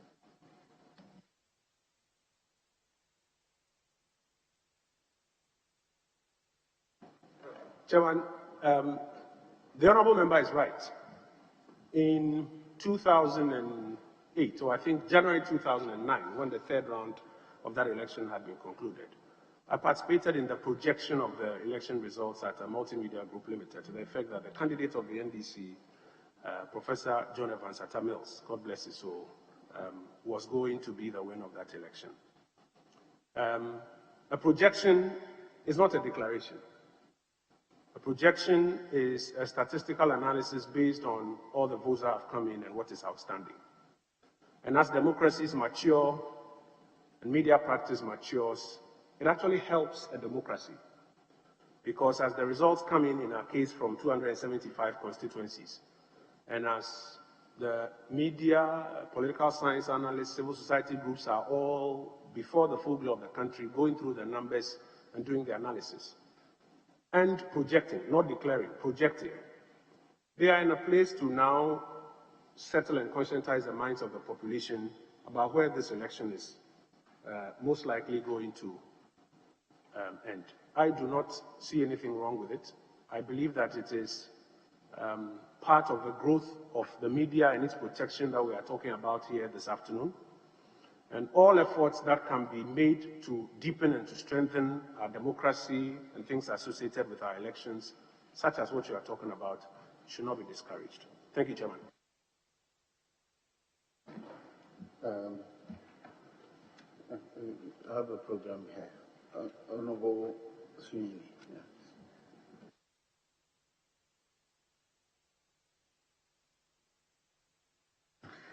All right. Thank you, Mr. Chairman. Mr. Chairman, let me begin by expressing my concern when the nominee suggested, because we are past broadcasters, that our previous profession can be censored under the 1992 Constitution. But I think the remedy to what he suggests is in Article 165 and Chapter 5 of the 1992 Constitution. And so media men perhaps should not be that worried that somebody may just censor our work. Mr. Chairman, again, I have tried to avoid questions since this vetting started in relation to what happened to Radio Gold for very good reasons. But in an answer to a question that was asked earlier, I do not know where my colleague gets his briefing from, but it will be instructive for him to keep an open mind and perhaps get briefing from, all parties involved. I do know that the station, after a number of representations, withdrew their challenge even in court. Yes, they challenged the fines. The court ruled in their favor. The authorities saw in the ruling an opportunity to shut it down. It did. It challenged that opportunity again in court, but due to some representations that were done, even including a parliamentary select committee, the station decided to withdraw the cases based on an understanding that had been reached with the ministry, and followed through with requests that was made of the station to reapply for the authorization to use the spectrum. Those letters are yet to be responded to by the Mr. Chairman. In all of this, my question here, I have seen the memorandum that accompanied the 2014 bill when it was worked on, but it never. And in it, as a result of the quote, as a result of this, the country does not have clear, transparent, and uniformly applied legal criteria for the grant of broadcasting authorizations. Now, I took it from this point because it's talking about the number of laws we have in the media that are not consolidated, and that as a result of this, the country does not have clear, transparent, and uniformly applied legal criteria for the grant of broadcasting authorities. Now, this lends the process to arbitrariness and patronage. All the same, at the same time, the regulatory overview of the content of programs is virtually non-existent. I relate this also to a research report by Freedom House International, in which it says, in part, Mr. Chairman, with your permission, that in some parts of the world, the threats to press freedom are explicit and often violent, and that journalists are murdered or imprisoned. States maintain strict media monopolies, and domestic audiences are cut off from foreign news sources. Now, such unambiguously hostile conditions typically elicit strong responses from international advocacy groups and democracies that are committed to defending freedom of expression. However, in a much broader range of countries, governments are using the more subtle tools of media regulation to restrict press freedom, maintaining a veneer of legality and pluralism that is less likely to draw attention or criticism from abroad. Manipulation of the regulatory framework allows leaders to either tolerate or rein in influential news outlets depending on the political situation, and permits even democratically elected governments to fortify themselves against future electoral competitions, unquote. Now, being a former broadcaster yourself, how does it feel, given what we know, and given the fact that this have contributed to Ghana dropping in the ranking when it comes to when it comes to freedom of expression? How do you feel as Minister of Information that all of this is happening under your watch, a former broadcaster, and what have you done to save the situation? Thank you. Indeed, that publication from Freedom House which it refers to aligns with my comment earlier, and I think I was first to even say that which ought to be done, which is this broadcasting bill that needs to be looked at and passed, we have to be careful so that it does not become the guise under which we claw back on the rights to free expression. I think I mentioned it earlier, because there is enough data that shows various jurisdictions where, in an attempt to handle some of the excesses that are being complained about here, it has been a cover for these clawbacks in those jurisdictions. And I think the point that I was making earlier, which sits very well with the article you just read, which is a view that my brother, who's also a former broadcaster, I believe shares, is that we should be sure that even in trying to solve the problem, we don't create perhaps even a worse problem in this space. My feelings are expressed, I believe, in that route, that this is how we have to handle it. There's a challenge on our hands we have to deal with, but we have to be careful not to fall into this trap. Well, I hope we are not in the trap already. I think I'm suggesting to you that we are already in that trap, and perhaps we must be working together to come out of it. Now, Mr. Chairman, in 2017, when this House worked, the 7th Parliament worked on the budgetary allocations to ministries, the Committee on Information, I think, and Communication, presented its report. The chairman, Kennedy Ajapong, complained at the time about how much the state was owing the Ghana Broadcasting Corporation. He did put the figure at around 40 million Ghana cedis then. In 2019, November 6, actually, there was also a meeting with the president. The NMC complained, or if you like, pleaded with the president to help the Ghana Broadcasting Corporation to pay an electricity debt of about 25 million Ghana cedis. I recall going through the news reports that you were instructed to help make that payment. I don't know if that payment has been done. But my question is, recently, we lost one of our former leaders, the one I refer to as the man who ended the decade of decay and introduced democracy, God bless his soul, Jerry John Rawlings. And there was a state funeral that was done. GBC have accumulated these debts over the years as a result of the service that they have been doing for the state on behalf of government. At this state funeral, the information is that the coverage of that funeral was outsourced to independent,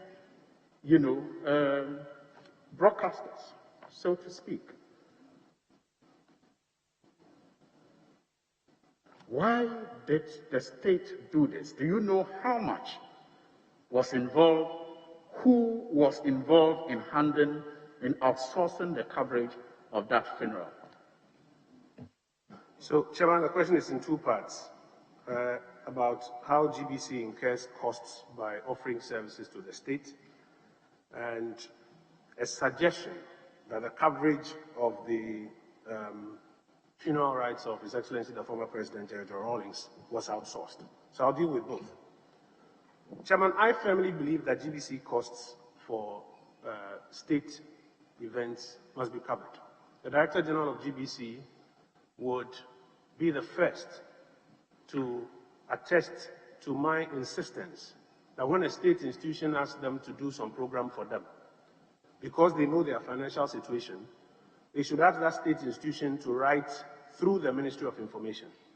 Because we also having clarity on their budgets can also then begin to say the cost of the satellite link or the cost of the wireless link will be X or Y or Z, and at least cover it for them. Then GBC doesn't incur these costs, because those are the costs that are crippling the organization. Chairman, here, Parliament, going through these hearings, GBC is required to cover it. Just 3 or 4 days ago, Director General copied me in on some communication that was ongoing, that their internet link between here and Broadcasting House had gone down, and if they did not have the opportunity to fix it, they did not have money to go and rent a satellite link.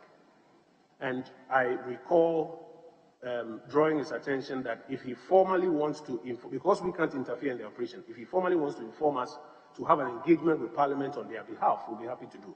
So I firmly must have to be covered, because we can't continue piling on debts upon debts upon debts. So it's a view that I think we share together, and to the extent that GBC involves the Ministry of Information in requests to cover state items, we will do well to encourage whichever ministry, department, or agency out of their budget to cover at least the cost of the satellite links, etc., because somebody has to pay. The second is this suggestion or claim that the coverage was outsourced. That would be incorrect. The coverage was done by state and private media altogether. The arrangements were such that a media village was constructed, where all media that was accredited was brought in, local and international. And feed was provided from the inner perimeter where the mortal remains of His Excellency the President was, into the media village. and a distribution box was made available for everybody to plug in and take that feed. Why? Because the Jerry Rawlings Foundation and the family requested that they did not want a multiplicity of cameras in the inner perimeter where the mortal remains of His Excellency, the former president, was. And they nominated to us an entity which they said they were comfortable with them being in the inner perimeter and bringing the shots out to everybody. I believe it was not unreasonable to accede to the request of the family of His Excellency, the former president. And I believe that the media, as was all available in the media village, got very clean, distinct feed, and we did not have undignifying photos or shots of His Excellency, our former president. But everybody was allowed coverage. Local and international media was allowed coverage from the media village and around the entire enterprise. The only place where cameras were not allowed, save for the cameras that the family requested to be in there, was the inner perimeter, where His Excellency, the former president, was lying in state. So just a clarification. So the village and the entity that provided the feed, my understanding is that that entity that was responsible for those was recommended by the family, which you acceded to. Yes. At what cost? You didn't? We have not incurred any expenses on that. Okay. Now to my next question. You have talked about the role of the National Media Commission. And clearly, we all know that the DTT is the future. And as part of the policy, there's to be a company set up. That company is supposed to have a board. Per the policy document, the board is to be appointed by the president. Unfortunately, the institutions that are to be represented on the board, the NMC is not included in those recommended institutions. I'm sure this has come to your attention. Again, the company that has been side checks at the Registrar General is Central Digital Transmission Company Limited. It is listed as a private company, has its lawyers as the secretary to the, as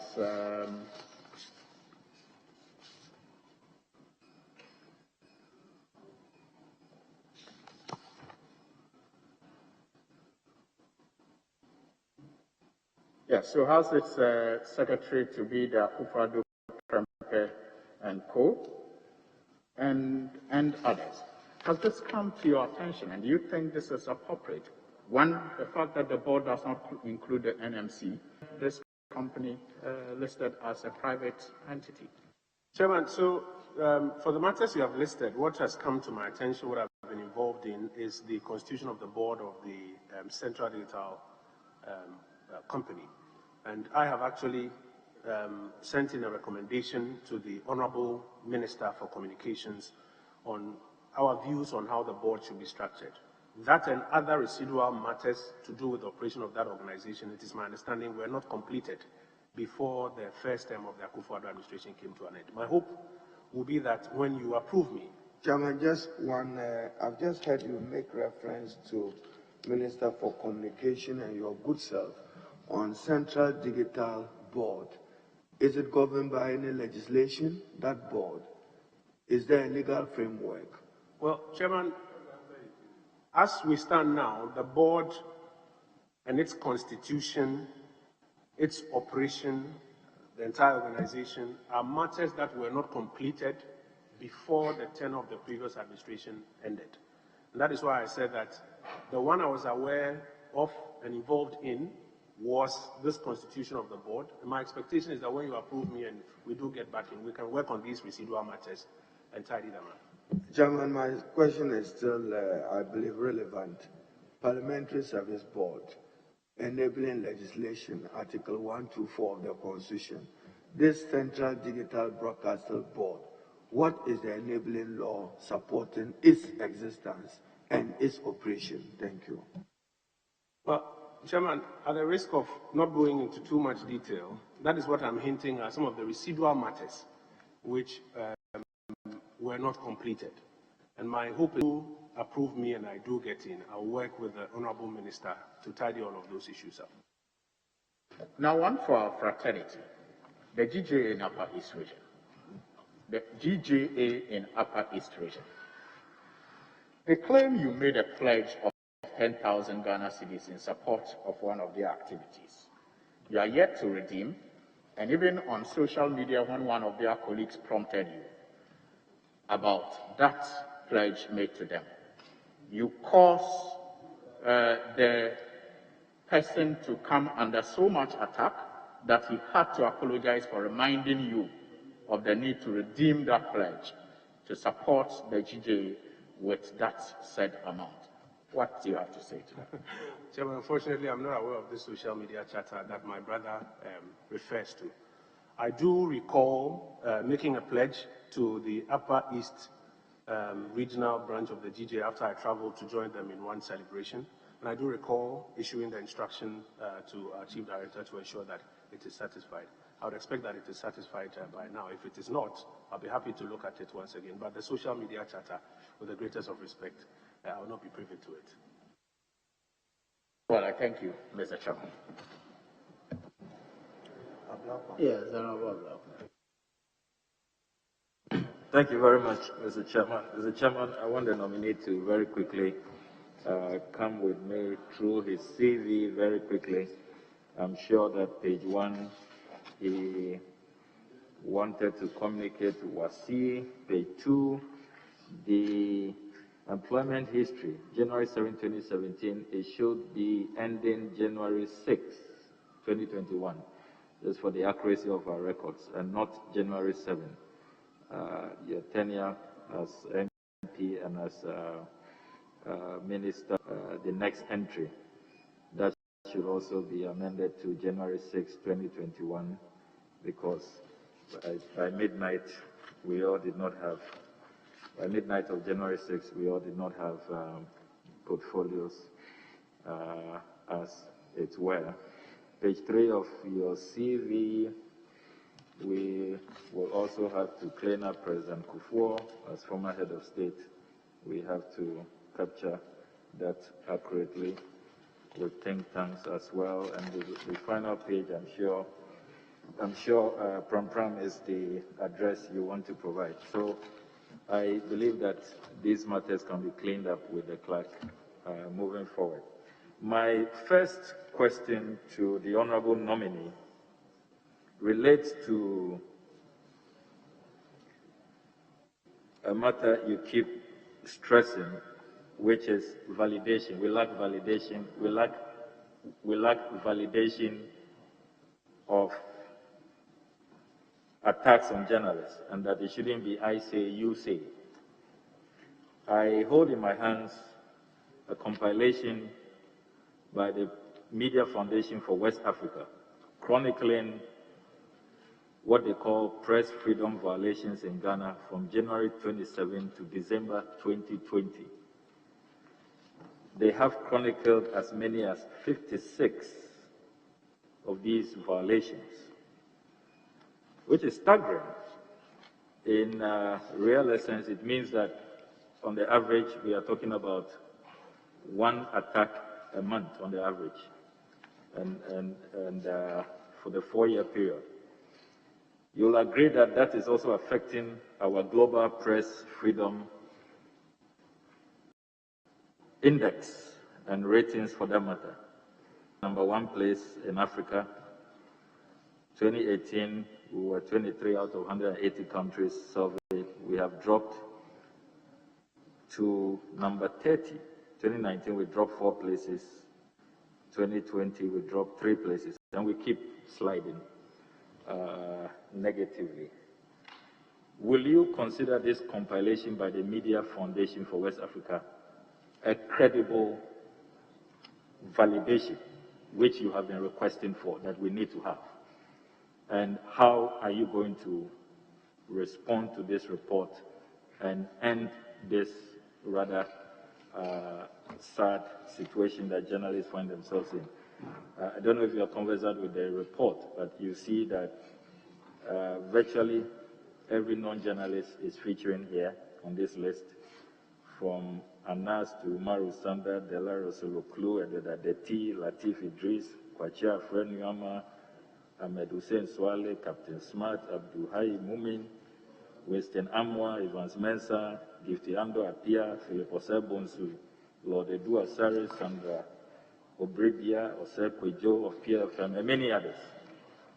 Have you seen this report, and does this constitute enough validation as you are looking for? Chairman, the Media Foundation for West Africa is a very well-respected civil society organization in the area of press advocacy and press freedoms.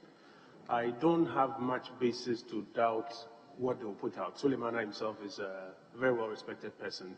I don't have any basis to doubt what they put out.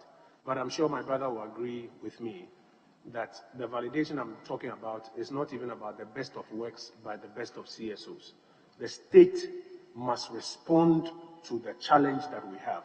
And it is within that context that I'm talking about. The state, through the National Media Commission, putting up its debt. It will perhaps be a good complement to what we are all trying to fight. So assurance, what are you going to do? We shouldn't leave matters hanging. So if the Media Foundation for West Africa compilation is not sufficient and you want something done by NMC, what are you going to do by way of policy? Because we have to end this. It's getting out of hand. Chairman, first of all, I did not say the Media Foundation for West Africa's publication is not sufficient. What I'm suggesting is that the state must have its response, even despite what respected organizations like this do. But Chairman, I've already mentioned that we have put in place a whole coordinated mechanism for the safety of journalists. We have worked with the journalists, GJ, GIBA, NMC to develop it. It has gone to Cabinet, it's received approval with a caveat, NMC should implement it. NMC is seized with it. The Ministry of Information has provided some funding to NMC to go ahead and implement. I think the last activity was in November last year on it. I concede that they don't have enough resources, and that's why when I mentioned it, I said that for all of us who are committed to this, let us also support the NMC so that they are able to deliver on this for our common good. So work has already started. I think what we need to do is all to be committed to that work that has started and to support it so that it succeeds. My second question is to take you back to the response you gave on the mystery $150 airport antigen test by Frontiers Healthcare Services. You told us that the matter was escalated to the task force and even suggested respectfully that we have been asking the wrong people. If the matter, as you say, was escalated to a multi-sectorial task force, is that not the reason why members of that task force, like the Minister of Health, should know? He directed us to the Ghana Health Service. The Procurement Minister yesterday directed us to the Minister of Finance. The Attorney General nominee, a governing board member of the Public Procurement Authority, says he has no idea. So you are now today directing us to the Transport Ministry within the confines of Article 21(1)(f), where the people of this country have the right to information. And government must be transparent and accountable. Honorable, Article 21(1)(f) has been clearly provided with rules how to go about it. Can we take advantage of that so we can move on with this? So the matter is that logically, if the matter is escalated to a multi-sectorial task force, shouldn't the answer be available multi-sectorially? Shouldn't multiple ministers know about it and be able to help this committee? Chairman, with respect, I don't believe that the question that has been asked, if I am correct and if I've heard what has gone on here well, I don't believe that the question that has been asked is, do you know of it?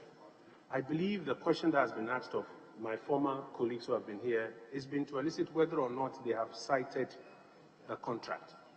I believe. It's different from knowing and different from citing the contract. And how the procurement, Chairman, would you understand? And then the procurement process Yes. use Yes. in arriving at Frontier? Yes. And Now, then the contract. But of all the answers, you are Minister for Information. Yes. You are unlike the others. You are Minister for Information. Yes. And you are also member of the Presidential Task Force. Yes. What do you know about it? Okay. Chairman, I'll come to that question. I want to quickly respond to the first question from my brother earlier. So, first to say that the question has not been, do you know or not? The question has been, among other things, whether or not they have cited the contract. The Minister of Health, if I recall, the President's representative of the Health Ministry, if I recall, said that the Presidential Task Force is the one that supervised that enterprise. So he has not cited the contract. The Attorney General designate, I think one also had said he has not cited that contract. The Procurement Minister designate, I think in response to your question about whether or not she as Procurement Minister designate did not have oversight over it, said that no, oversight over procurement rests with the Finance Ministry. With respect, I don't recall her saying that for the copy of the contract we should ask the Finance Minister. I think that these were specific questions. But Chairman, my answer I've provided as a member of the Presidential Task Force. And in response to Leader's question, what I do know is that the COVID response program was escalated to the Presidential Task Force level. At that level, the Ghana Airport Company Limited was tasked to explore what testing options it could find that could deliver instant, reliable tests as close to PCR, and which could therefore allow the reopening of the airport. They then came back to report that they had been able to secure one through an arrangement with a private sector organization. And I volunteered the information that the Ghana Airport Company Limited, that did this with respect. It's an agency of the Aviation Ministry or the Transport Ministry. I wasn't saying that you were asking wrong people the questions. And therefore, I'm hopeful that when the Transport Minister designate comes, and the question of whether or not he has cited the contract, and even the residual question of why not some other options, he will be best placed to respond. At the task force level, we were briefed, and this is what I'm able to share on it. My third question to the nominee. Honorable Blackwell, just a second. Chairman, with your leave, I think Honorable Haruna Idrisu made the point that you are Information Minister. Are you able to get in touch with Ghana Airport Company Limited to give us some information as to whether there is a contract executed between its office and that of Frontiers Healthcare Services? Well, Chairman, as I mentioned earlier, I believe that the Minister for Transport designate will be appearing before you and will be able to perhaps deliver the closest to first-hand information on it. If I am requested by a committee to engage Ghana Airport Company Limited and fetch a copy of it for Parliament or for the committee within the rules of what is appropriate, I'm sure I'll be able to oblige that. Mr. Chairman, my final question to the nominee relates to a matter he has been very vocal about and speaks to quite often, the financial sector cleanup. And you have indicted the previous government for regulatory weakness and laxities.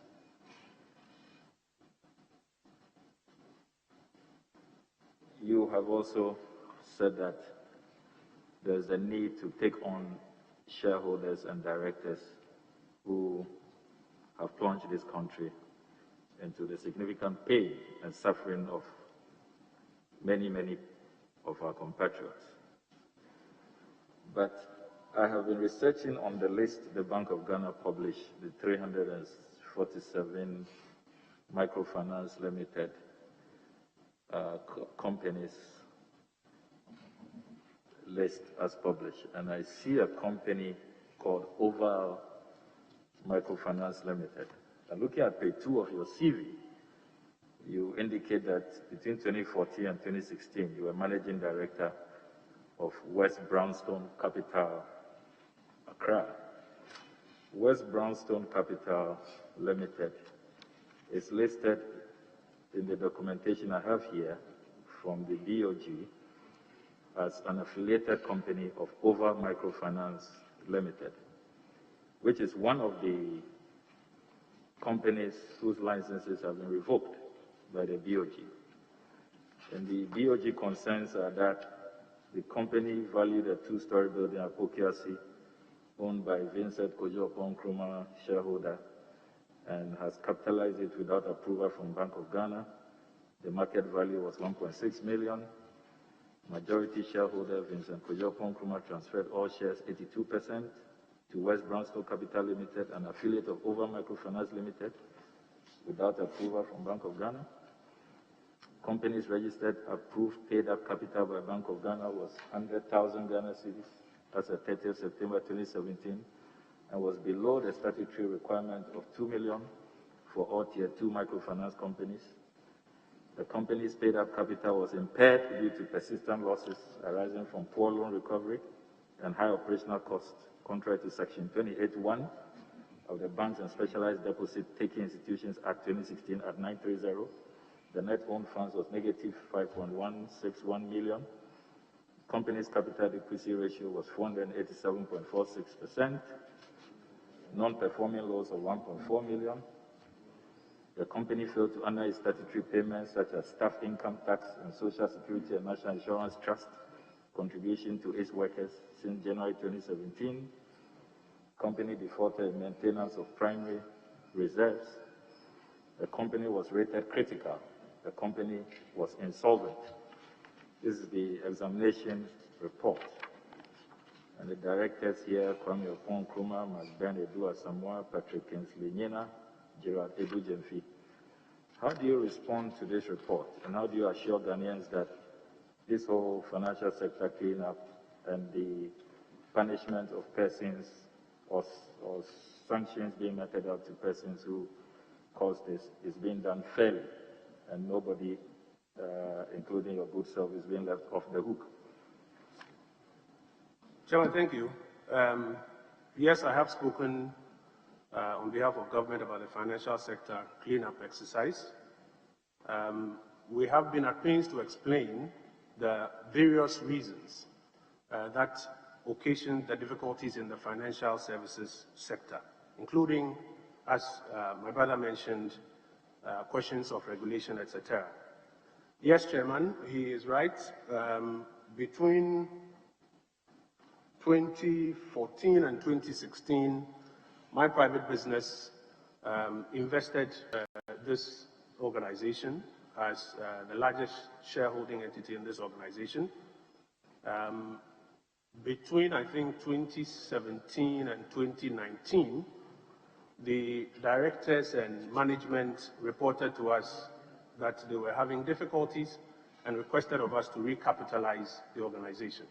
I was not in a position to inject any further capital. The outline that you have mentioned talks about my personal investments in the company. I was not in a position to invest any further capital in the organization. And the Bank of Ghana, after it adjusted the statutory requirements for capital, because the requirements for entry was not the same as they kept adjusting, I came to the view that they were in breach of what the new statutory requirement was. As I mentioned, I as a shareholder, and indeed many of the other shareholders, could not reinvest in the organization as was being required by the directors and the management. And the Bank of Ghana effectively revoked its license accordingly. I believe the second part of your question would deal with whether or not there's any impropriety that is found on the part of the directors or managers or shareholders. And to that extent, I'm not sure that the report before you suggests so. The report suggests that West Brownstone is a beneficiary of what is known in the industry as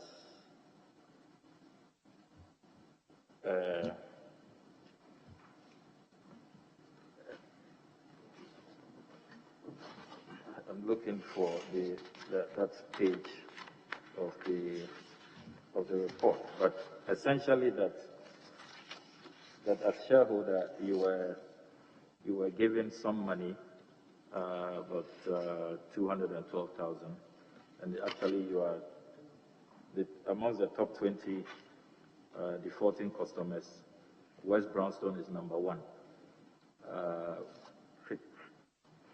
Chairman, I'm not sure that will be accurate. To the best of my knowledge, West Brownstone was not indebted to the organization as at the time that the Bank of Ghana was conducting its exercise. So there was no internal party lending in this instance? There was no outstanding liability. I'm grateful, Mr. Chairman.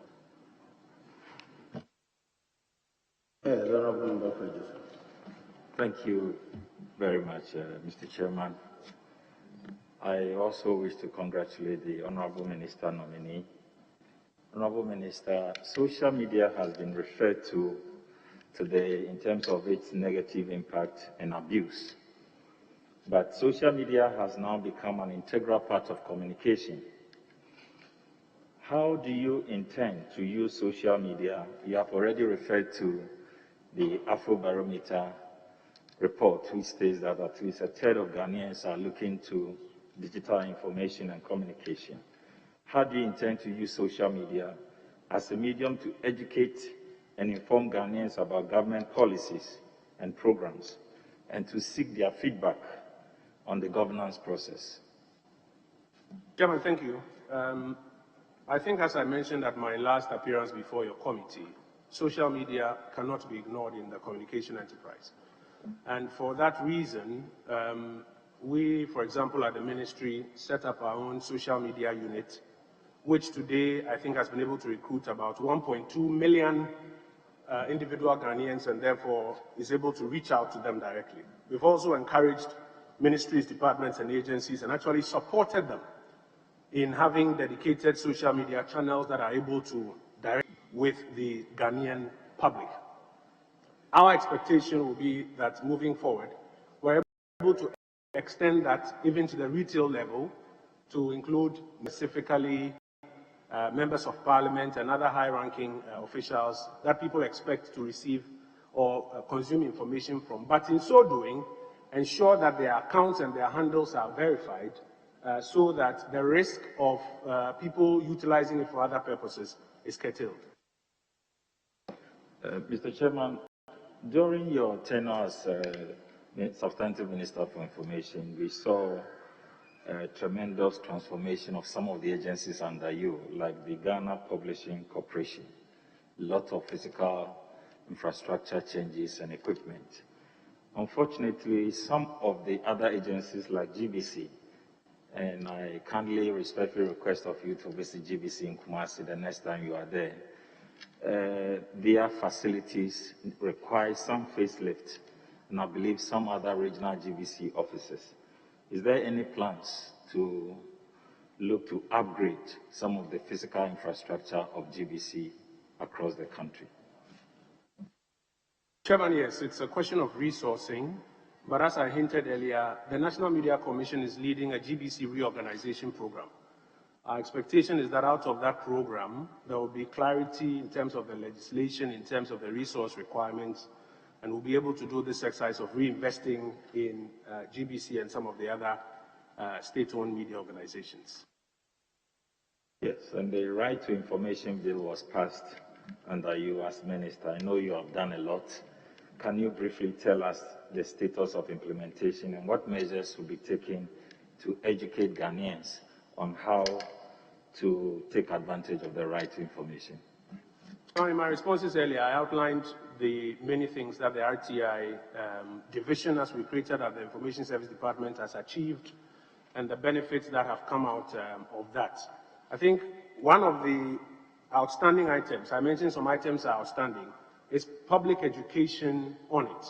If you don't complete the internal work and you make a lot of noise about it publicly, what ends up happening is that you cannot deliver even on your brand promise to users.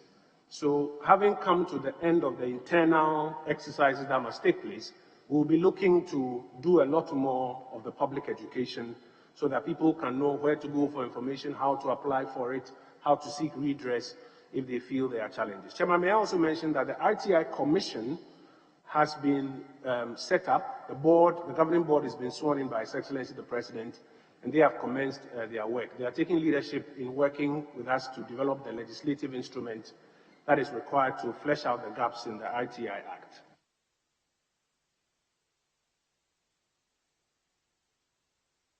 Yes, Neil Anthony. Thank you very much, Honorable Chairman. First, Honorable Nominee, let me ask you, former staff of GBC who have gone on retirement, for the past years, been fighting for the payment of their end-of-service entitlements. Over the period, for almost about a year now, faithful servants of this country like Gertrude Opariado, Esther Sinofred, Kumasi, and the rest have been traversing your office without any attention. What really is the problem? Why are they not being paid their end-of-service awards? Well, Chairman, if the suggestion is made that they have been traversing my office without any attention, I would respectfully say that that suggestion would be incorrect. I have had a meeting with them here in my office in Parliament where they outlined their challenges and served me with a document which I ferried to the GBC Director General and then I think to the board chair of GBC. Chairman, as I've mentioned earlier, when dealing with state-owned media, you have to be extra careful. The National Media Commission takes leadership in their matters. This is a particular matter that, if my recollection is accurate, they have, I think, a collective bargaining agreement or some union structures that create some benefits for them. The challenge has been how they will fund those benefits at their company level. And they have quite a significant backlog of people who have worked there and who they expect to benefit from this, I think, union agreement or CBA, who are not benefiting from it. Our expectation, Chairman, is that under the reorganization program and the resources that can hopefully be made available under that program, we can satisfy some of those obligations that GBC itself is struggling to satisfy. Between their, may I say, representation to me and then, what I've done is to bring their issue to the limelight, to the quarters that matter, that if some resourcing can be made available and prioritized, maybe in terms of age, to begin to dispose of it while we're waiting for a substantive answer, it won't be a bad idea. Chairman, permit me another GBC question because you should know. The Bible says go back to Go the first on with love. your second question, please. In an answer to a previous question, you mentioned the training of good spokespersons on various sectors. I want to ask, why would you go out to recruit the spokespersons when we already have the Information Service Department staff trained? And also, even GBC rural radio stations out there who can easily communicate government policies and programs. Chairman, thank you. I think the simple answer is that some of the areas are technical. For example, we are about to have a vaccination rollout program. Vaccination rollout program comes with things like ultra-freeze temperature management, logistics, and other things, which are very technical, but which, for the purposes of what we are doing, require some mass communication. I am not even equipped, even after my years in this enterprise, etc., to be the one to lead this technical aspect of the communication. And so are many aspects of our national life developing and requiring that we have people who are well skilled to lead that kind of communication enterprise. And so the reason for which we will be looking to invest in these 5 spokespersons is to mirror them to each of the 5 subcategories of cabinet, so that for the various sectors, infrastructure is a technical area, security is a technical area, general administration is another area, as I mentioned, social services, including health, etc., they can do that bridging of the gap at the top level. That is not to say that at the ground level or across to the ground, you are going to be recruiting spokespersons. No, we are talking about these 5 subcategories of cabinet so that they can help regularly interact, provide the answers that the media is looking for in these areas.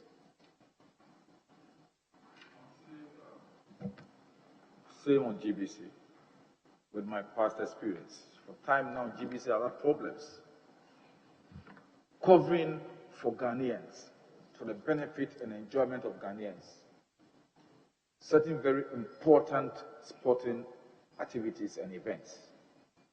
For example, a Ghanaian is involved in a world title fight, the Olympic Games, and the rest. It becomes almost difficult for GBC able to send these signals to our rural areas like the chairman's constituency. Because of the commercial interest involved in this, the GBC is set to go out there and compete with other private institutions to get sponsorship for these things, which normally is not the case. GBC has a there is a social responsibility to the Ghanaian. What are you going to do to make sure that at least government in its responsibility towards the Ghanaian takes or helps GBC to be able to also do this or discharge this responsibility to the Ghanaian populace? Chairman, I think it's about rights, building a consortium, getting advertising resources or resources to pay for it. In the last major tournament, I don't quite recall the name of the tournament, when I was approached by what they call the consortium, I invited all of them to a meeting and opted to assist them in 2 ways. First, for the state to pre-finance the rights, and second, for the consortium to commercialize the rights so that we can at least refund what the state had paid. And I think we were able to recoup, I dare say, about 90% of what the state invested. And my suggestion to them, and again, because GBC, state-owned media, you can't dictate, you can't direct them what to do. My suggestion to them was to make that consortium permanent. So a consortium on sporting rights, made up of public and private media here in Ghana, so that when these big events or these big sports games, etc., are coming up and the consortium is interested, the government can assist by prepaying and can assist them to ensure that we sell to all of these private entities that are looking for the same eyeballs, and then that money can be refunded. It is a proposal we've made available to them. They promise that they will come back on it. I expect that if I do resume office, they will come back and we'll be able to act on it accordingly. My last question, Chairman. There was recent hullabaloo about your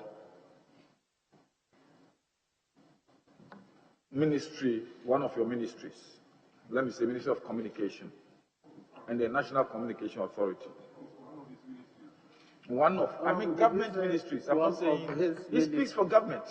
Honorable, did you say one of his ministries? No, one of government's ministries.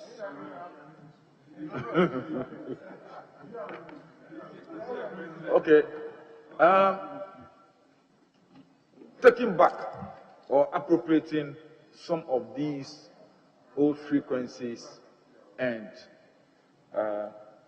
channels that have been reserved for GBC since long, from which one was given to multimedia to get you to work there.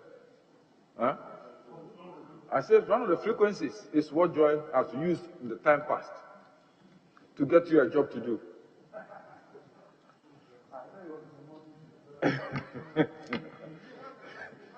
Oh, I'm coming to my question. Why are you in a hurry?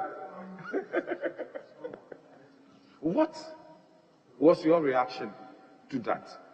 And do you think it was necessary for that attempt in the first place? Chairman, just a quick correction. No, I did not work on any of the channels that had, or any of the DTT channels that had been given by GBC out. I worked at multimedia on 99.7, which was an arrangement earlier between GBC and them. But the issue you are talking about are the DTT transmission channels on their multiplex, if I'm correct. So, Chairman, you would recall that with the advent of DTT and various technologies, there are different transmission companies. So there's multi-TV that transmits, there's DSTV that transmits. In fact, GBC TV has what we call the T1, that has about 11 or 12 other channels on it. I think when COVID came and we were looking for channels, there was even GBC T1 that had one redundancy channel, and I mentioned it as part of the successes we've chalked, that they were able to create the learning channel, which helped us pretty well.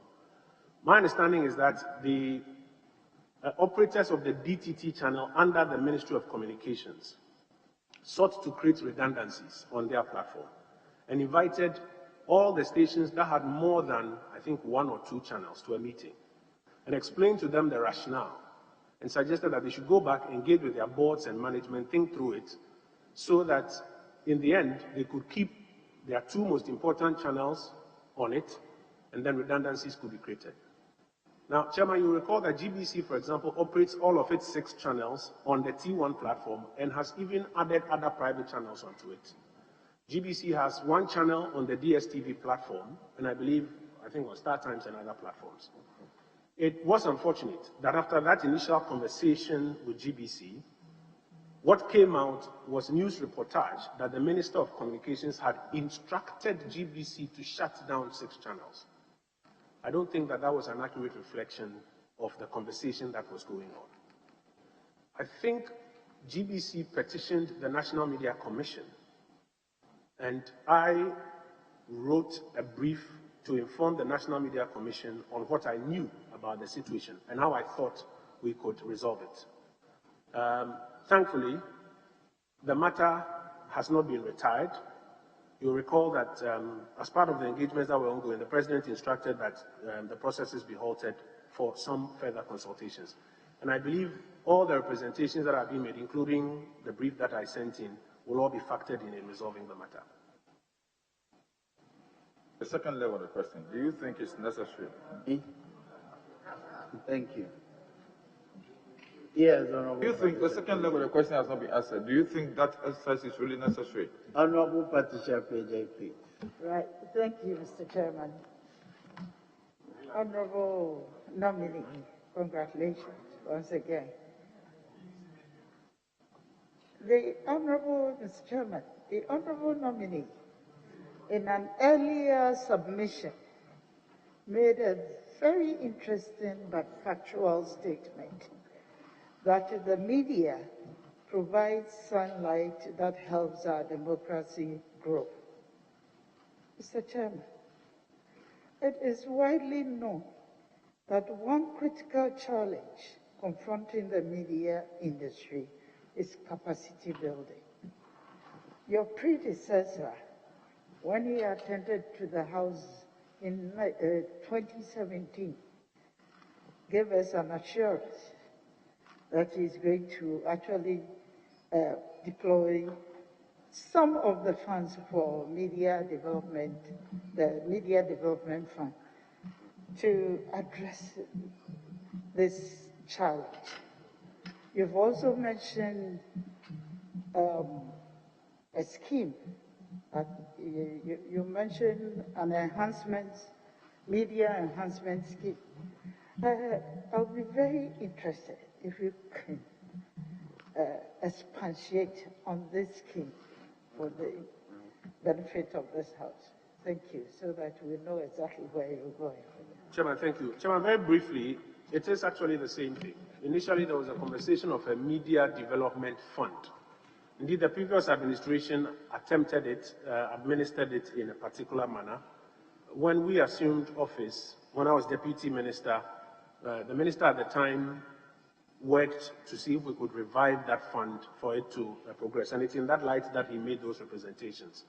Eventually, when we settled on, and by the time I was in the chair, was the Media Capacity Enhancement Program, which is a targeted response by helping to put whatever resources that government can find and can mobilize to use in terms of helping to build the capacity of practicing media persons.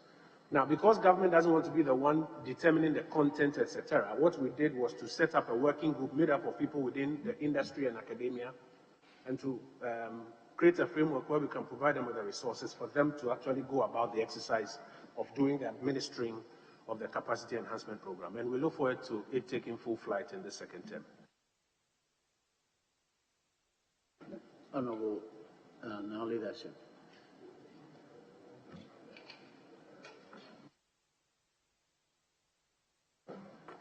Thank you, Mr. Chairman. So I just want to find out from the nominee in an answer to an earlier question about the 56 incidents of attack on the media over the period 2017-2020 and our ranking from 23rd position 2018 to 30th. He mentioned a lot about what National Media Commission is doing to enhance media freedom in our country.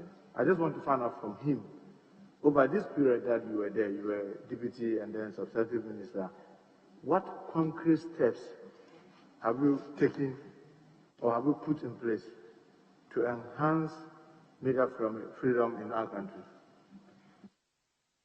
Chairman, I've mentioned 2 specific programs under my leadership, which the expectation is us are being institutionalized, will lead us to eventually overcome this challenge. One is the coordinated mechanism for the safety of journalists, which we believe is a big response to protecting media freedoms.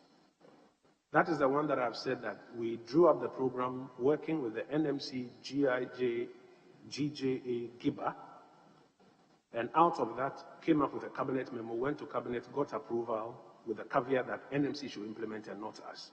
And we have provided resources to the NMC, and they are on the path to fully executing it. And I used this committee's hearing as a platform to appeal to all who are interested in protecting media freedoms to help support the NMC, including financially and with resources, so that they can excel in utilizing it.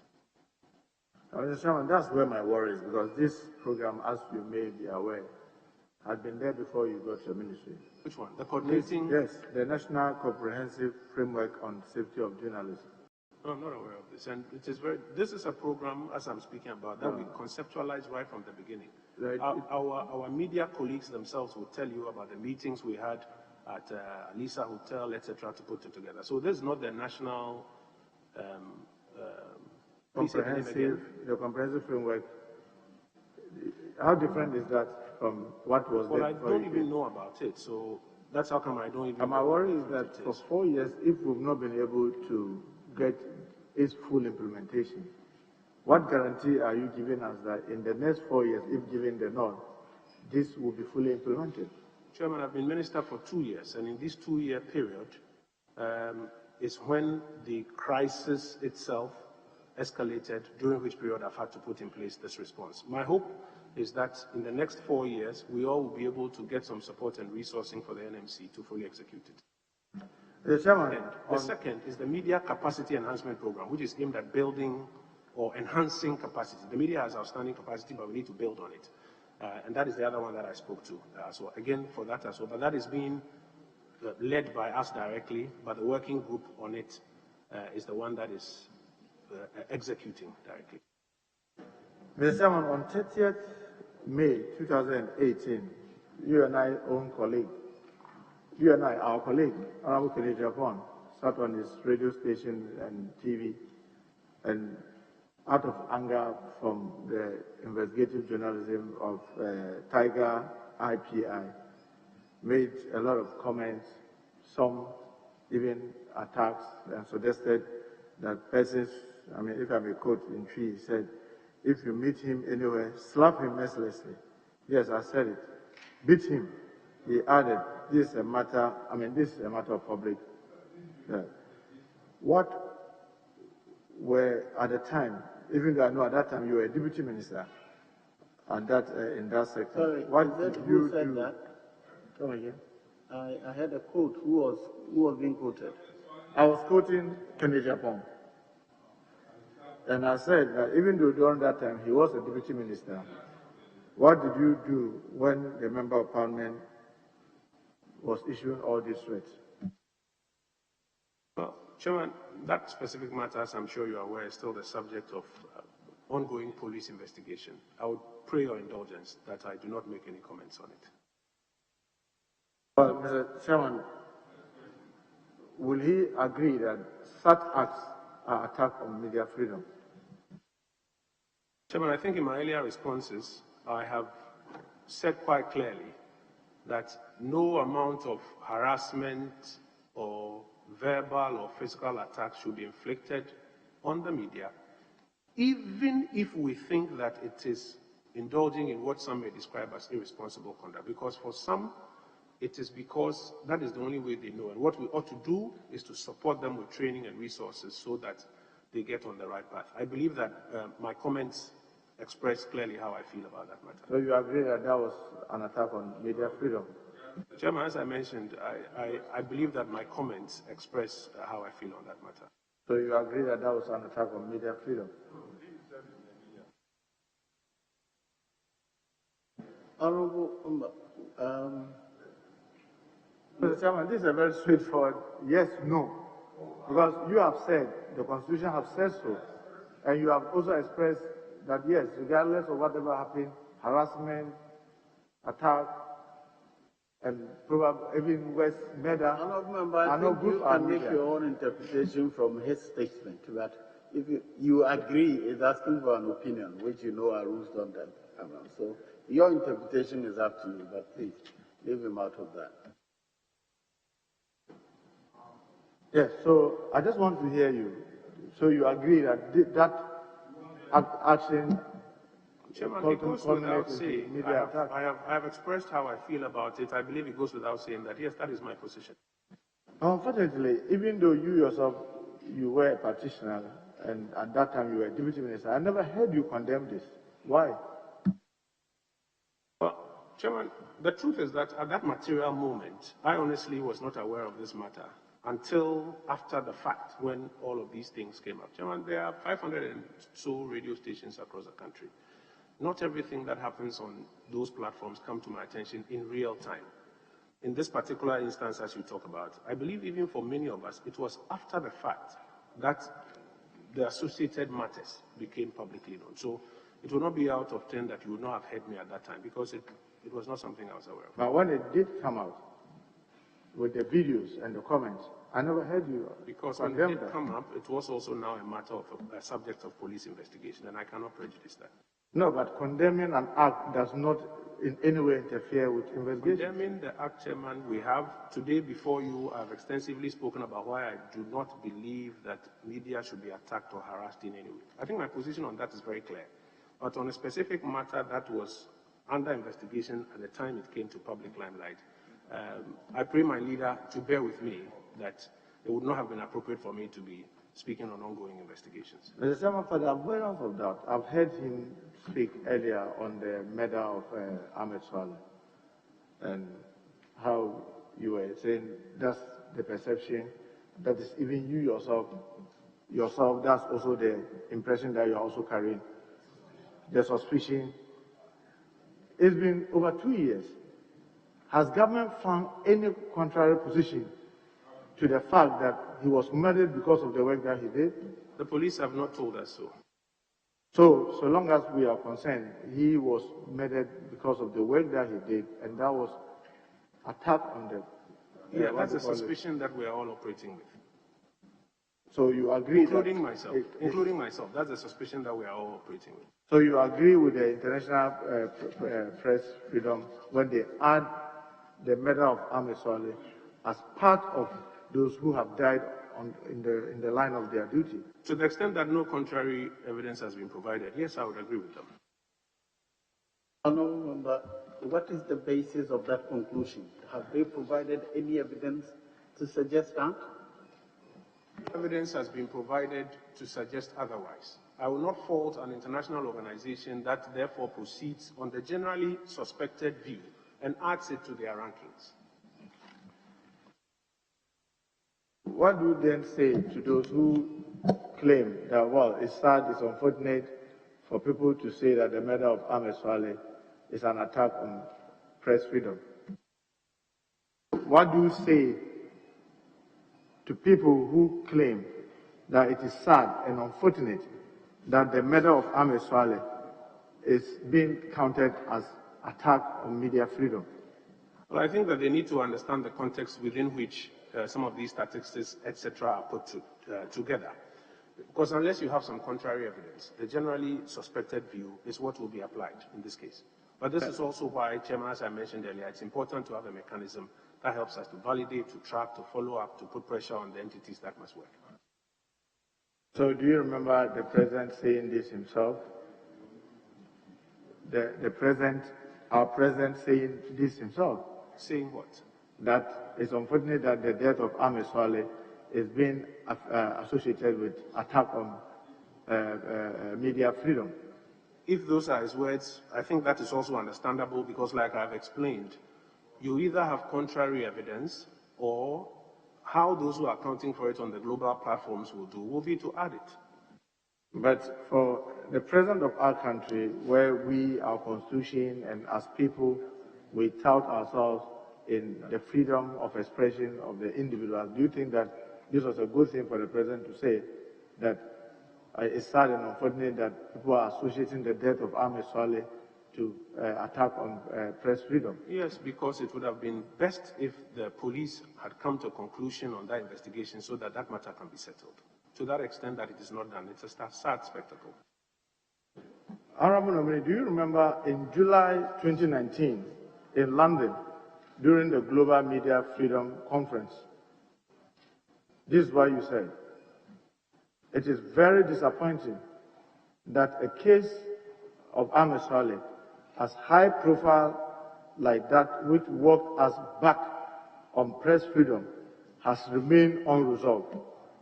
Why did you, and unquote, why did you say this, work us back on press freedom, if you didn't believe, or if you would support those who say it is sad and unfortunate that his death is being associated with Chairman, press freedom? consistent with the conversation we've been having, until you have contrary evidence, it will be added and it will walk us back.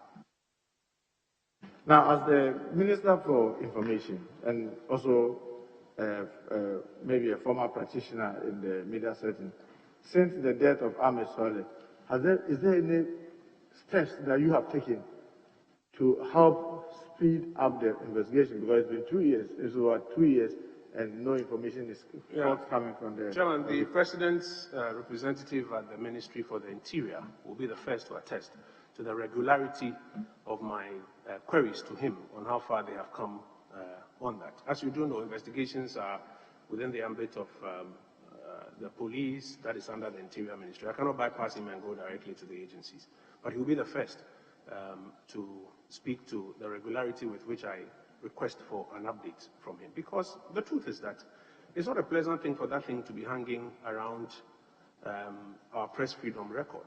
It will be important for the police to come to the bottom of it, find the persons responsible, and bring them to account. I do concede that sometimes investigations take time, even in the best of police environments, but I think we cannot stop but continuously remind the police that that is an outstanding matter that must be resolved. Mr. Chairman, when a journalist on Munti FM is said to have threatened the life of the president, can you hear me? I'm saying that when a journalist on Munti FM is alleged to have threatened the life of the president, he was arrested and is facing trial. When the Honorable Ofosu Ampofu, the national chairman of NDC, is alleged to have threatened the chair of EC, he is facing trial. So why is our colleague, Honorable Kenneth Apon, who said all he did before the murder of Ahmed Swaleh, is not facing trial? Chairman, with respect, the police and the prosecutorial authorities will be best placed to answer that question. I am incapable of providing an answer to that. Mr. Chairman, I often hear you advising journalists and media organizations to practice responsible journalism. in their media organization. Is that right? Most of the time when you are talking to your colleagues, I keep hearing you say... No, that is not correct, Chairman. One of the first things I speak about is the safety of journalists. Today before you, the first program I've spoken about is the coordinated mechanism for the safety of journalists. Today before you, I have been extensively advocating for media freedoms and why we should protect and support journalists. So if there's a supposition that I'm only heard advising or calling for responsible journalism, that is an incorrect supposition. Mr. Chairman, I want to take him to the independence of the state-owned media and National Media Commission. Mr. Chairman, they all made reference to the Chapter 12 of the Constitution. The state-owned media, Graphic, GBC, Times, GNA, are supposed to be insulated from government control. To ensure this, the Constitution placed the management and oversight of this state-owned media under the National Media Commission. That is why, even though the state-owned media are seen as agencies under Information Ministry, which he heads, or he was the minister then, it is the National Media Commission and not any minister that appoints the board of the state-owned media, and the board in turn appoints the Director General of the state-owned media. Are you aware of the letter that was written by the Minister for Communication to the Director General of Ghana Broadcasting Corporation, GBC, directing GBC to cede or give out 3 of their digital broadcasting channels? Are you aware? Yes, sir. I think I answered that and gave an elaborate account of what my understanding of it was and what the current situation is. I just want to find out whether you, as the Minister for Information, was consulted. Whether the Minister for Communication did consult you as the Minister for Information, who, I wouldn't want to say play oversight over GBC, but GBC is one of the agencies under you. Did she consult you? Chairman, I've already explained that the narrative out there that the minister directed GBC to shut down 6 channels is not correct. The minister invited GBC and a number of, at least one other station that had more than 2 channels on their multiplex to a meeting and discussed with them the need to have redundancies and gave them, if I'm correct, I think an 8-week period within which they should consult their boards and management on which of their channels they could cede and the 2 that they would like to keep on the platform. It was during this period that this story came out that the minister had directed them to shut down 6 of their channels. So, Chairman, I think that must be put in its right context. But specifically to answer your question, the minister consulted me that she intends to have a conversation with the channel operators to explore how they could create redundancies on the multiplex platform. So I was surprised when I saw the story out there that the minister had instructed them to shut down their channel, because the minister cannot do that. Are you saying that there's no any letter from the Minister for Communication to the Director General of GBC to this effect? It was only in a meeting and discussions? Chairman, I have cited a letter from the minister to the Director General capturing the conversation that took place at the meeting and reiterating the fact that in 8 weeks' time they should revert on which of their channels they would cede and which of the 2 channels they would like to keep. That I have cited. But a letter that says that shut down 6 of your channels, I have not cited any. And Mr. Chairman, you think that you, being the minister under which the agency GBC is, was not the one to do that, but the Minister for Communication should just inform you to go ahead to do that, and you think that that is right? Chairman, the DTT platform is not operated by the ministry responsible for information. It's a platform operated under the Ministry of Communications. It is their platform, like DSTV belongs to MultiChoice, or MultiTV belongs to, I think, KNet, or any other transmission platform. So I could not have been the one creating redundancies on a transmission platform that is not under my supervision, number one. Number 2, what the minister did was to consult me that this is what she desires to do in consultation with her team on that platform that is managed by them, and that she would like to engage with GBC on how to do that. And she proceeded so to do. And so the letter I cited, Chairman, as I mentioned, essentially was about that engagement. I have not cited a letter that says that shut down 6 channels. And that's why I make the distinction. Mr. Chairman, I want to find out from you whether the National Media Commission, whose mandate under our Constitution was to oversight GBC, was consulted. Chairman, I believe that that would be appropriately put to the Communications Minister. I was consulted. Because they are an agency under you, that was why I asked you, and you said that you were informed by the Minister for Communication. So you should be able to be in the know to know whether National Media Commission was consulted. Well, Chairman, as I mentioned, in my opinion, respectfully, the best person to respond to that will be the Minister for Communications. So you are not aware whether National Media Commission was consulted or not? Chairman, I have not said so. I have suggested that So the I'm best asking person you to whether respond you were aware they were the best consulted or person to not. respond to whether or not they were consulted will be the Minister responsible for communication. No, but you are working with both the National Media Commission and the GBC, and you said here that the minister did talk to you or consulted you before engaging Ghana Broadcasting Corporation.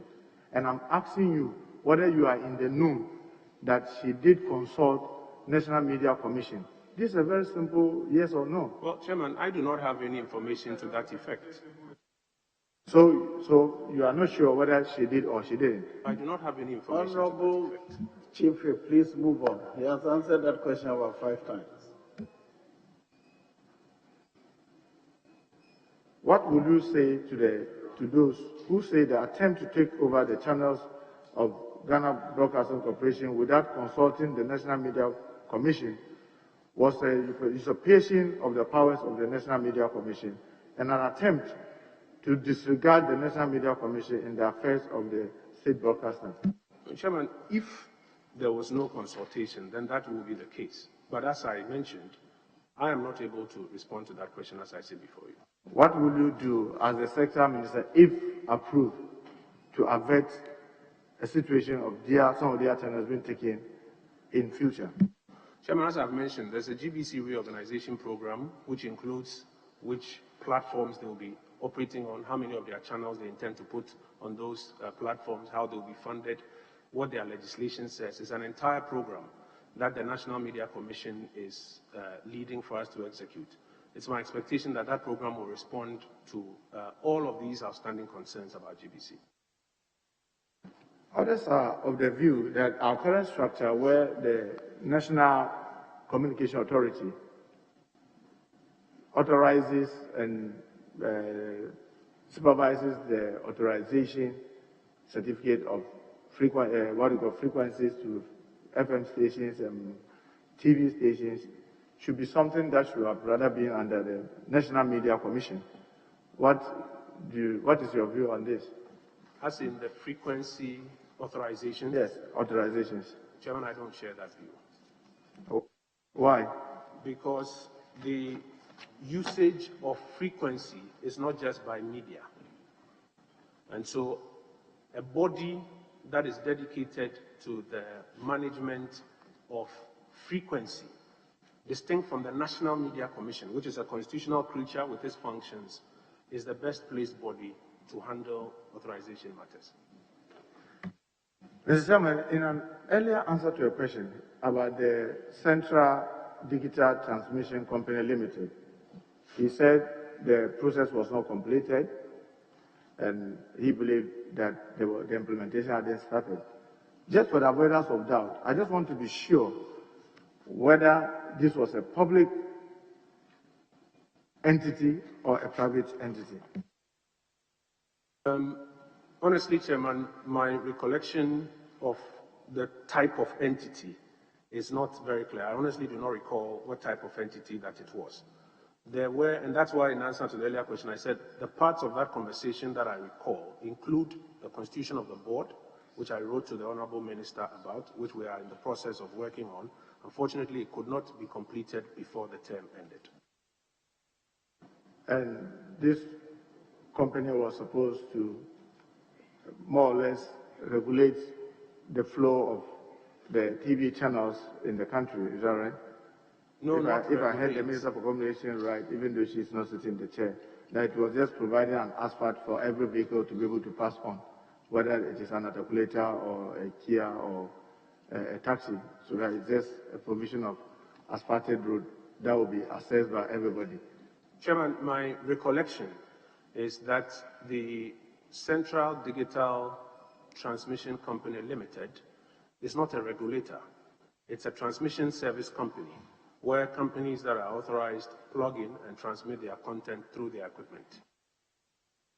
So you are not sure whether it's a public entity or a private entity? You couldn't answer Chairman, I that have answered earlier by suggesting that my recollection of the type of entity is not clear. I do not recall what type of entity it was. What I recall was to do with the issues of the board constitution, which I made representations, and which and other matters are still residual matters that we expect. Mr. Chairman, if you were sending reps to a board, I thought it's only fair that you should be interested in knowing which board you are sending your representative on. Chairman, we were not sending reps to the board. We were having a conversation about the composition of the board of the company. And we made representations to that effect of what we think the board of the company ought to look like and who should be on the board. That is the furthest that we went on that conversation. And when this company is also going to include some of the state-owned media passing through it, wouldn't you be worried to find out what kind of board it was going to be? Well, Chairman, as I've mentioned in our consultations, we're not at that stage yet. We're talking about who ought to be on this board when it is created. And those were the representations that we were going through. Because if it was going to involve state-owned media, I mean, as a member of parliament, as Minister of State, as a media practitioner yourself, you want to be saying that, oh, then let's refer to the act that established it, so that we can see what the act says, who and who should be on it. But once we are proposing persons onto it, there's no any legislative, what do you call it, there's no any existing law or instrument that was guiding that. Obviously, you should be worried as a minister. Yes, Chairman, that is why I've said that there are residual matters that need to be dealt with on that particular project. And my understanding is that it has not been completed. And for example, these concerns that the honorable member raises, I believe, can all be accommodated in the conversations that will ensue.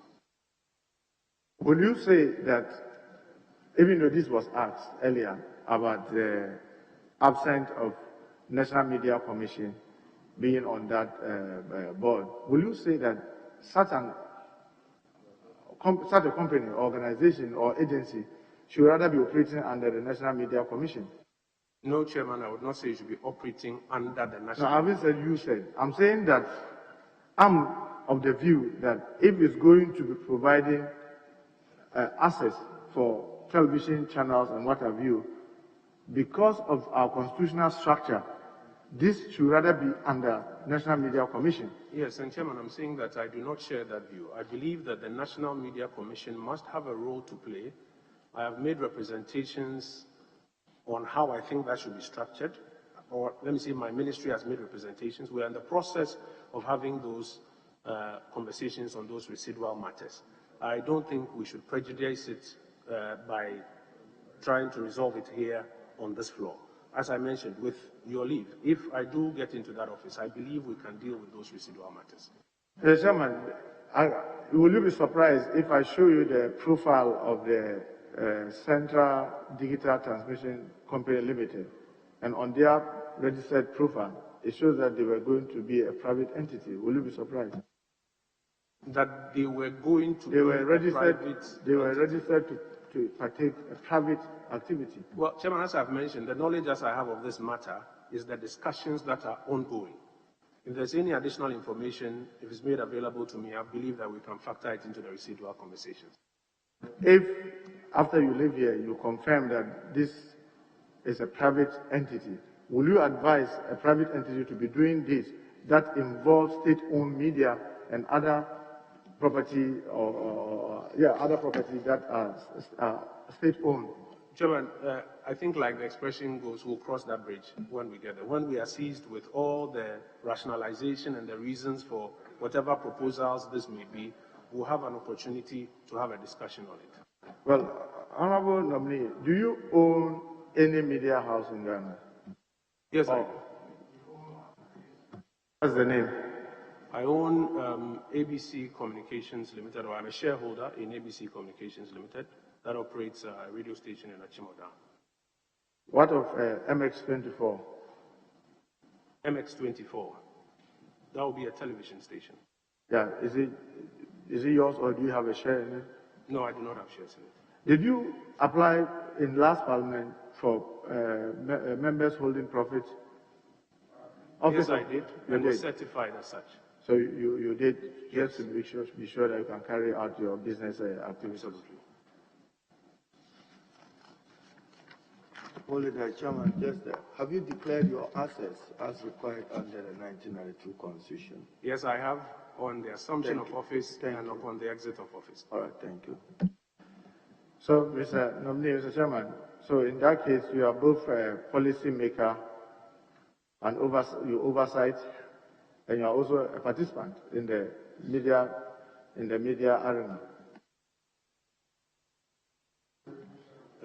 When you say participant, you mean as a shareholder?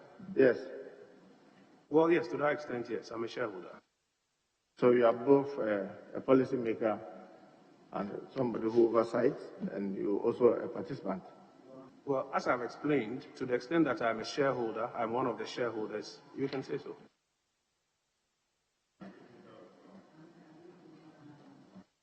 Mr. Chairman, I just want to find out the television station, when was the frequency issued? When was the frequency issued? The frequency for the television MX24 issued? I would not know. But is it when you were Minister for Communication, Minister for Information? I would not know. I am not a shareholder of that company. I would not know. You are not a shareholder in the MX24? No, no. Mr. Chairman, during the COVID and its reportage, since the outbreak, I mean, has government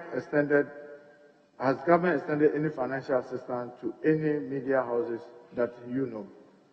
Chairman, no, not that I'm aware of. I have made representations that where funding is available and is possible, we should support the media because one, the media has been taking a lot of risks, going out there interviewing people associated with COVID in these risky times, and two, COVID and the economic slowdown has also affected how the media business is operating. I am advised that as resources improve and as we continue to support various sectors of the economy, that will be considered.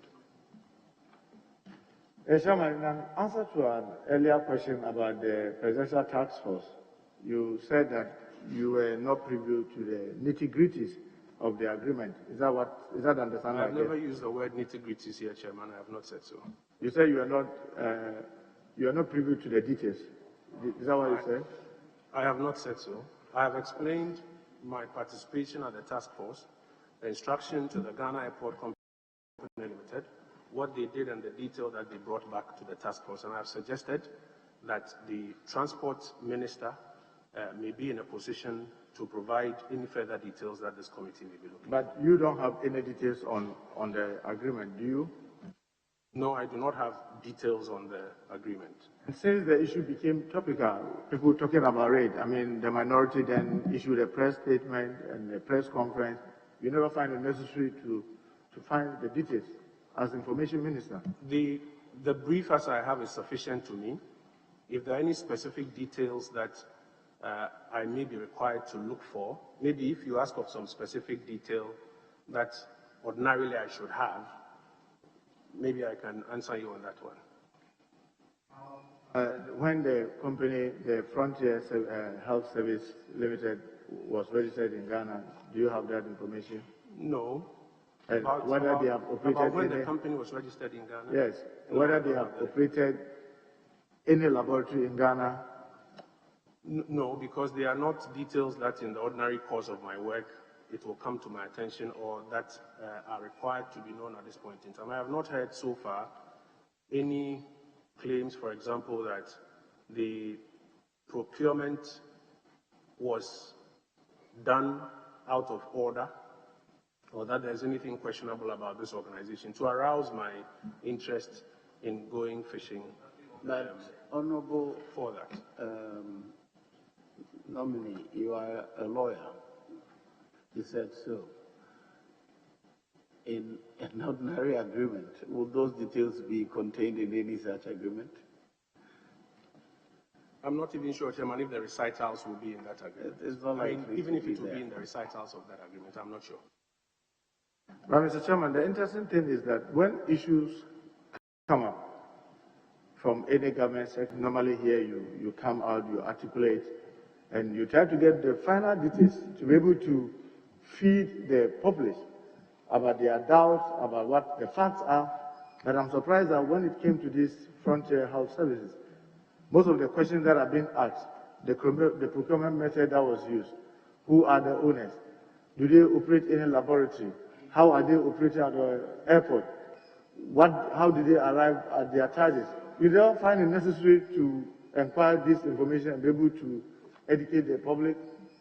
Educate the public, Chairman, on when the company was incorporated, etc., may not necessarily be what I would desire to do. The biggest thing I've heard, which I think has warranted my attention and my curiosity, has been on the cost of the testing, about $150 initially, and then now cut down to $50 for Ghanaian and ECOWAS citizens.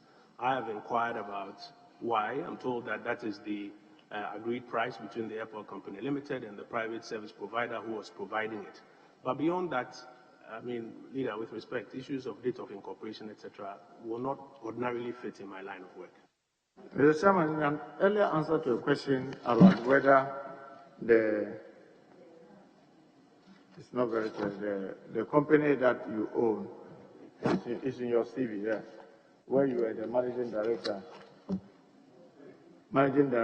West Brownstone Capital. Is that the name? In an earlier answer, you said that they didn't have any liability, outstanding liability with over microfinance. No.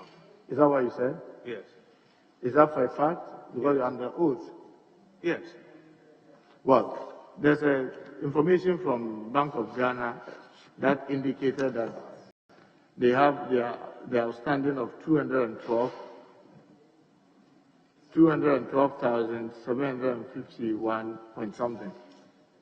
Is it accurate? No, I would contest that. And I would believe that if this is information that you desire to verify, I'm sure the Bank of Ghana can verify whether this is true or not.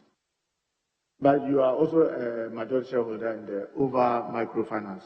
Yes, that's what I referred to. My company was a shareholder in it. And did you borrow from Unibank? Did I do what? Yes, the operations of the over microfinance. Did I borrow from over microfinance? The over microfinance borrow or took any loan from Unibank or Unisecurity? I would not have the full details on who they took a loan from. But you are 82% shareholder in there, right? Yes, but there are directors and managers who run the organization, Leader. And if you, before that company could take a loan, obviously the directors will have to be in the loan. And you are a director. No, shareholder. You are a shareholder. And you are the lion shareholder, because 82%. And yes. You think that if they are going for a loan, you will not be in the loan? Leader, in their ordinary line of business, they used to raise liabilities to create assets. They would not come back to me on every single one of those. Are you aware that they have defaulted in payment of their loan that they took from Unibank, Unisecurity? No, I'm not aware of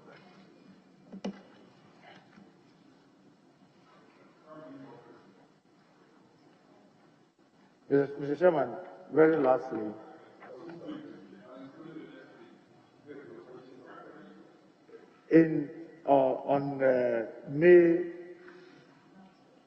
on 6 April 2020, the dirty dollar, the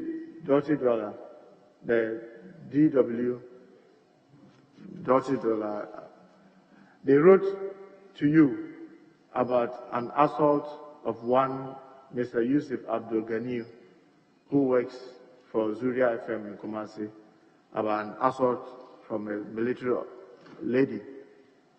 And the letter was signed by Christophe Jompe, that's the head of corporate communications and PR, requesting that the matter be investigated. I don't know whether, did you receive that letter from DW? I'm not sure. They wrote to me where, at the ministry or their personal capacity, or where? Yeah, the letter. This was a hand-delivered letter? The letter was dated 6 April 2020. No, about Chairman, an I don't incident that recall. happened on 5th of April 2020. You never received that letter? No, I do not know if there's a stamp from the ministry that says this letter was received from the ministry on that day or on any day. I don't know of this. Mr. Chairman, he said that, so far as he's concerned, Manasseh Azure did not leave this country because he felt threatened. Is that the impression that I got in the answer that you said? No, I have not said that. I said the information that was available to me was that he reported that his life was under threat. With the help of the National Security Minister, we provided him with a police guard. He subsequently left the country. He himself, I never heard say that he had gone into exile because his life was under threat. It was Professor Kwame Kakari who, in delivering a lecture, said so. Do I doubt him? And I went further to say that, no, I don't, but it is one of those matters that we have to get a framework that allows us, like all of the other matters I've spoken about, to validate. I have not said the words that you... But you remember how you disagree with him vehemently when he did the castle entry about the tax that were training Yes, at I the recall. castle. Yes, I recall. And how he was taken to National Media Commission. I led the government report to the National Media Commission. And then subsequently you were seeking multimedia to apologize. Yes. And you thought that all those things will not fall under Article 1624, where it talks about the harassment that you said your government has complied with throughout the 4 years. Chairman, no. Article 166 provides for the National Media Commission, membership now of 18, following the amendment by Act 527, which, among other things, if you take Article 167B, says to take all appropriate measures to ensure the establishment and maintenance of the highest journalistic standards in the mass media, including the investigation, mediation, and settlement of complaints made against or by the press or other mass media. Our report of multimedia and my good friend Manasseh to the National Media Commission was not out of hatred or dislike or malice. It was because we disagreed with the piece of journalism they had put together. And Chairman, if you observe the petitioners we sent to the National Media Commission, we were profuse in even saying that we hold the station and its work in high esteem. But in this particular instance, we disagree with the work that they have done. I don't believe that reporting them to the NMC for adjudication amounts to harassment. Mr. Chairman, the nominee is a lawyer, am I right? Your CV says so. That is correct. Practicing one or? No, I'm not practicing at the moment. I noticed that after the Supreme Court hearing, you are one of those who give the commentary, right? That is correct. And also the President representative at the Ministry of Information. That is correct.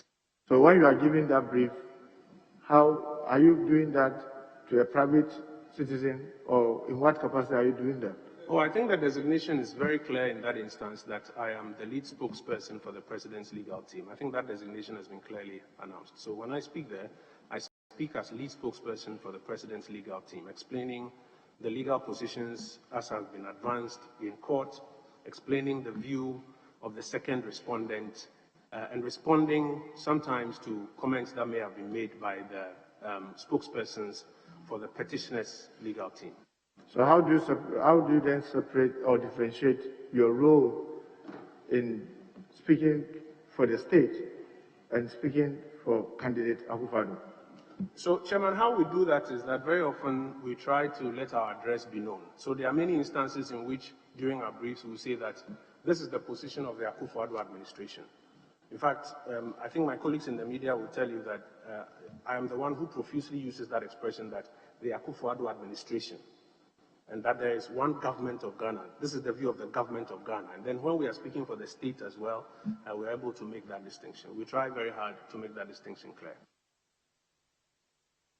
Very last. Who is Kwame Okonkrumah, the chairman of Uber Microfinance? That's my father. That's my father. Oh, that's your father. Okay. Thank you, sir. Yeah. Do you want to ask any questions? Yes. Go ahead. Okay. Chairman, I knew about the Ghana Publishing Company some time back, and if you compare the current state of the Ghana Publishing Company, there's a clear, dramatic improvement. Are you able to tell this committee what has been your role in terms of contribution to the current state of the Ghana Publishing Company? Chairman, so the company has a board and has a managing director. Our work at the ministry is limited to the kind of direction and facilitation we provide for the board and the managing directors and when they request it. So, for example, when they requested for some policy support in acquiring new equipment after board approval, we're happy so to do.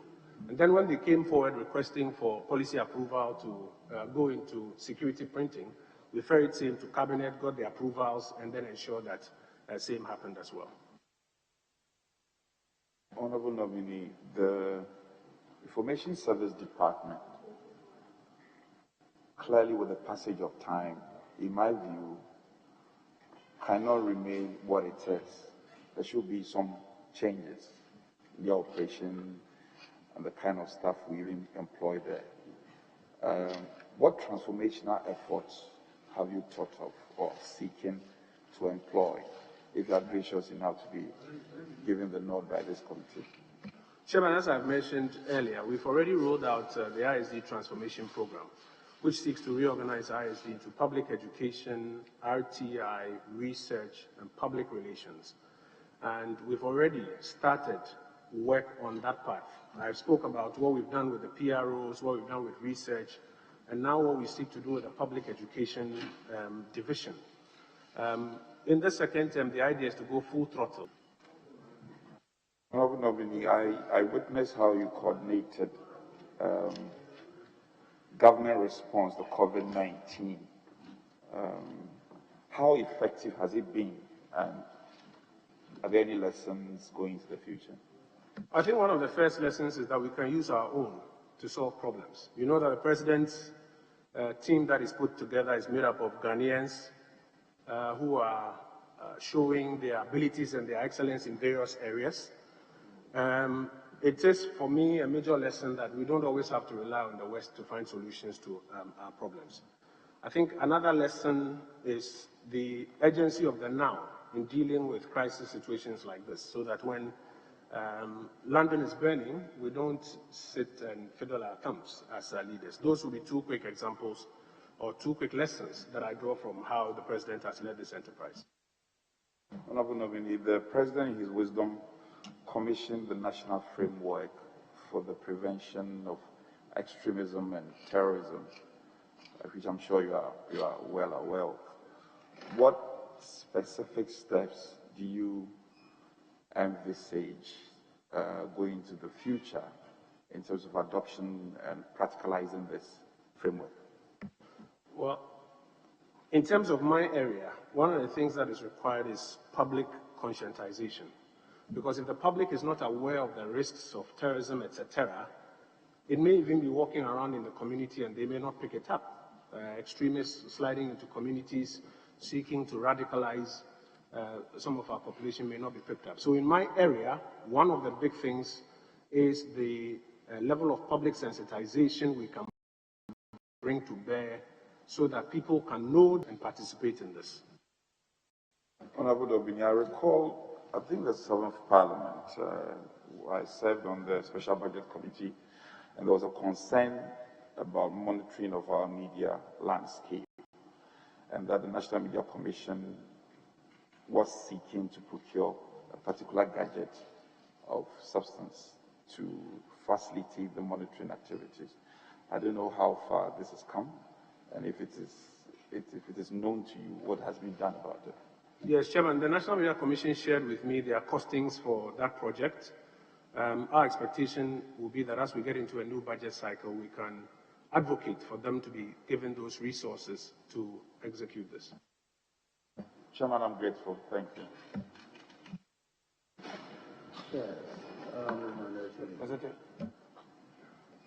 Chairman, I should thank you for the opportunity, and I also join you and colleagues in congratulating our colleagues. But just taking it from where the Honorable Muntaka ended, Oval Microfinance Limited, you have a legal background. And have studied corporate law. Is it not the case that in many instances that companies have to borrow, it is supported by 2 resolutions, including shareholders' resolutions as a practice? Chairman, I think it's a direct test rather. There may be some exigent circumstances depending on ticket levels that may go up, but I think normally that's a director's job. Yes, I say board resolution and shareholder resolution. I'm just finding out. Chairman, my corporate law knowledge is that mostly it's board resolution, but depending if it's some extraordinary escalated matter. You are a member of the Presidential Task Force on COVID, as you indicated. Yes. The government procured a number of PPEs. Is that the case? Yes. Can you just share with this committee how much it costs procuring a mask from your ministry? Just mask. How much did you pay for it? Chairman, unfortunately, I don't have the per unit cost of a mask as I sit here before you. It's something I can find out. You undertook procurement of PPEs. I'm aware of that. Who, me personally? No, the ministry and the Presidential Task Force and other stakeholders. Yes, but I personally do not know the cost per unit of a mask. Perhaps the persons who are at the forefront of the procurement exercises will know. So your ministry didn't procure masks? Chairman, my ministry procured masks. At what cost did you procure unit cost of the mask? Chairman, I can fetch that and then make that available to the committee. I don't have. Chairman would need that evidence of how much it costs procuring a mask for the state, so that we compare it to other procurement process. That's nose masks. Did you procure other PPEs other than the mask? Not to my recollection. I recall that I think journalists and ISD staff at a point, some provision was made for them, but I don't have any further recollections. All right, thank you. In an answer to an earlier question, you were emphatic that you took over affairs of the ministry in 2019. Your handing over records says it differently. Which should we rely on? I see that in a page, and I have it here. Handing over Ministry of Information 2020. There's a paragraph, and I quote Chairman with your indulgence. The ministry was under the leadership of Honorable Dr. Abdul Hamid since its rebirth in January 2017 to August 2018. He was succeeded by Honorable Kojo Nkrumah, August 2018 and not 2019 as you submitted to this committee. Chairman, I think the appropriate date will be November 2018. November 2018. Chairman, I'm not challenging him. This is an official document signed by you. Yeah, Chairman, we've noticed that error, and the error comes about because the letter which is inserted into it. So should I assume that there are many errors in your handing over notes? No, Chairman, that is the only one that we cited. Office, we cannot have that? No, Chairman, that's the only one that we cited. And it is because the accompanying letter, which you will find has been attached to it, was signed separately from the document itself. Chairman, these are not my words. I'm quoting from his own officially submitted report. And this is the record which is made available to us. What plans do you have for the Ghana News Agency? They still have problems with staff. They have problems with office accommodation. They have challenges. You know what Reuters is doing. They can link up with many of those major international links. What specific plans do you have for the Ghana News Agency? Chairman, I think the new leadership of the Ghana News Agency has developed a clear plan for turning the organization around. Their challenge has been resourcing. What we are exploring with them now is how to get a number of state-owned enterprises or state-owned entities that regularly pay money to international organizations to promote their work, to instead contribute that same amount of money to GNA so that GNA can use it, as it were, to recapitalize and turn its operations around. This will include the Free Zones Board, the GIPC, the Ghana Exports Promotion Agency, and related agencies that usually rely on international communication platforms to promote their work. We are looking to work with them to rather channel that funding through GNA so that GNA can do that same exercise for them. Are their staff, just like many other staff at the Information Service Department and others, as captured in your report, suffering from the general unattractive conditions of service? Is there anything you can do about it, or generally public service of Ghana? Chairman, you're talking about the Information Services Department, correct? Yeah. ISD, all the entities under you, I see unattractive conditions of service. So for ISD in particular, we've managed to get them a new scheme of service, which steps up their compensation and the environment within which they should be working. For GNA, I've just spoken to how we hope to get resources injected therein. GBC, I think I've spoken to it. Ghanaian Times is what we are working with their leadership on. They have had significant changes in leadership, which have made it difficult for us to get their buy-in on the proposals we have. As I've mentioned, specific to the state-owned media, we can recommend and suggest, but because of the creature that they are, we cannot, as it were, force things on them. Chairman, I further will note that there is general lack of interest and enthusiasm in local sports, particularly football. I know you are not essentially responsible for football, but because you are, your mics are, because you are responsible for information, what is it that we can do to raise new consciousness and interest in our local sports? And what will you do as minister to enhance that? Now, if my memory is correct, in the UK at a point in time, the mandate of sports was commingled with, I think, media and culture. Because I think the view was that media is a good tool for promoting sports. I believe that a stronger collaboration between the promoters of sports themselves and the managers of the media enterprises can assist in bringing back the love, as it were, and showing up interest in local sports. Yeah, in an answer to the Honorable Montaka, where he referred to the Manasseh Azure expose, and you relied on the ruling of His Lordship Datiba, if you read the ruling well, there are cautions at all times as to efforts and attempts by state institutions to emasculate the media. Harassment of the media may not necessarily be a direct harassment, but will you admit that probably those actions you considered was because of the embarrassment that was associated with the expose done by Manasseh Azure, and therefore we are not wrong in assuming that subtly you were kind of seeking to punish him for what he had done? Chairman, far from that. I have worked at multimedia before, for close to a decade. Many of the persons involved in this enterprise are persons I have personal relationships with. Indeed, during the hearings, there will be many times that the NMC officials, when they come to the lobby, would joke that, well, perhaps this is a matter you guys can go settle, because here you are sitting and chatting. It was purely on the face of our disagreement with them that the publication they had put out did not meet the standards. And I think the ruling spoke to those specific issues where the photographs and footage did not comply with the content and the narrative that had been put on it. But beyond that, I don't think that conversations about embarrassment, etc., will be the ones that will occasion the actions that government took. Chairman, may I require from the nominee Ghana needs to be branded. Ghana, as a country, I've seen in your handing over notes a certain page on branding.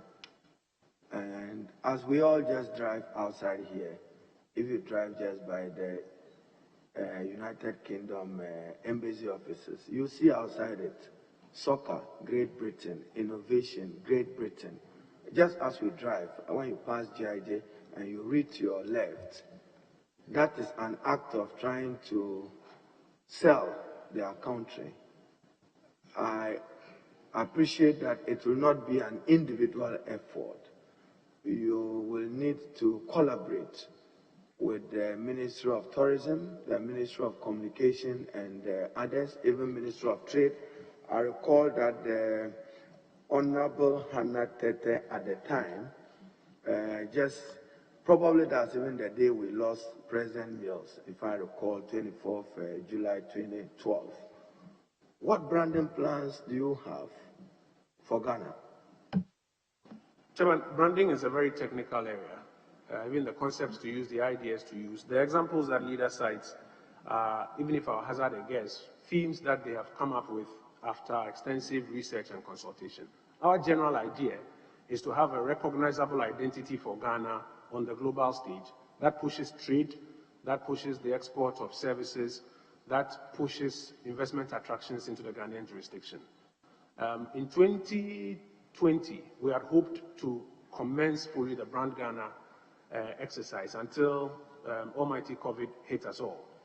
Our hope will be that as we get out of this COVID wave, now that vaccinations, etc., are in the pipeline, we can get back onto it. But the idea would be to broadly outline the themes and to find the skilled people here within the Ghanaian jurisdiction who have done a lot of these campaigns for private sector to take this and lead this, including Advertising Association of Ghana, etc., so that that identity that we are looking for, we can sell on the global stage. Do we have an advertising bill in Ghana? Advertising bill. No, Chairman. What we do have... You see the streets, unregulated, district assembly, municipal and metropolitan assembly, everybody is selling something on the wall. Would you work with your collaborative ministries to give Ghana an advertising bill? So, Chairman, in an answer to an earlier question, I mentioned that I've seen the first draft, but it was withdrawn by the AAG to tidy up, and I'll be more than happy to support them and work with the minister responsible for trade so that it sees the light of day. But, Chairman, on the south side, there are some of the other issues that the local authorities can also help regulate, including indiscriminate posting of bills, etc., or medians at the local level. That can also be handled in the interim at the local level. Thank you. Have you visited any local FM station belonging to GBC outside Accra as minister? Yes, Chairman. I mentioned earlier that even for the reopening of the GBC station in Yendi, I myself was the first person to go on air on that station, even after its reopening. This probably may not be yours directly, but again, you are referred to the Central Digital Board, and you and your colleague, the Minister for Communication, if you check your records well, yes, we have built a digital infrastructure which was supposed to transit Ghana from analog radio to television. We expected that there will be improvement in the quality of radio and television. I see that the Central Digital Board, as far as I'm concerned, is not backed by any legal framework. Will you give legality to it? As I mentioned, there are a number of residual matters, including that. I'll work with the minister responsible for communications on it. Because, Chairman, why I raise it, at the time that we initiated the transition process following the Antalya Declaration, there was a committee.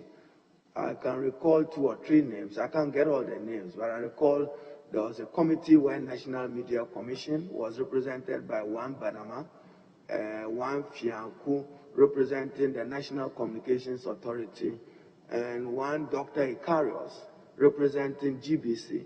Therefore, the concern that the Honorable Muntaka raised, stakeholder engagement, this is a national infrastructure. Therefore, you cannot be doing this, and I'm not saying you, without the input of the National Media Commission and the Independent Broadcasters Association.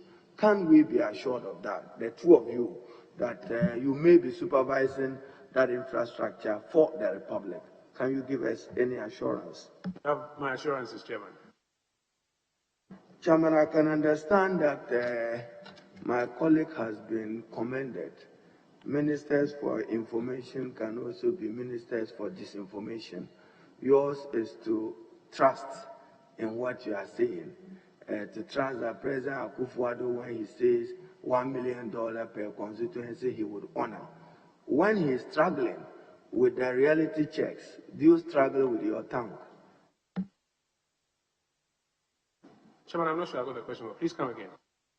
I say when he's struggling with implementation, because $1 million will now manifest about 5.8 million Ghana cedis times a year, times 275. Now, you as Minister for Information have a difficulty selling that. I say, does it make you struggle with your tongue? Well, Chairman, as I mentioned earlier, I work with briefs as I receive them from across government. Leader has been very experienced in this political exercise, so he will know that you rely on the briefs that you receive to do your work. Where new circumstances are occasioned, you must get updated briefs and seek to get the answers and be able to explain them as honestly and as clearly as possible. That is the challenge of any information minister, and it's a challenge that I wake up every morning seeking to surmount. You recall the events of 14th August 2020, Papa, you remember that? Yes, Chairman, I do. And you now will recall why I raised fundamental objection to your use of the language. We hold these offices in public trust. And there is a parliamentary debate, I'm holding the Hansard here, on a motion of the government of Ghana seeking to monetize its mineral royalties of up to $1 billion.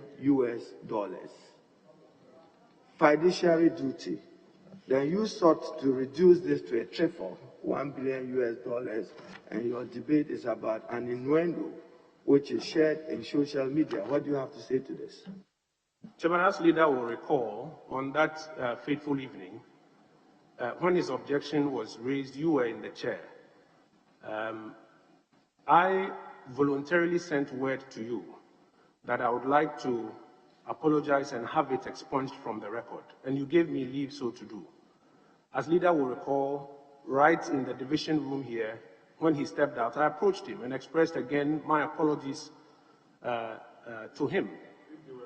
Because, as I argued, I had no intention of reducing the quality of the debate. Indeed, if you follow my entire debate, I had made my submissions on the substantive matter. It was in the end that my good friend George Napro from the other side is the one that I took a jest at. And right that day, I asked for it to be expunged from the records. No, so I'm not talking about jabs. We all do it on the floor of Parliament. But I'm saying that the magnitude, the weight of the matter that we were debating, $1 billion to be mortgaged. You even argued, I'm still holding the Hansard, that it was not debt, but another way of debt financing, in my view, with my little finance background. I would disagree with you intellectually at that level if you say that is not debt. But whilst looking at it, I just want you to appreciate.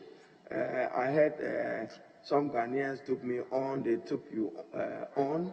Momentarily, you cannot, in public service, $1 billion, then you are talking about who does what in social media. I'm just explaining to you what my emotional offense was. Chairman, I hear leader loud and clear, but he will recall that even on that day, he didn't have to explain it to me. But I went to him to express to him that I did not intend to derail the debate in any way. Leader has known me for many years, even before I came to this chamber, and he knows that ordinarily we would not debase a conversation of that nature. And indeed, as he mentions, the official record before him captures my submissions on the substantive matter. So, Leader, you have my assurances. Minister for Information Designate, what's Ghana's standing in respect of COVID assets this evening? COVID, where are we? Leader, I've been here for a few hours. I may have to check the latest numbers. The numbers changed. The last time I saw was about 7,000 plus.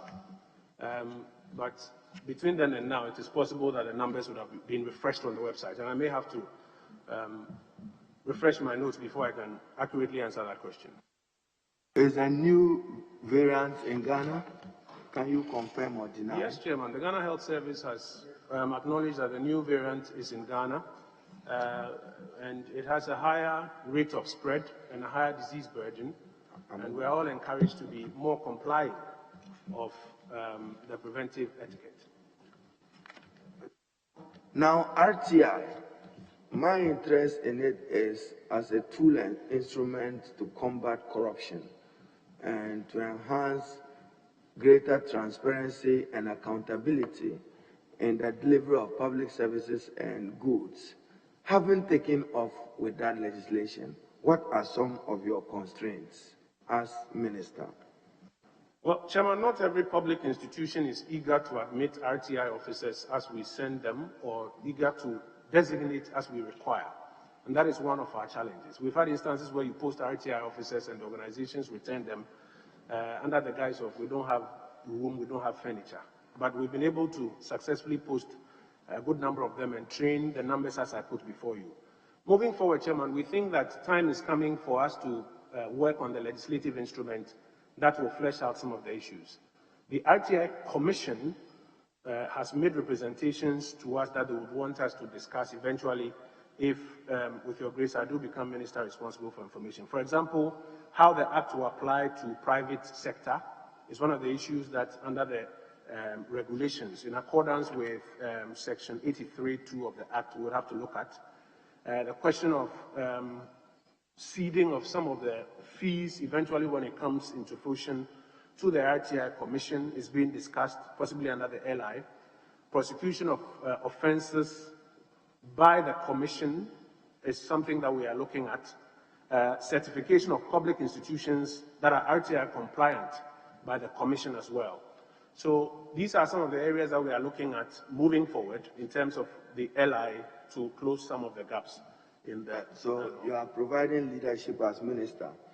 The frontline health services, the Honorable Muntaka referred to, assuming a Ghanaian citizen tomorrow wants to come under RTI to seek information, can he be assured that he will have access to that information within the remit of the legislation on RTI and our collective quest to fight corruption?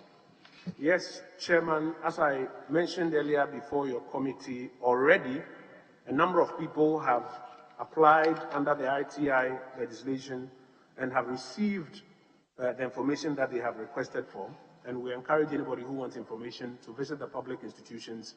I acknowledge, however, that in these nascent days or stages, it will not be perfect from day one. But as you visit and as you draw our attention, then we can work towards tightening some of the loopholes. I'm still referring to your handing over notes, Chairman, and I refer to what the Honorable Brian Achampong had raised, and I now see practical evidence of his concern. Establishment of 140 radio studios nationwide. What do you mean by that? Chairman, you would have to give me the context. It's a big document. It's your document. I know, but if you can just help me with the context. Okay, you want the clerk to bring it to No, you? I have a copy here, so if you help me with the context. The GSDA 2 identified issues from performance review and profile. Chairman, which page are you referring to, sir? It has page 33 with some deep green and light green lines. If it's in context of GBC, I understand it.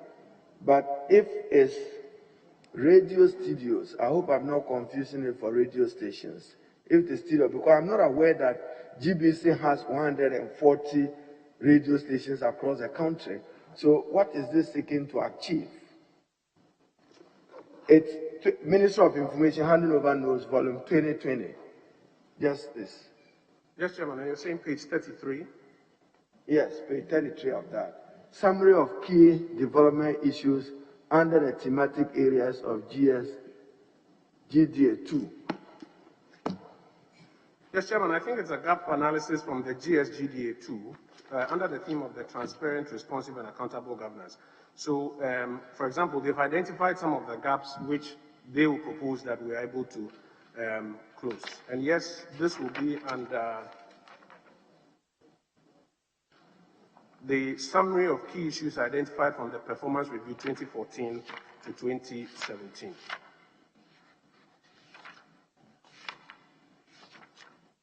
All right, thank you.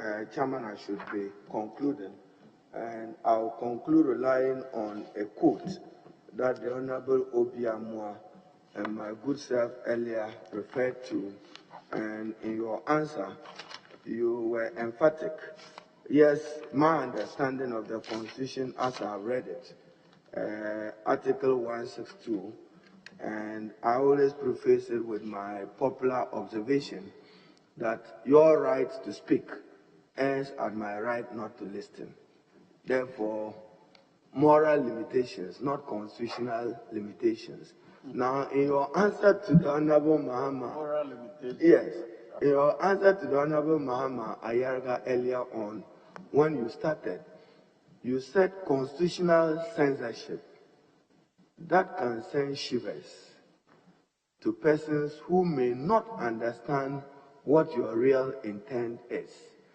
Because to the extent, yes, there are limitations, I've just given you one, but the likelihood of persons exercising state authority interfering with the work of the media and seeking to emasculate them in the name of national security is high. But what I would appreciate when you are responding to the Honorable Agalga, probably this is my view, you could have used the Rwandan example. You are not obliged to think the way I think anyway. You know, when you gave me a good answer to limitations based on other people's rights and freedoms. We all know what an FM radio did to the social cohesion and stability of Rwanda. Yes, there are. But he referred to Mantambu, is that what you said? Mantambu FM in Bimbila. Now, not you. If you have Mantambu close for reasons of national security, and a different FM station is operating in the same Nanumba or Bimbila, then Article 296, are we exercising our discretion in a manner which is fair and in a manner which is candid? Generally, I would acknowledge that you are communicating well. It's just that it's difficult. You are like the Dagumba, they call them the Lunsi, those who, it's difficult. When a government has a bad economy, communication and speed cannot end it. So I wish you well as you prepare, and we'll see what we're able to do. And I can only thank Chairman for the opportunity. But to those other references that you say you make available to us, would appreciate every other documentation. I wish you well and thank you, Chair. Yes, Honorable Deputy Leader. Mr. Chairman, thank you for the opportunity. Honorable nominee, graphic.com.gh, that's the online portal of graphic communication, published a statement by the NDC on the 19th of January 2019 in respect of the matter of Ahmed Swale. And this is what the General Secretary is quoted as having said. A statement, quote, a statement signed and issued by the party's General Secretary, Mr. Johnson Asiedun Katia in Accra yesterday, said, quote, this heinous crime has shaken the Ghana to the core and has potential to reverse the gains we have made in the promotion of press freedom. The NDC adds its voice to the many calls by well-meaning Ghanaians on the security agencies to ensure speedy apprehension and prosecution of the perpetrators of the cowardly acts. It goes further to quote, "We decry the recent spate of violent crimes resulting in the brutal murder of 5 innocent Ghanaians within the last 1 month. According to the statement, the impunity and nonchalance with which those murder has been carried out pointed to an emboldening of the criminals behind them. We have also noted a public outcry and demand for the arrest of Kennedy Ejapon, MP for Assin, whilst taking a serious view of his call for the assault of the late journalist and agreeing in principle with his questioning for possible involvement in this crime. We caution against the mere scapegoating of Mr. Ejapon as a ruse to cover up a potentially more sinister plot behind this killing," the statement said. Now, what is your reaction to the position by Honorable Johnson Esiedun Katia that Mr. Kennedy Ejapon should not be a scapegoat in that matter, but that the state security agencies should look at it broadly as a heinous crime and investigate same accordingly? Chairman, as I mentioned earlier, to the extent that some conclusiveness has not been brought to this matter, the matter will be at large. And in what the Deputy Leader has read to me, it appears that the General Secretary of the NDC is suggesting that a particular angle of that conversation, which is the Kennedy Ejapon angle, may hold no bearing on the substantive matter, and that it may just be something that, if you follow, will deny you the opportunity to find the real culprits. But this is exactly the point I was making earlier. But then you have different people having different views on it. And that is why it's important that the state has a mechanism for doing so. Because if the General Secretary of the NDC is of the view that Mr. Kennedy Ejapon is not involved and that following him will cause you to miss the real matter, and other people hold other views, unless you do that proper investigation and get to the bottom, we'll all be speculating. Chair, in an earlier question by Mr. Ablakwa, he stated, quote, that you had indicted the NDC government in your statement for having failed in its regulatory supervision of our financial sector, leading to the subsequent meltdown. Now, this position of indictment, as he quoted you to have taken, was actually a position taken by President John Dramani Mahama when he addressed us on the State of the Nation, 2016, that Bank of Ghana officials failed in its supervision of the financial sector. So I want you to clarify, were you basing your statement on that indictment by the former president of his own administration and, for that matter, the Bank of Ghana, or this is a position that you are taking to indict his government? Well, Chairman, as I think I've mentioned even earlier, I don't even speak for myself per se. I speak for the government or the administration or the state. And in my answer to his question, I mentioned that there are a number of reasons that have been explained in times past. Now, Honorable Nominee, I asked this question with a lot of passion. And this is the third time I'm asking this to a nominee. You know, government has placed restrictions on some drugs, importation of certain drugs, and giving the space to Ghanaian pharmaceutical companies to manufacture. Yet, labels and packaging are still imported from India and China. We know you've talked about assembly press. You've talked about graphic communication and some other media outlets. Graphic communications has capacity. Assembly press has capacity. Most of our media, print media houses, depend on companies that have printing capacity to feed us with news. The minister designate for health assured this committee that he will take steps to ensure that the pharmaceuticals at least give opportunity to our local printing press. That area comes under your domain directly. Can you assure us that you will proactively work with him to ensure that our local printing press get that opportunity? You have my assurance, Mr. Chairman.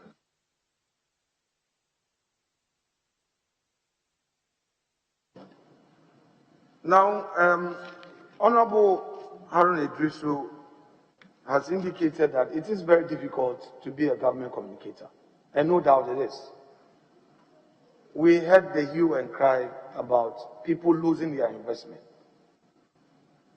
How did you see the reactions of Ghanaians to the relief of 22 billion that government injected by way of paying people who had lost their investment? How did the narrative change? Everything that government does is subject to feedback and different perceptions. And so you cannot take it for granted that because you believe you are doing something good, that will be the end of the matter. For us, what is important is that we consistently inform and educate and respond to queries and questions that may come up. So we don't get worried about how the public sees A or B or C or X or Y or Z. Our focus is to ensure that we do education. That's it. But were Ghanaians happy when eventually that relief came from your feedback you had? I'm saying to you that you can't take it for granted. So what you have to do is to consistently educate and inform the public with the expectation that in the end, the majority of the people will understand the message that you are putting across. I'll give you an example. Very well. So finally, COVID reliefs. NBSSI is on record to have disbursed 500 million cedis directly through Momo. Chairman, this is not the first time the deputy leader. The last time you quoted 528. Why is it 500 today? Then you said correctly. You said 500. We follow you. Honorable Leader, I have the exact figure here. 502 million 500,000 to 288,000 beneficiaries. I have it here. It's on their website. And I have it here. You can check MBSSI website. These monies went directly, not through any political channel. The ordinary trader who benefited, was there any means that your outfit used in measuring their joy upon receipt of these reliefs directly for their businesses? Because 500 million cedis, you don't, by going online to fill the form and getting the alert without having to go through anybody, was really unprecedented. Was there a mechanism of measuring how good this news was to the ordinary trader at Mokola? Well, Chairman, the research exercises we conduct, in all honesty, have not set out to get answers to that question. I'll take that as a cue, that perhaps moving forward, we should get some empirical answers to that. I appreciate the opportunity. All right, honorable member. We we said we would try and do 3 hours. This is 4.5 hours. That's how disciplined we are with our time management. We'll try. But thank you for attending upon the House and for enduring us. Thank you, Chairman. You are discharged. Thank you, Chairman.